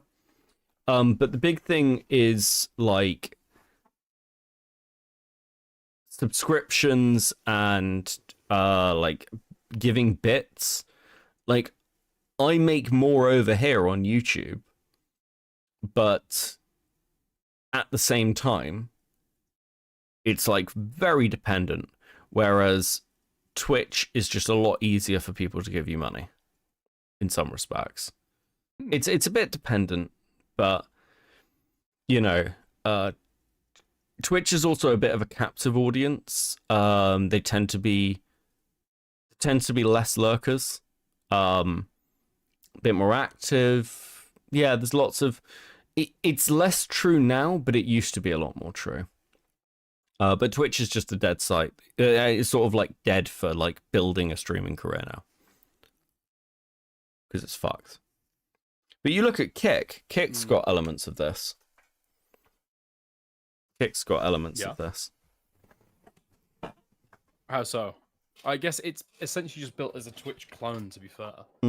But how do you mean? Well, if you're over on Kick... Okay, so the thing is, if you're over on YouTube, you're dealing with an audience that is used to watching you not just live, but your VODs much more. And they're used to watching like a multitude of content on the platform, in a multitude of styles. That's not really as true for something like Twitch. Twitch usually have people who are like, I watch this Twitch streamer or this bracket of Twitch streamers. Like I watch politics streamers, or I watch fucking hot tub streamers, or I watch whatever. Whereas with YouTube, people tend to have a much broader range of tastes, and there's a lot more people, there's a lot more drift, I think. Whereas like pure streaming platforms are a very particular thing. So it's I need to look into Rumble, actually. But I think at the like baseline, Rumble's very weird. Yeah, Rumble's a weird place. But I think at a baseline it's this. When we say like 40 is good, it's because it's harder to get 40 viewers on Twitch than it is to get about 80 viewers on YouTube. Yeah.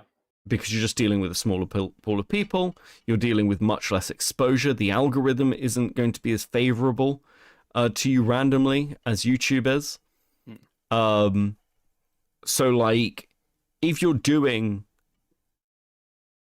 what, like 40, 50 on Twitch, it's probably the equivalent of being 100 concurrent viewer on streamer on YouTube, realistically speaking. But yeah, it just feels like a very, very different sphere. Because I think I would, in the past, I wasn't ever really like a Twitch user, if that makes sense. It's like I'd mainly watch stuff on YouTube, and if I saw that something was being advertised to happen on Twitch, I might go to Twitch to watch it. But it's not like I'm gonna idly go to Twitch without having an intention to watch a specific thing. Do you know what I mean? Whereas in YouTube, I might like refresh the recommended and see what's going on. Yeah.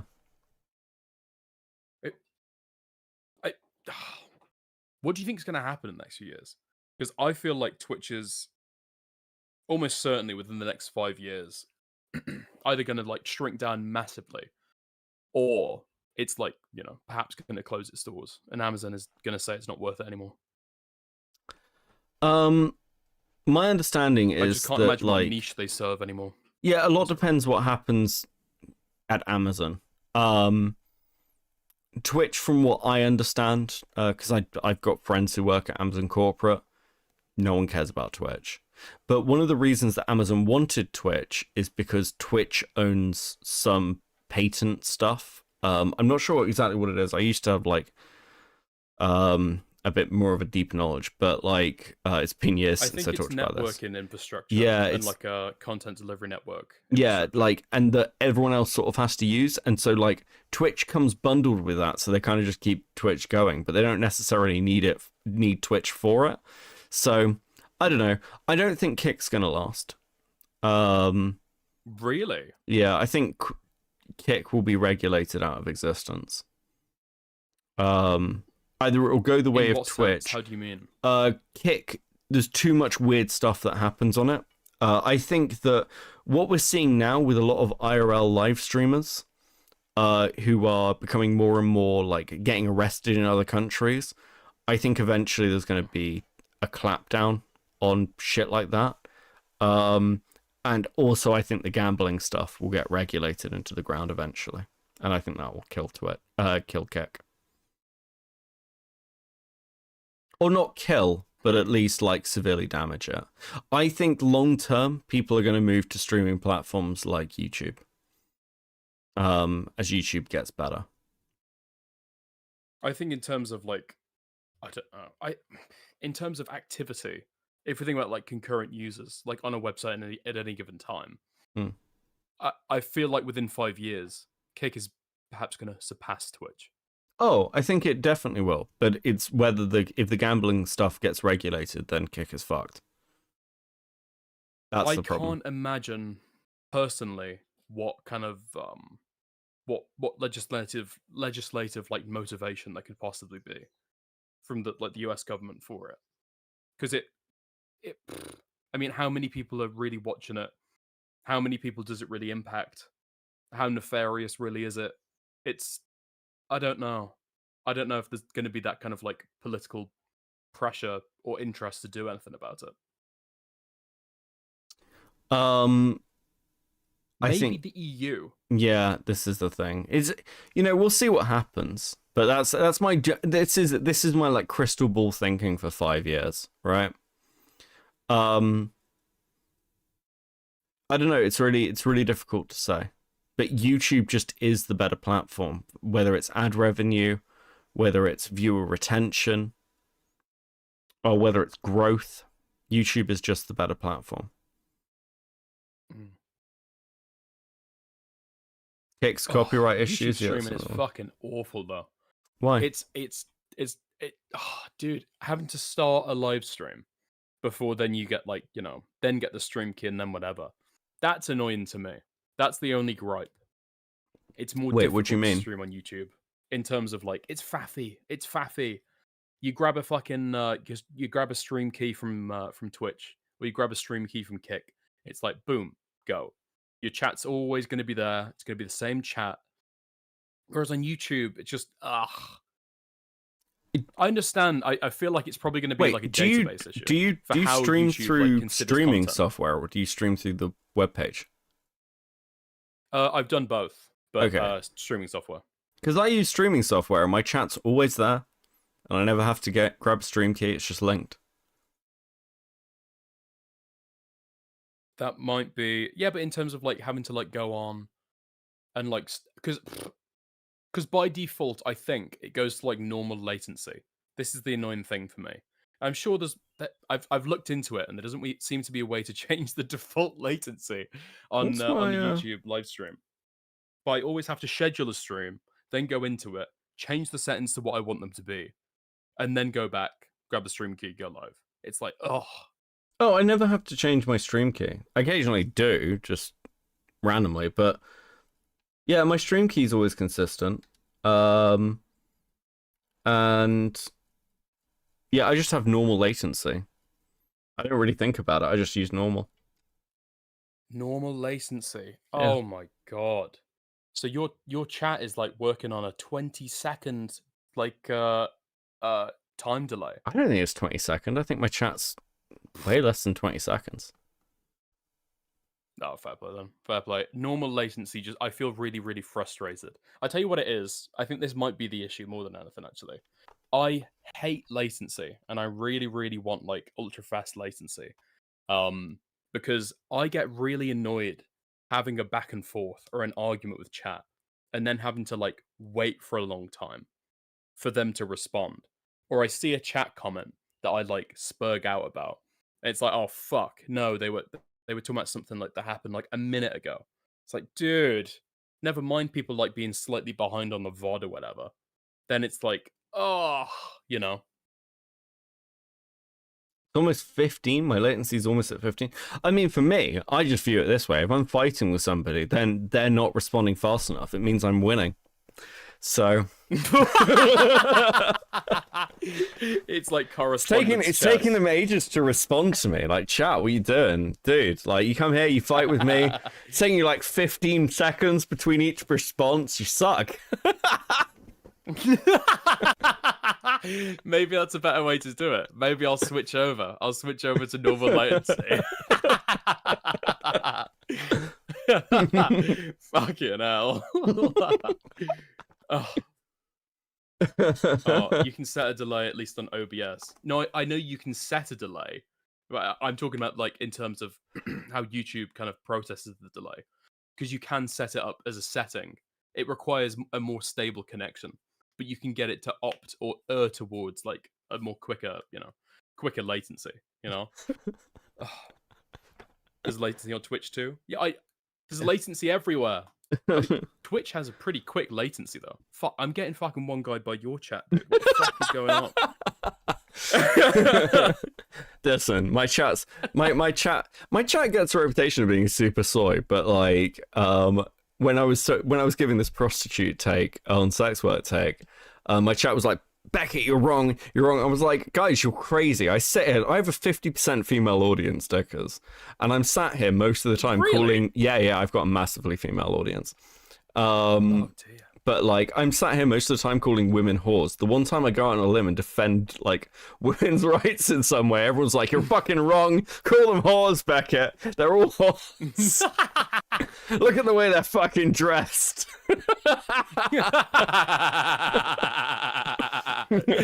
Oh my god. I have like a 25% female audience, and I get told by everybody around me that I've got like a super female audience. How the fuck do you get a 50% female?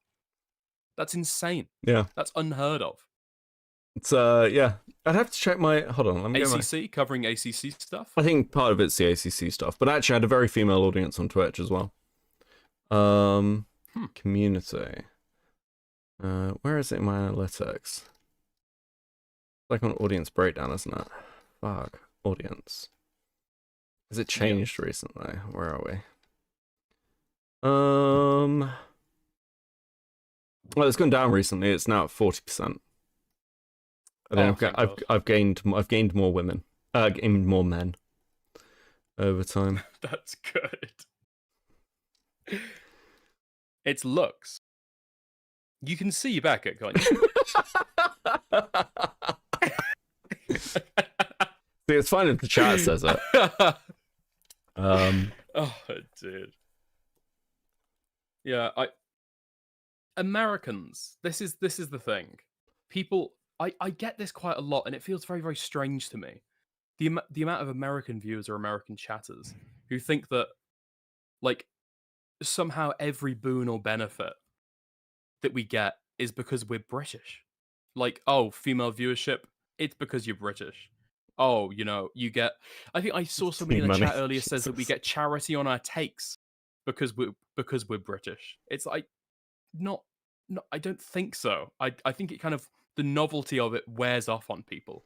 I don't think we have this, like, I don't know, kind of milieu we can rely on of, like, we're the colonialists and everyone's going to, like, defer to our opinion or treat us better in some respect because we're British. I don't think so at all.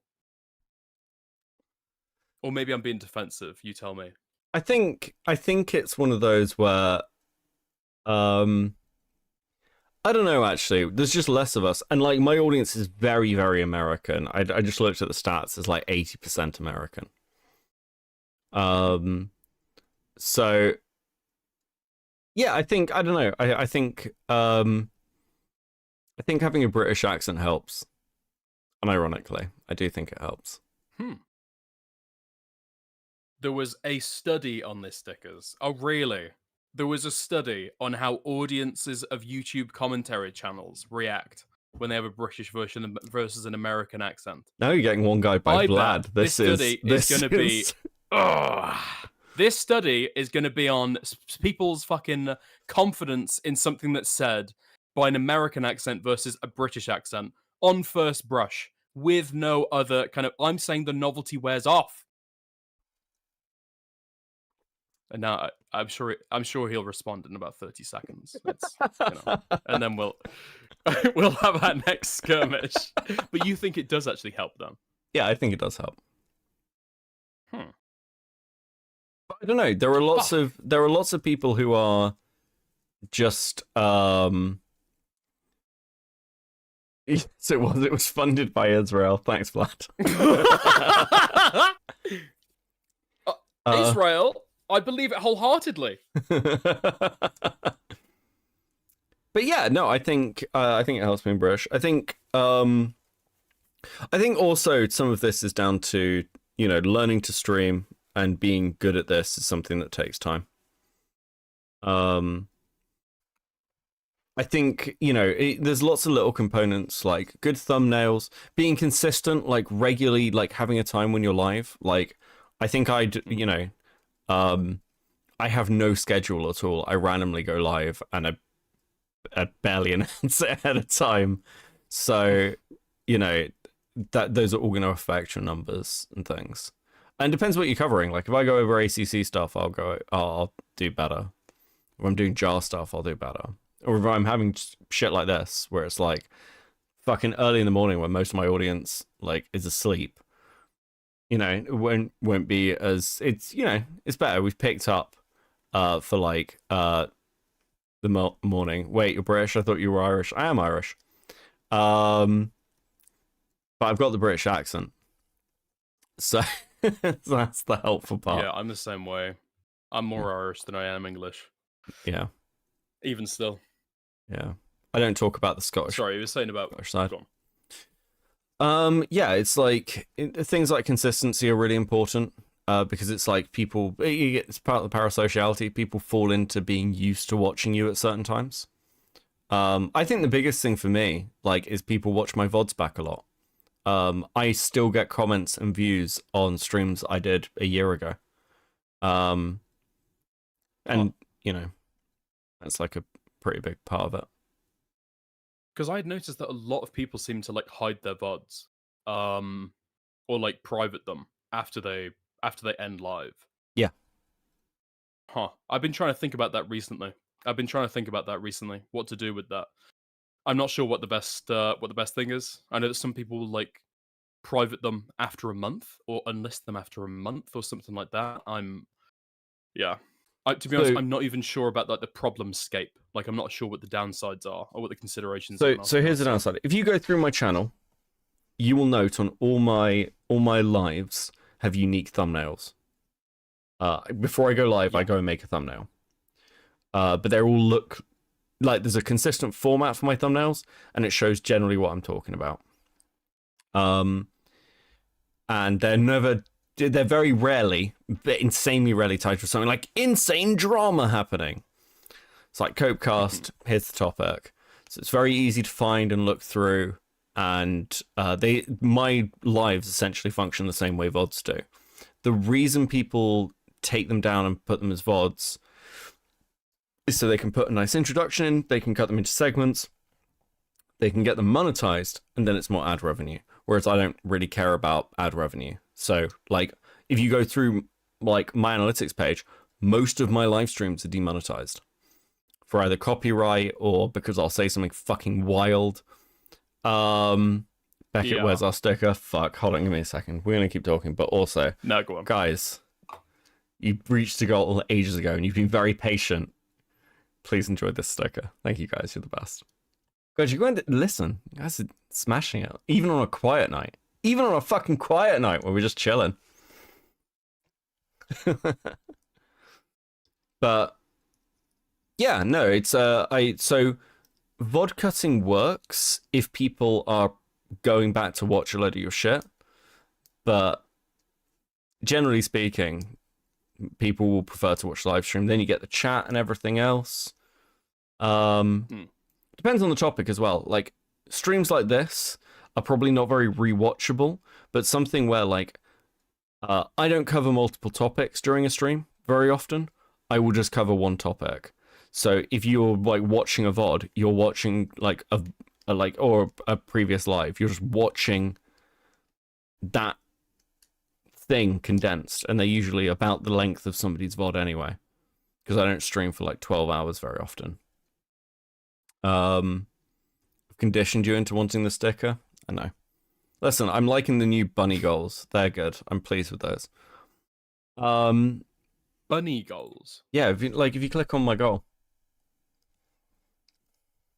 like, you get a sticker. Oh, nice. Okay, I see it now. Right. Never clicked on the goal before. But why are you in perma caps locks? Oh, Gilded. Yes, he always does this. Well, Gilded privates all his streams, but he never puts VODs out of them because, like, he would get fucking banned from YouTube if his streams stayed up. They just get reported. Jesus Christ. But I mean, that's a way to do it, I guess. But you know? you can see other Just say people. unhinged shit during the live, and then hide the evidence. The question is, it's like, if you're a smaller person, how often are people actually going to go and want to watch your VODs? And I think a lot of people's views on their VODs, like their, like, cut VODs, kind of speak for themselves. Unless you've got somebody, like, the reason people do it is because Chud does it and Destiny does it. But they are big, and also they have very competent editors, not just editing, but also doing a bit of, like, training to get them to go, here's what a segment looks like. That's why it works. I am trying to move into that a little bit, I guess. Because I feel like there's more outreach for, like, advertising the streams at the very least. In terms of, like, getting people to know, like, who the fuck you even are, there's basically no money in it, especially compared to streams. At least for me, okay. At least for right now. Well, the way I look There at it seems is to be this: absolutely no money in it. you go on my channel, the video section is for videos. This is prepared, scripted, well-edited content. You go on the live streams, the live streams are just the live streams, and they're separated out. You know? They're their own things. And that's fine. I think that's good. People think a lot about growth and everything else, but ultimately, as a streamer, if you're thinking about the monetary intake, you're going to make more money just from super chats and memberships and all that kind of stuff. Whereas if you're an essayist, you're going to be thinking about the ad revenue.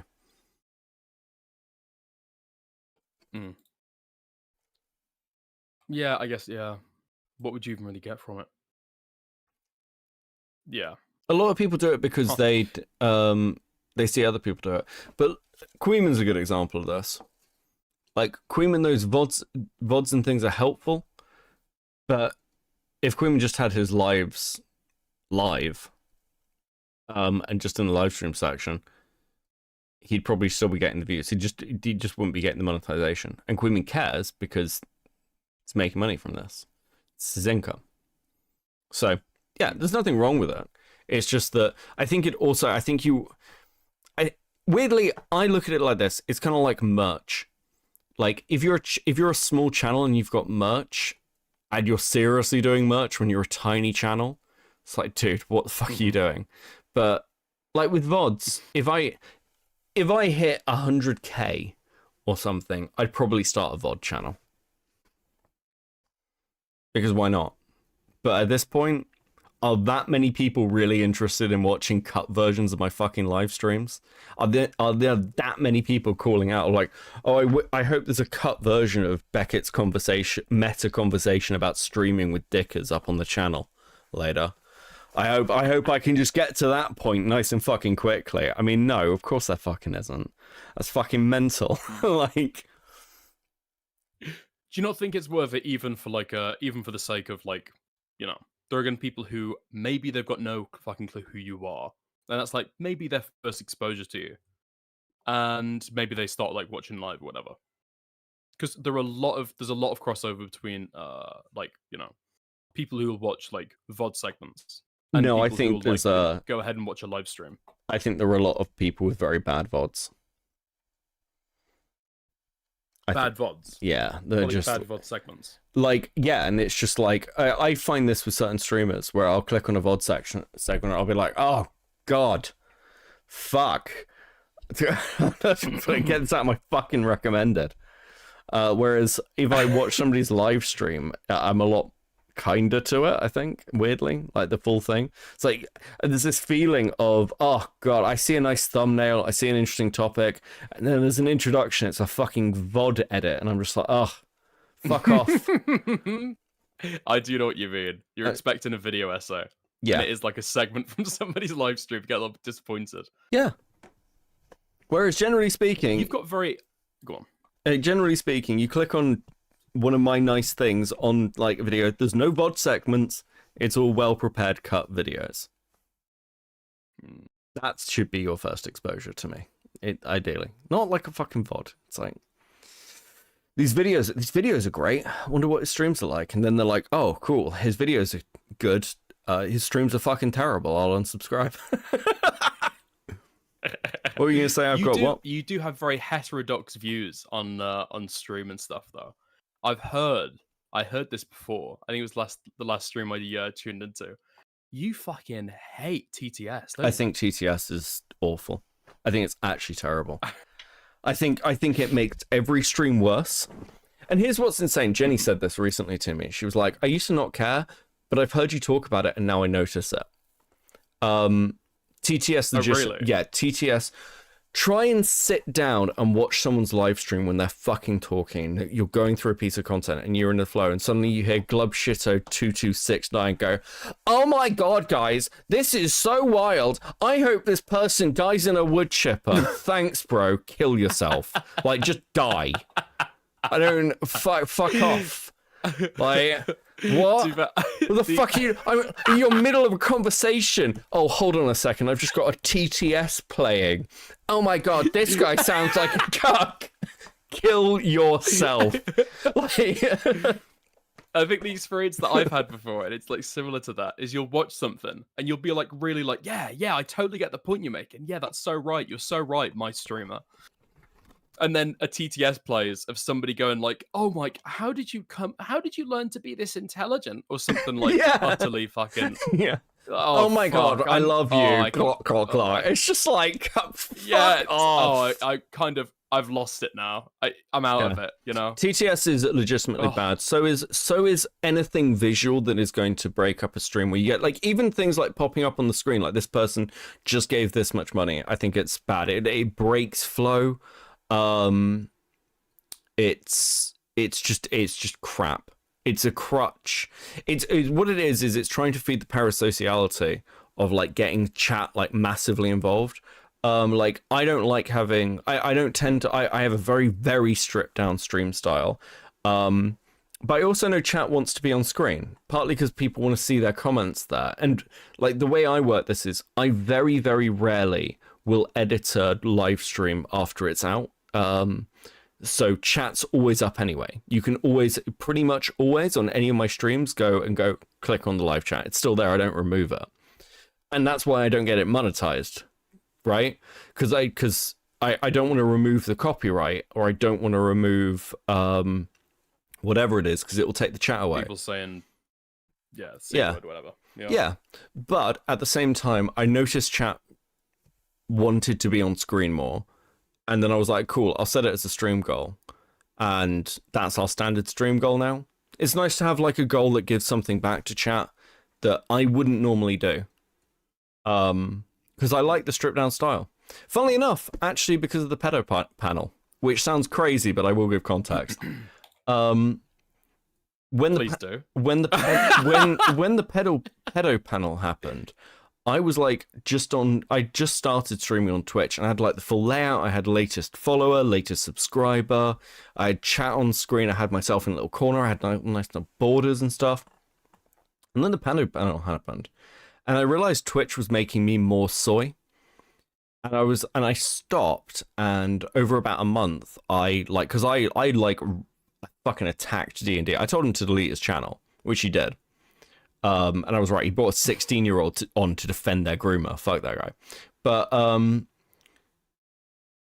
I reflected and was like, well, what do I like seeing in streams? What do I find interesting? And I realized that I like a stripped down style. I like something that's not too visually cluttered. I just want to see the content or see the person, and that's what we're gonna have. And that's why my streams look the way they do.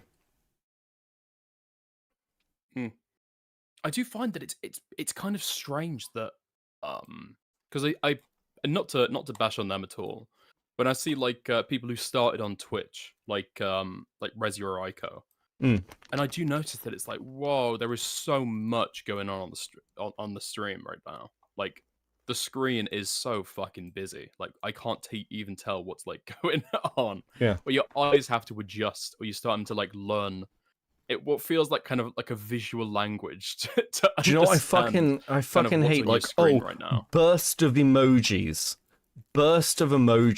Yes, dude! On the screen. I'm so with you there. Yeah, and see, like, here's the thing. I have quite heterodox takes on streaming, but I actually just think I'm right.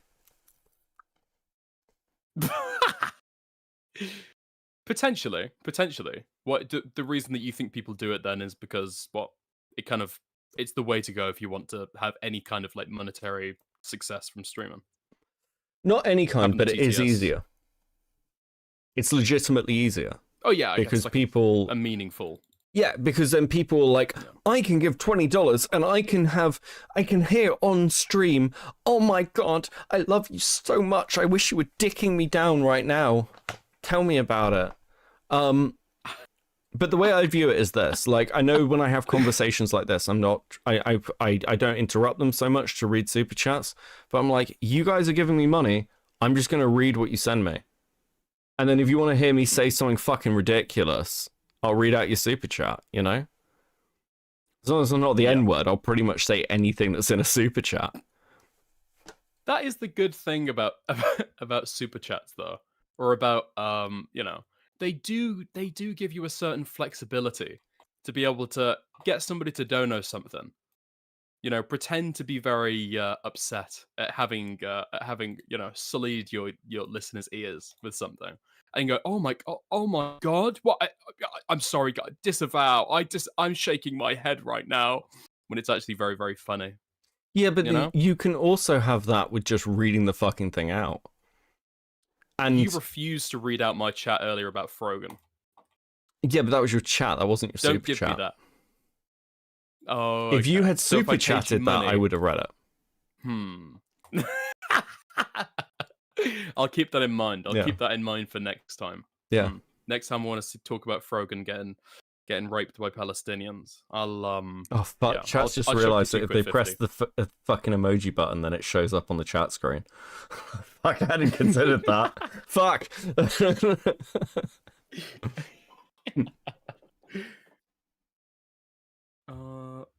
And I think also, do you know what I think it is? I think if you're a chatter and you've sent in a super chat, for me, I'd want to hear the streamer read it themselves. And then maybe, like, even if it's just, like, so true or whatever, I think there's something nice about that. Or, like, hey, thanks, Sovereign Citizen for the 5. And, like, Sovereign Citizen says, well, I think that you need to look into, like, ship manifests so that you know that you exist and are owned by the state, but actually you can take your own name back and leverage it for loans. I'm like, thanks, Sovereign Citizen. That's great. I get that. Okay. How would you feel then as a viewer? Let's try to come to a compromise, okay? Morale's AI model of me, right? For the TTS. That reads out the donations. So it's kind of like me, but like a robot me. I think that the AI thing's really funny when it's reacting to chat, but I do think that, like, it works as a bit, but I just think I think TTS generally makes streams worse. And I have turned streams off because of TTS. There are streamers I like who I don't watch because of TTS. I feel like I have noticed that some people either have like alerts on or alerts off. And I don't see many people going for just like, okay, show the alerts, but like mute them. Like I'll usually do that if I'm having like an argument with somebody. It's like, okay, fuck, I don't want to get fucking distracted by a TTS. Okay, I'll just turn the sound off. And then it can play on the screen, whatever. But, you know, it shows up that somebody's donated, but, you know, it doesn't actually interrupt the audio. But it's, you know, what's a good way to put it? People want to have their input, and it's good for, like, whales and shit, I guess. But ultimately, like, I don't know. I just think read the chat out. Read the message. It's fine. I don't think it's that much work. I like what Diorio does when he reads. He does the same thing as Jim. Just reads all the super chats at the end. I think that's, like, the best way to do it. Or do it, like, in chunks. I think I kind of hate that. I'm not sure. I feel like as a viewer, that really, really turns me off because it's like, okay, this is like what, the 5-minute ad break, rather than having them like slightly dispersed throughout. Yeah, know? I mean, this is why I actually read them and people donate. It's like, oh my god, you're so right, Nick. He is such a loser. It's like, who are you? Fucking like where's the context? Was that given like 2 hours ago? I can appreciate that. And this is why, again, like, obviously, like, I agree to an extent because I don't just read everything out at the end. I read it throughout the stream, right? But yeah, like, I don't know. There's exceptions, I think, where it's like Ethan Ralph, where somebody donates $2 to call him a fucking retard. Whereas, like, that's funny, you know, like. I approve of that. That's the most entertaining part of the stream. But that's because, like, nothing else about that stream is entertaining. You know, I think it's just one of those where I have these strong takes about stripped down streams because I think that it's just totally perfectly capable of getting derailed all on its own. Listen, I'm very easy to derail, let's be fair. Yeah, I just think I think that the TTS stuff is very like ADHD Zoomer shit, and I don't think it's good for chat either. So I've been wondering this recently because I think my community, like the audience I have, is pretty sane. I think my chat is very, very chilled out while still being a drama chat, and I wonder whether it is because it's so like everything's stripped down. You know. And it's less, I guess, stimulating. Yeah. A lot of people watch me in the background when they're doing other things. Like they're at work or they're painting or drawing or making stuff. And I know that's the same for everybody, but like I don't know, it's somebody was saying earlier in chat that like they put me on at night and their partner's getting annoyed because I'll just fall asleep in bed listening to these streams. And they're like, we need to stop doing this. Can we not listen to the British man tonight, please? Oh my god! Wait, the partner, is this a woman or is this a man who does this? This is I don't know. There might be a lesbian there. Like my girlfriend hates it. Oh, fair play. Jesus Christ. That's like a weird kind of cuckoldry. You know? It's like your partner's fallen asleep, and it's not even that they're having sex with somebody else, and you're being forced to like watch it. It's like they're listening to somebody else speaking as they go off to sleep. It's like soul cucking. I don't know. It's more spiritual. You know? Were you in my dreams last? Was I in your dreams last night? No, but Beckett was. Dude, I have had that. I have had that 1 or 2 times. I'm sure you have as well. If you've fallen asleep, like listening to a stream or watching a stream, it's weird that you can actually get like, you know, stream. Yeah, you get that little that you like watch. And I don't want to hear TTS while I'm asleep. Okay. Well, if anything, that might help because then you wake up, go, oh fuck, and then turn it off, and then you know you have a restful sleep where you don't have like you know child logic leering over you in your dreams. Yeah, I mean it's like Sapiens, like as another old fart from the old days. I agree. TTS is annoying and just interrupts the flow of the stream. Yeah, I mean again, I think that the streams I do are a much older style of streams. But that's what I used to watch and that's what I like. So TTS can give a kind of a welcome kind of brief second if you're like having an argument or trying to like articulate a thought and you're kind of like, fuck, how do I make this sound palatable? How do I So okay, what you're saying is that when I say best? TTS is a crutch, what you're saying is TTS can be a good crutch. It's a fantastic crutch, yeah. Okay, it's a crutch to the extent that shoes are a crutch, okay? Just grow big calluses, retard. It's like, no, actually, I like wearing fucking shoes, okay? Shoes are not a fucking crutch. You know, good times make weak men. You want to be a strong streamer, you need to give up TTS. Oh, one day, maybe. I just... I can hear you being converted on my point of view. I view. like the money too much. Well, it makes no difference. You like, do you know what? It doesn't actually make that much difference in money. Go on. Because, like, because I read out super chats as well. Like, depending, like, the money I make's topic dependent on how focused I am. Like, streams like this, I'm not going to make a huge amount of money out of. But if I'm, you know, no TTS and like I look at sort of I don't want to that's a bit fucking I don't want to be like, oh, I made this much sort of thing, but I do all right. Yeah, you know.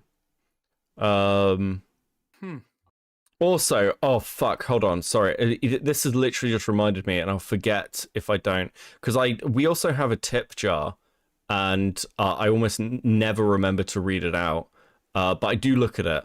And I thought, I'll just check it really quickly while we've been having this conversation. And I got a tip for $3.33 from Glubshitto992. Watch your mouth, cunt.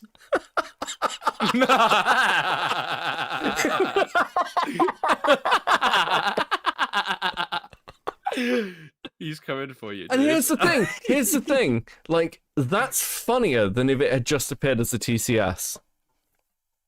Yeah. That's funnier. Maybe, like just maybe discovering that's true, it, okay. like,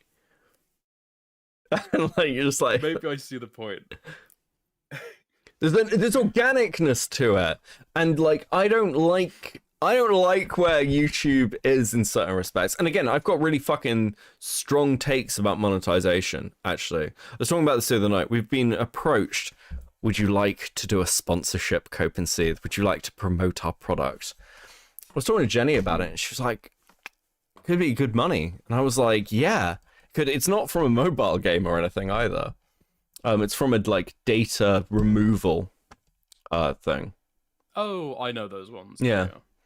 And I was like, and I've actually been approached recently about something else where they're like, would you like an affiliate link? And I just don't know how I feel about it. I do know how I feel about it. I don't really like shit like that. I'm not big on it. You feel like it's going to reflect on you if some kind of scandal comes out? No, it's just like, look, I'm not using that service. So why would I be promoting it to my audience? I think sponsorships are based. Do you, Arcani? What a shocking take. I wonder why Arcani thinks that. You can't do that, buddy. Chatting to you after fucking stream, Do you buddy. feel like your perspective would be markedly different if you were doing this as or trying to be like a full-time thing, or trying to, kind of earn from this? No, I don't think so. I think I would. The only affiliate link you need is your Star Citizen referral code. True. Unironically true. That might go in the stream description at some point. I think I'd probably be better about things like Patreon, which I'm trying to push more. And I think I would, if I was doing this as my income, if something went horribly fucking wrong in my life and I was like, I need to be a full-time content creator, I would be a lot more consistent. I'd probably push monetization in other ways. I'd probably push growth a lot more than I do. And I would probably make sure my stuff is green. And would be careful about getting stuff to go green. But I don't think it would change my position with sponsorships, because there's something inherently ridiculous, I think, with how some of this stuff works. It's the meme of, hey comrades, welcome to Leftist Watch, where we're going to talk about the evils of capitalism and how it's all destroying us. And remember to like and subscribe. And this stream is sponsored by Random Corporation. And I'm just like, what? Die? What the fuck are you doing? How is anyone in your audience this fucking? And they're like, well, I have to make money from this, guys. No, you don't. You're a socialist. Live in a fucking box. Like, don't fucking have some principles. And like, the thing is, I'm a drama streamer. I talk shit online, and it's a bit jarring to me to be like, this guy is a fucking retarded fucking fag. I hate this person. They're ridiculous. I hope they crash and burn into a wall. I imagine that their mother is disappointed that they gave birth to him. And, and when I feel like my mother might be disappointed in me, I turn to NordVPN. Like, I'm just like, I don't know, man. Like, it's just fucking weird. It's just inherently bizarre. Like, it's a little strange, yeah.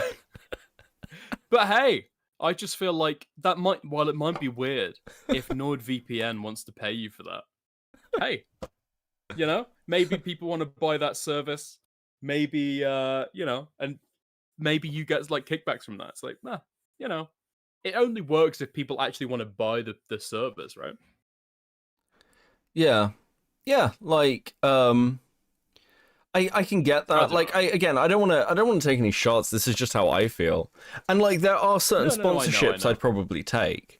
Like, if I was thinking about this the other day. If I like covered a gaming drama and I could get a sponsorship for a AAA game during it, that would be very funny. Like, if I was covering some like gaming YouTuber, and then I was like, and by the way, this new game's coming out. It's like AAA studio. That would be very, very funny. So it'd be worth doing. So, the F word, yes. Yeah, I'm tired. So Like, I have no problem saying slurs on stream. I don't really care.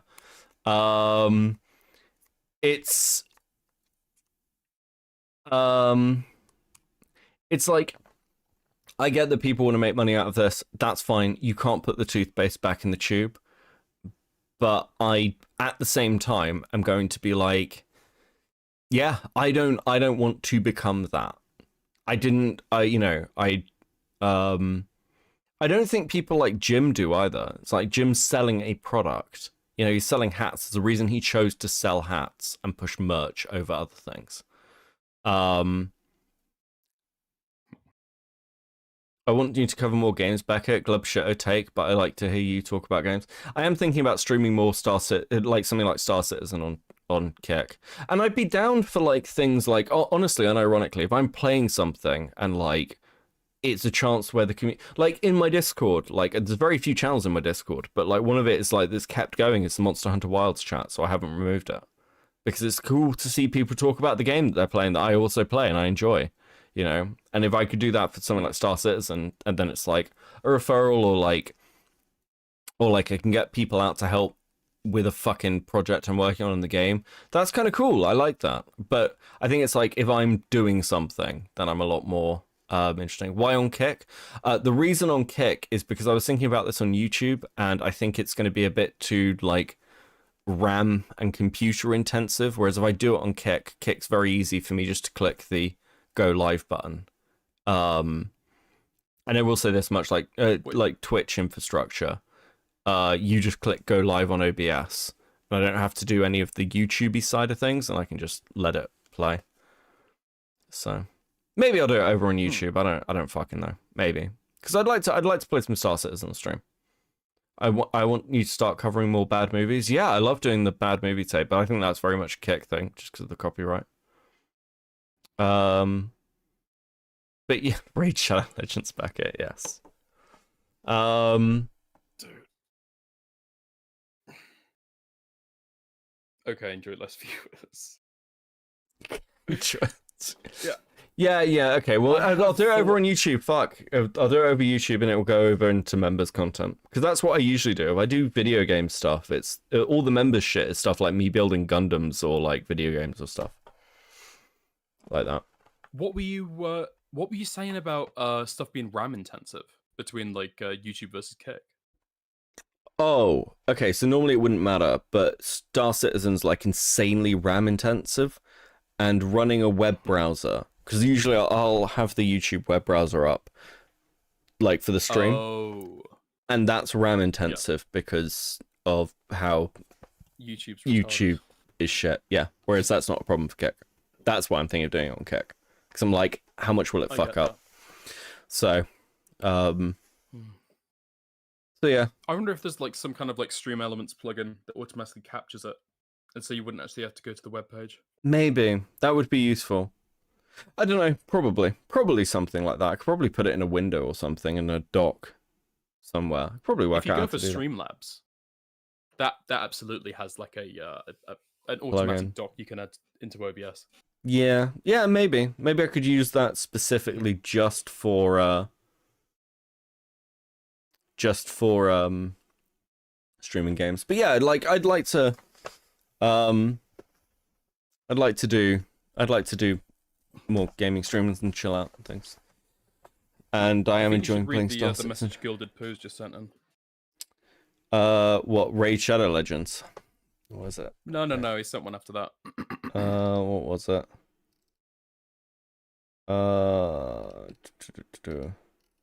Did he? Where are you? In my thing. Okay.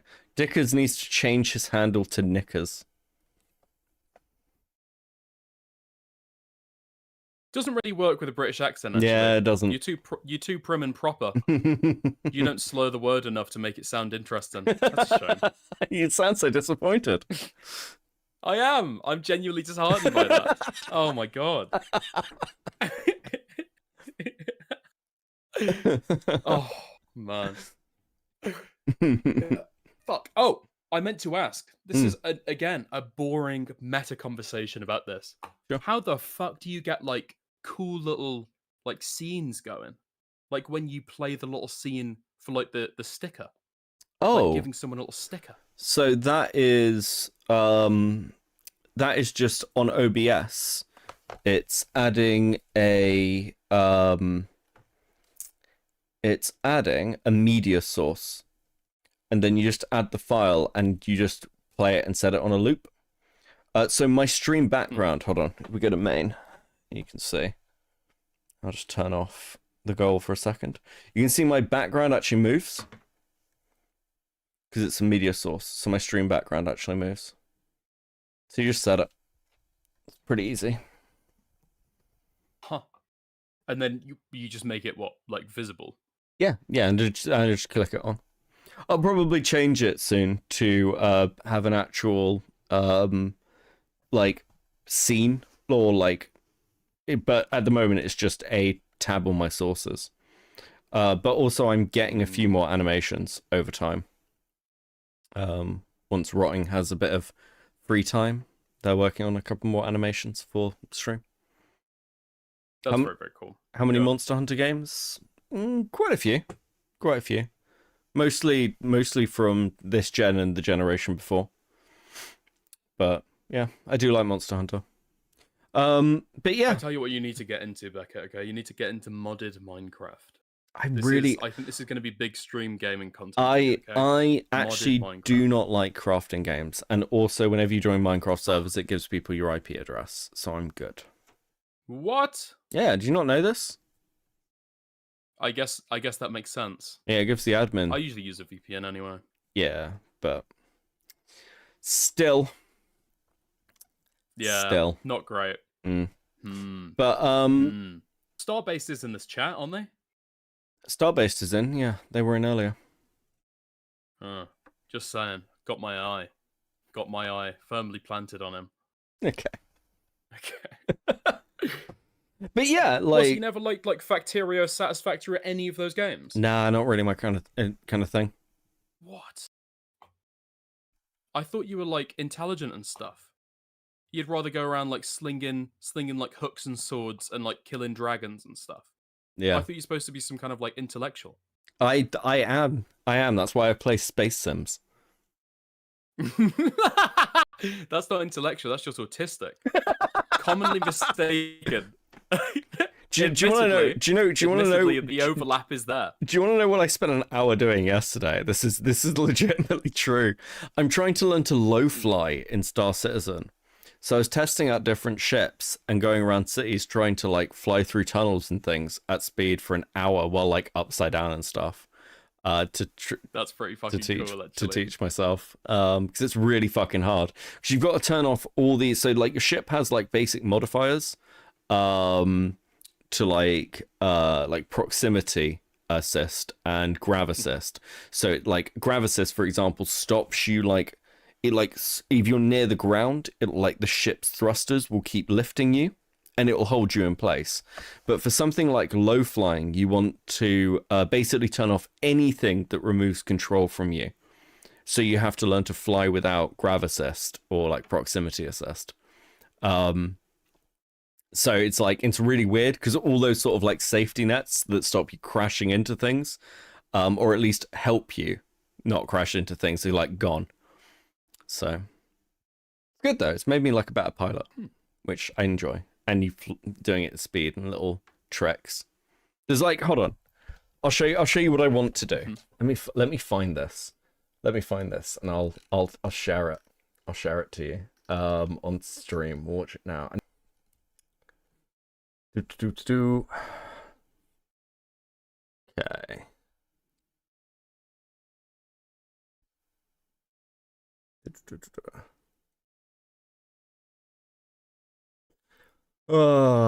Okay. Let's copy that to there. Go to there.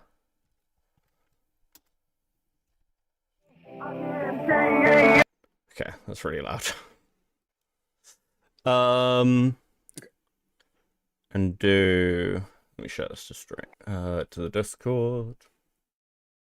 I can see a still of Frogan crying. I've changed that now. Let me do.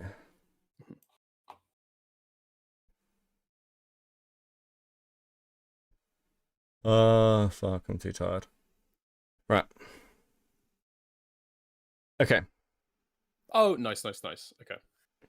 Let's move chat down a bit. This is what I want to learn to do, basically.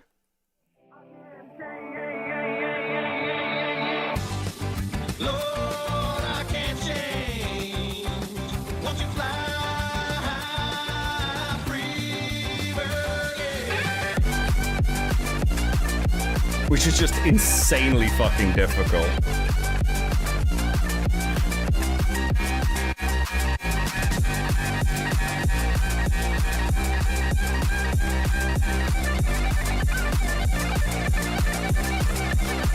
It's like almost That like is so fucking cool. aerial drone tricks and shit.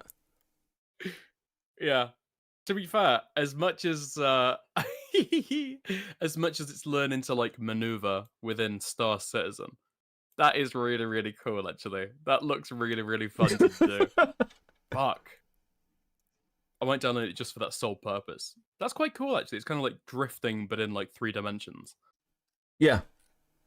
Yes. Yeah, it's stuff like that. So how many hours did you practice it for and how many times did you crash, I guess is the question.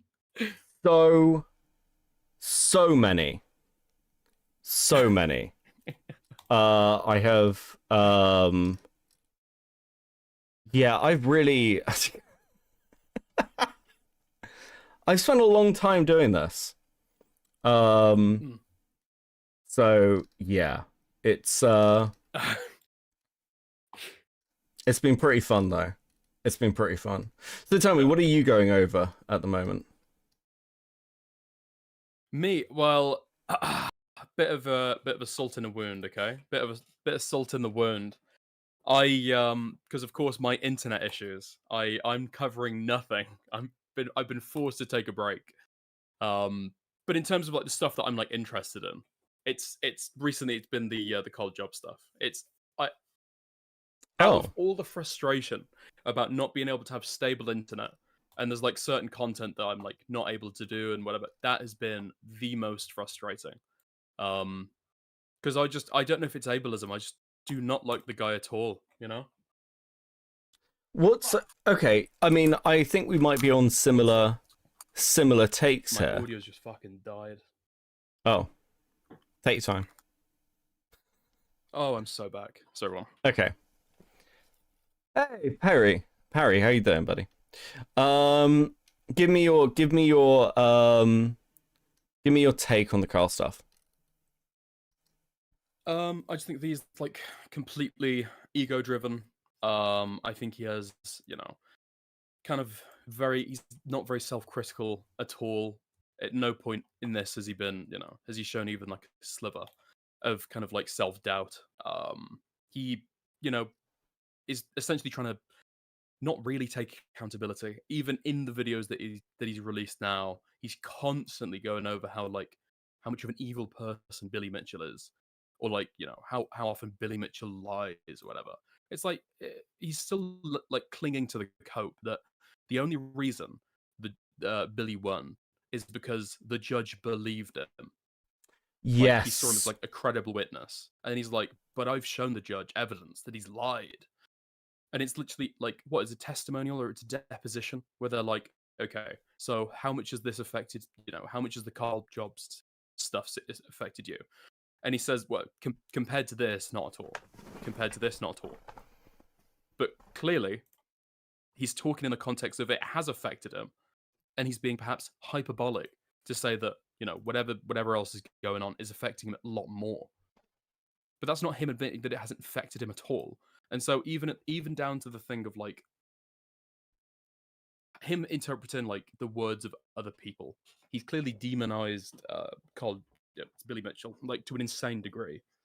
And you know, I think that he has been really, really scummy with how he's like flitted between things.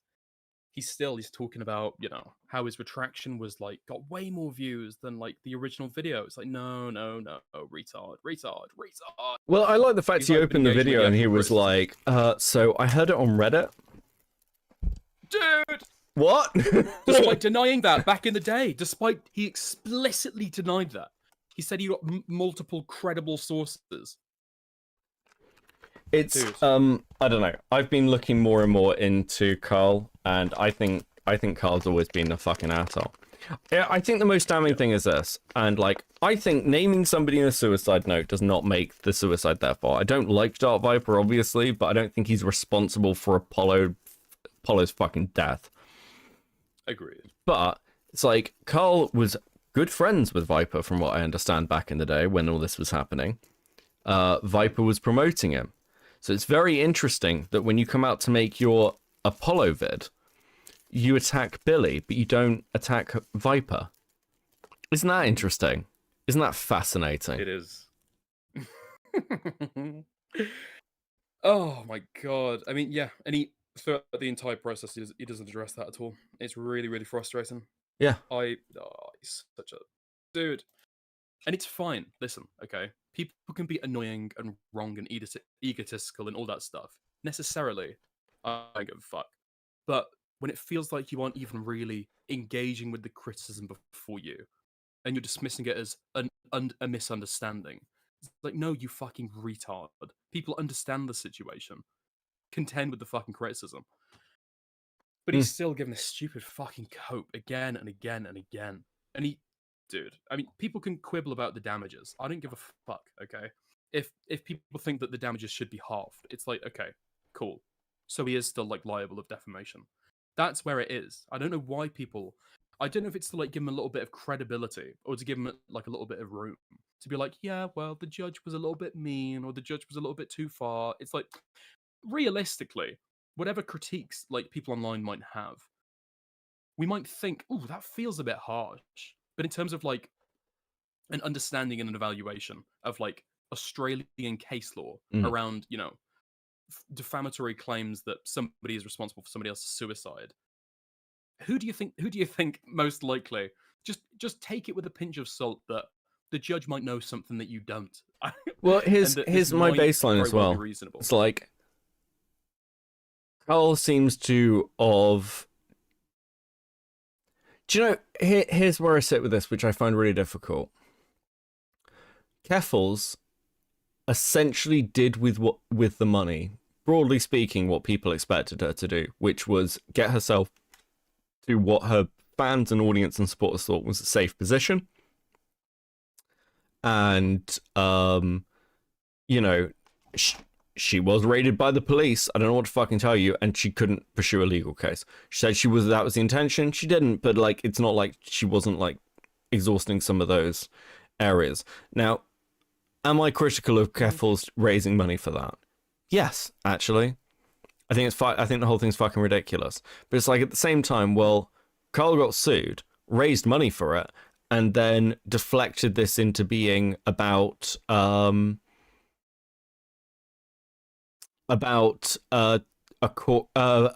cheating accusations, which is what everyone thought it was. So like, and this is part of the problem. It's like, if everyone thought that's what this was for, that must be because you gave that fucking impression.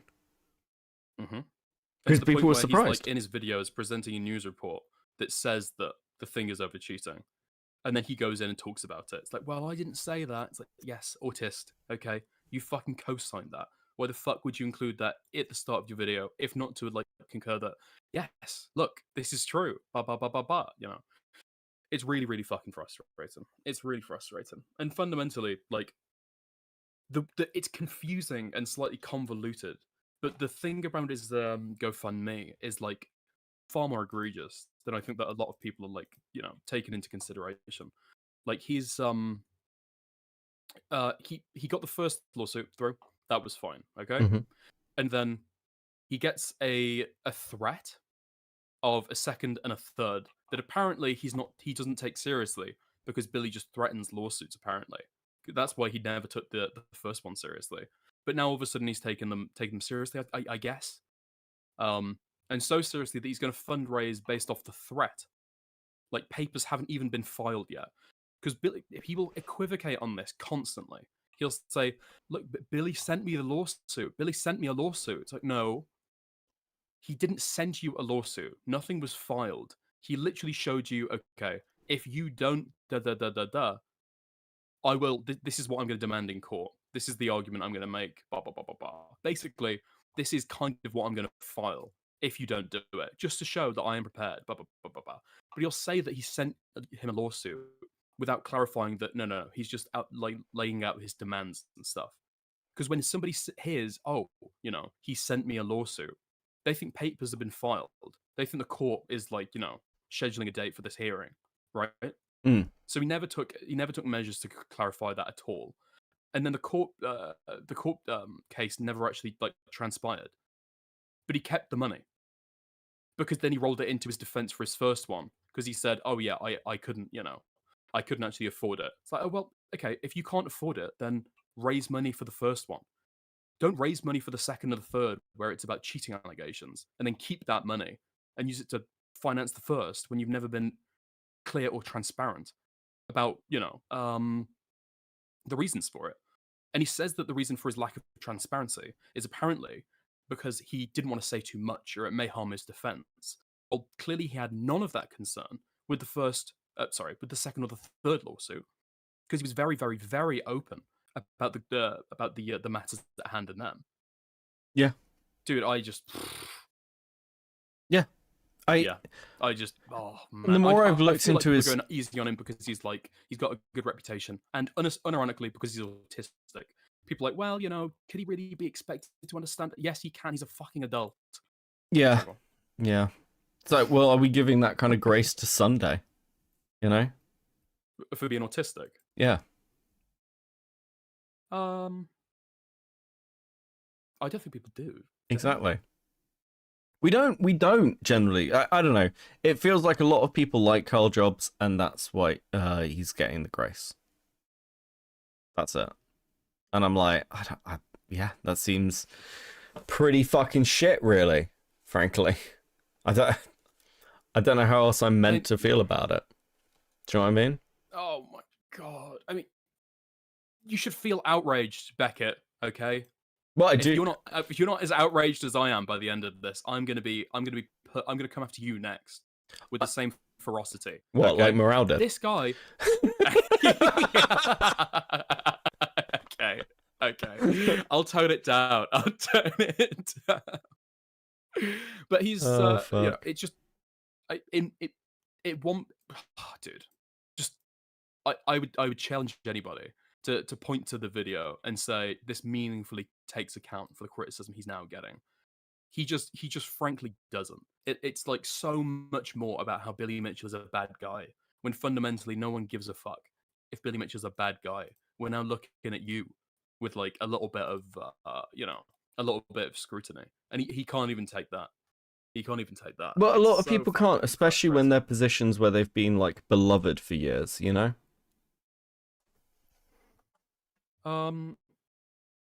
Well, yeah, it might be difficult. Yeah. Or do you think he's like blinded by I guess the praise that he's been getting? Or how do you mean? Well, I think it's like, yeah, he's not used to this kind of criticism. And I think his response video shows that, because I think the response video is shit. Will it have any impact though? No, probably not. But I mean, none of this is miles away from what I'm going to be saying in my video about him.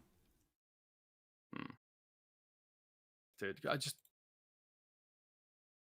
the thing is, it is kind of difficult, right?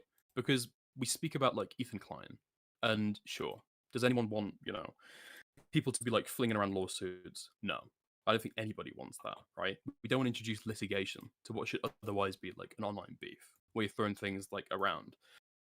But people like Carl open the door in a way that you can't really argue against because it's so obvious and egregious, and there doesn't seem to be much self-policing going on around it, where you kind of have to accept, yeah, if things go on like this, maybe people should start throwing around fucking lawsuits. Because Well, I think this was the point I made with the Mr. Beast stuff versus Dogpack, where it's like, dude went after him, tried to paint him as a like either a pedophile or a pedophile supporter, and tried to go after and did real, probably very easy to display monetary harm by lying about him. It's like, well, at that point, yeah, that feels like something for a court of law. You know? But you know, once that crack's been, you know, once that seal's been cracked, it's going to be really, really hard to walk back from, right? There's been a long-standing kind of understanding that, yeah, who fucking sues over like internet shit? Fucking lolcows file lawsuits, right? But it's when it's starting to get into serious claims, it's like, okay, this is like people's businesses and people like, you know, frankly trying to like fuck people over, right? So here's where things get weird, because this, like, I've heard the sort of doomsaying of, well, you know, this is opening up to lawsuits, but Sargon of Akkad has been sued over copyright in court. You know, people like Rakita have been taken to court. Ethan taken to court. Lots of people over the years have been taken to court. This is not new.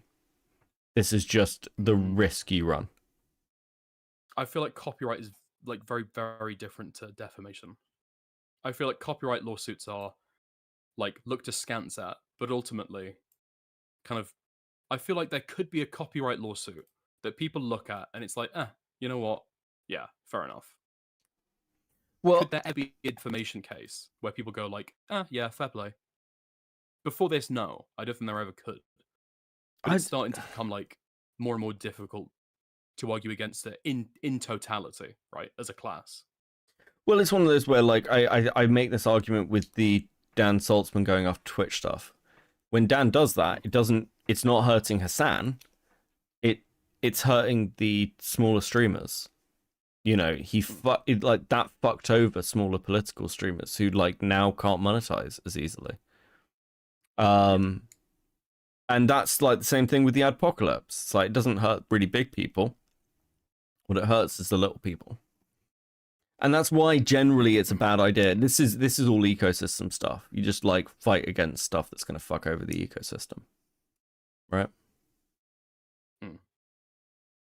Yeah. Well, look. I've been going for like 5 hours. It is nearly 10 in the morning. I've really enjoyed this chat. It's been nice. No, it's been nice to call in chit chat with you, mate. Yeah. Anyway, I'll let you wrap up your stream. I'll chat to you later. Peace. Let us. Okay. Oh God. Okay. Stop leaking Dicker's DMs with me. I never have anyone like fuck it. I never have any interesting DMs to leak whenever I accidentally leak DMs. Okay. Guys, I need to read some super chats actually, because we had stuff come in. Let me do stuff.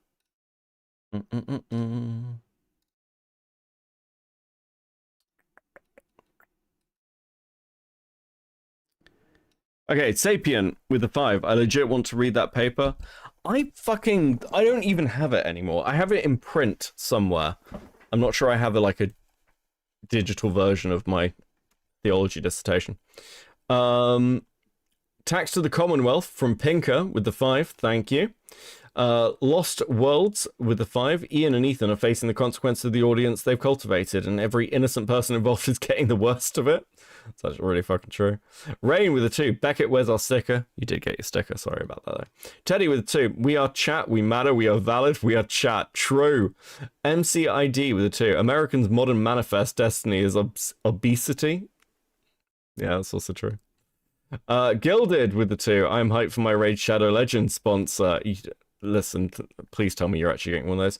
Raid Shadow Legends, Beckett. True. Thank you for the 2. Braindead with the 5. We need Cope and Seeth hats, or give us a fucking hoodie. Not that I'll be able to afford one. USD is dying, but it'll still give us hats and hoodies. I'll do. Listen, I might do merch at like 10k or something. Trying to go buy a spa session. Have fun. Yeah, it's good chat. It's fun. Gilded with another 2. Raid. Shadow. I'm too tired and I'll say it wrong. I know what you mean. You mean Shadow N-word, don't you? I know you. Space Station with a 2. HOTUS or 2 flight stick? I'm 2 flight sticks. Okay, so I need to buy, what I want to do is I want to get like chair attachments and get some stuff. But actually, you want to know how I fly? I fly pretty well, but I fly with a controller. Which is fucking insane, actually. But I want to get some flight sticks. They'd be good. I'd probably I'm torn. I'd either get like a throttle and a stick, or I'd get 2 sticks. But I'm easy either way. Whew. This has been fun. This has been fun. I've enjoyed this. Just jump into your boyfriend's coffee business and have one named after you. Jesus.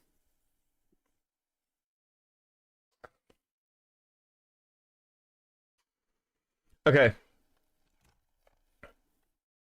We good, chat? How we feeling? Is Internet Versus still live? Is he still going?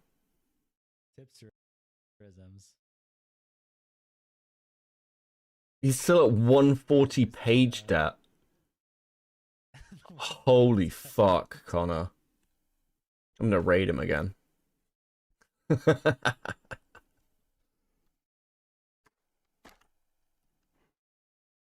I just got here. What happened? We've just been chilling. We've just been chatting.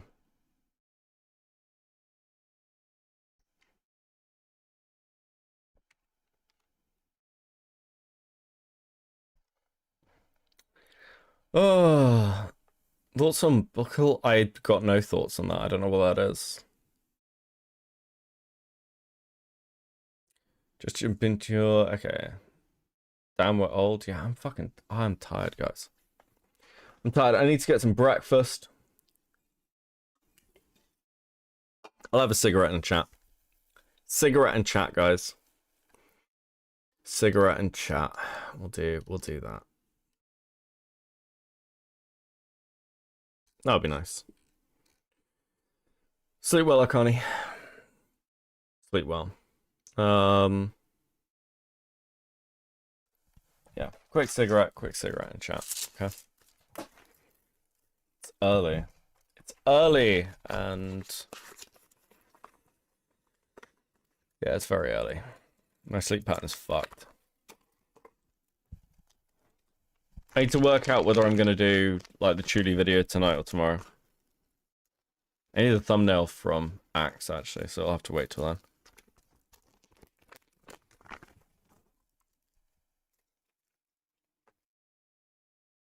The Hal effect sticks from any brand are really nice. I prefer dual sticks, but I just got my buddies, me and my buddies as a HOTUS guy. Yeah, I think that would be good. I just find it fun. I thought you had something going on with Chris. Lol, no, I just like that picture.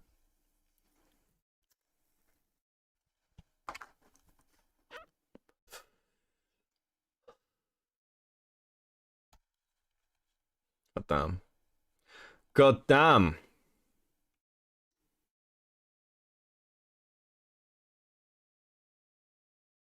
I'm going to hit you with a go to sleep. Okay. Yes, wife. Yes, wife. Okay. I'm going to send you over to watch Connor suffer in the middle of the night reading this fucking paper. That's been really fun. Thank you for chilling out. It's always nice to have like a chilled late night stream. I will catch you either tonight or Sunday. Not sure which yet. Maybe even both, actually. And I might do a Star Citizen stream that will go members or whatever. Peace. Take care. Let me actually just check that I've got this redirect in properly. I do. Peace. Take care. Thanks for hanging. And I'll catch you next time. Laters.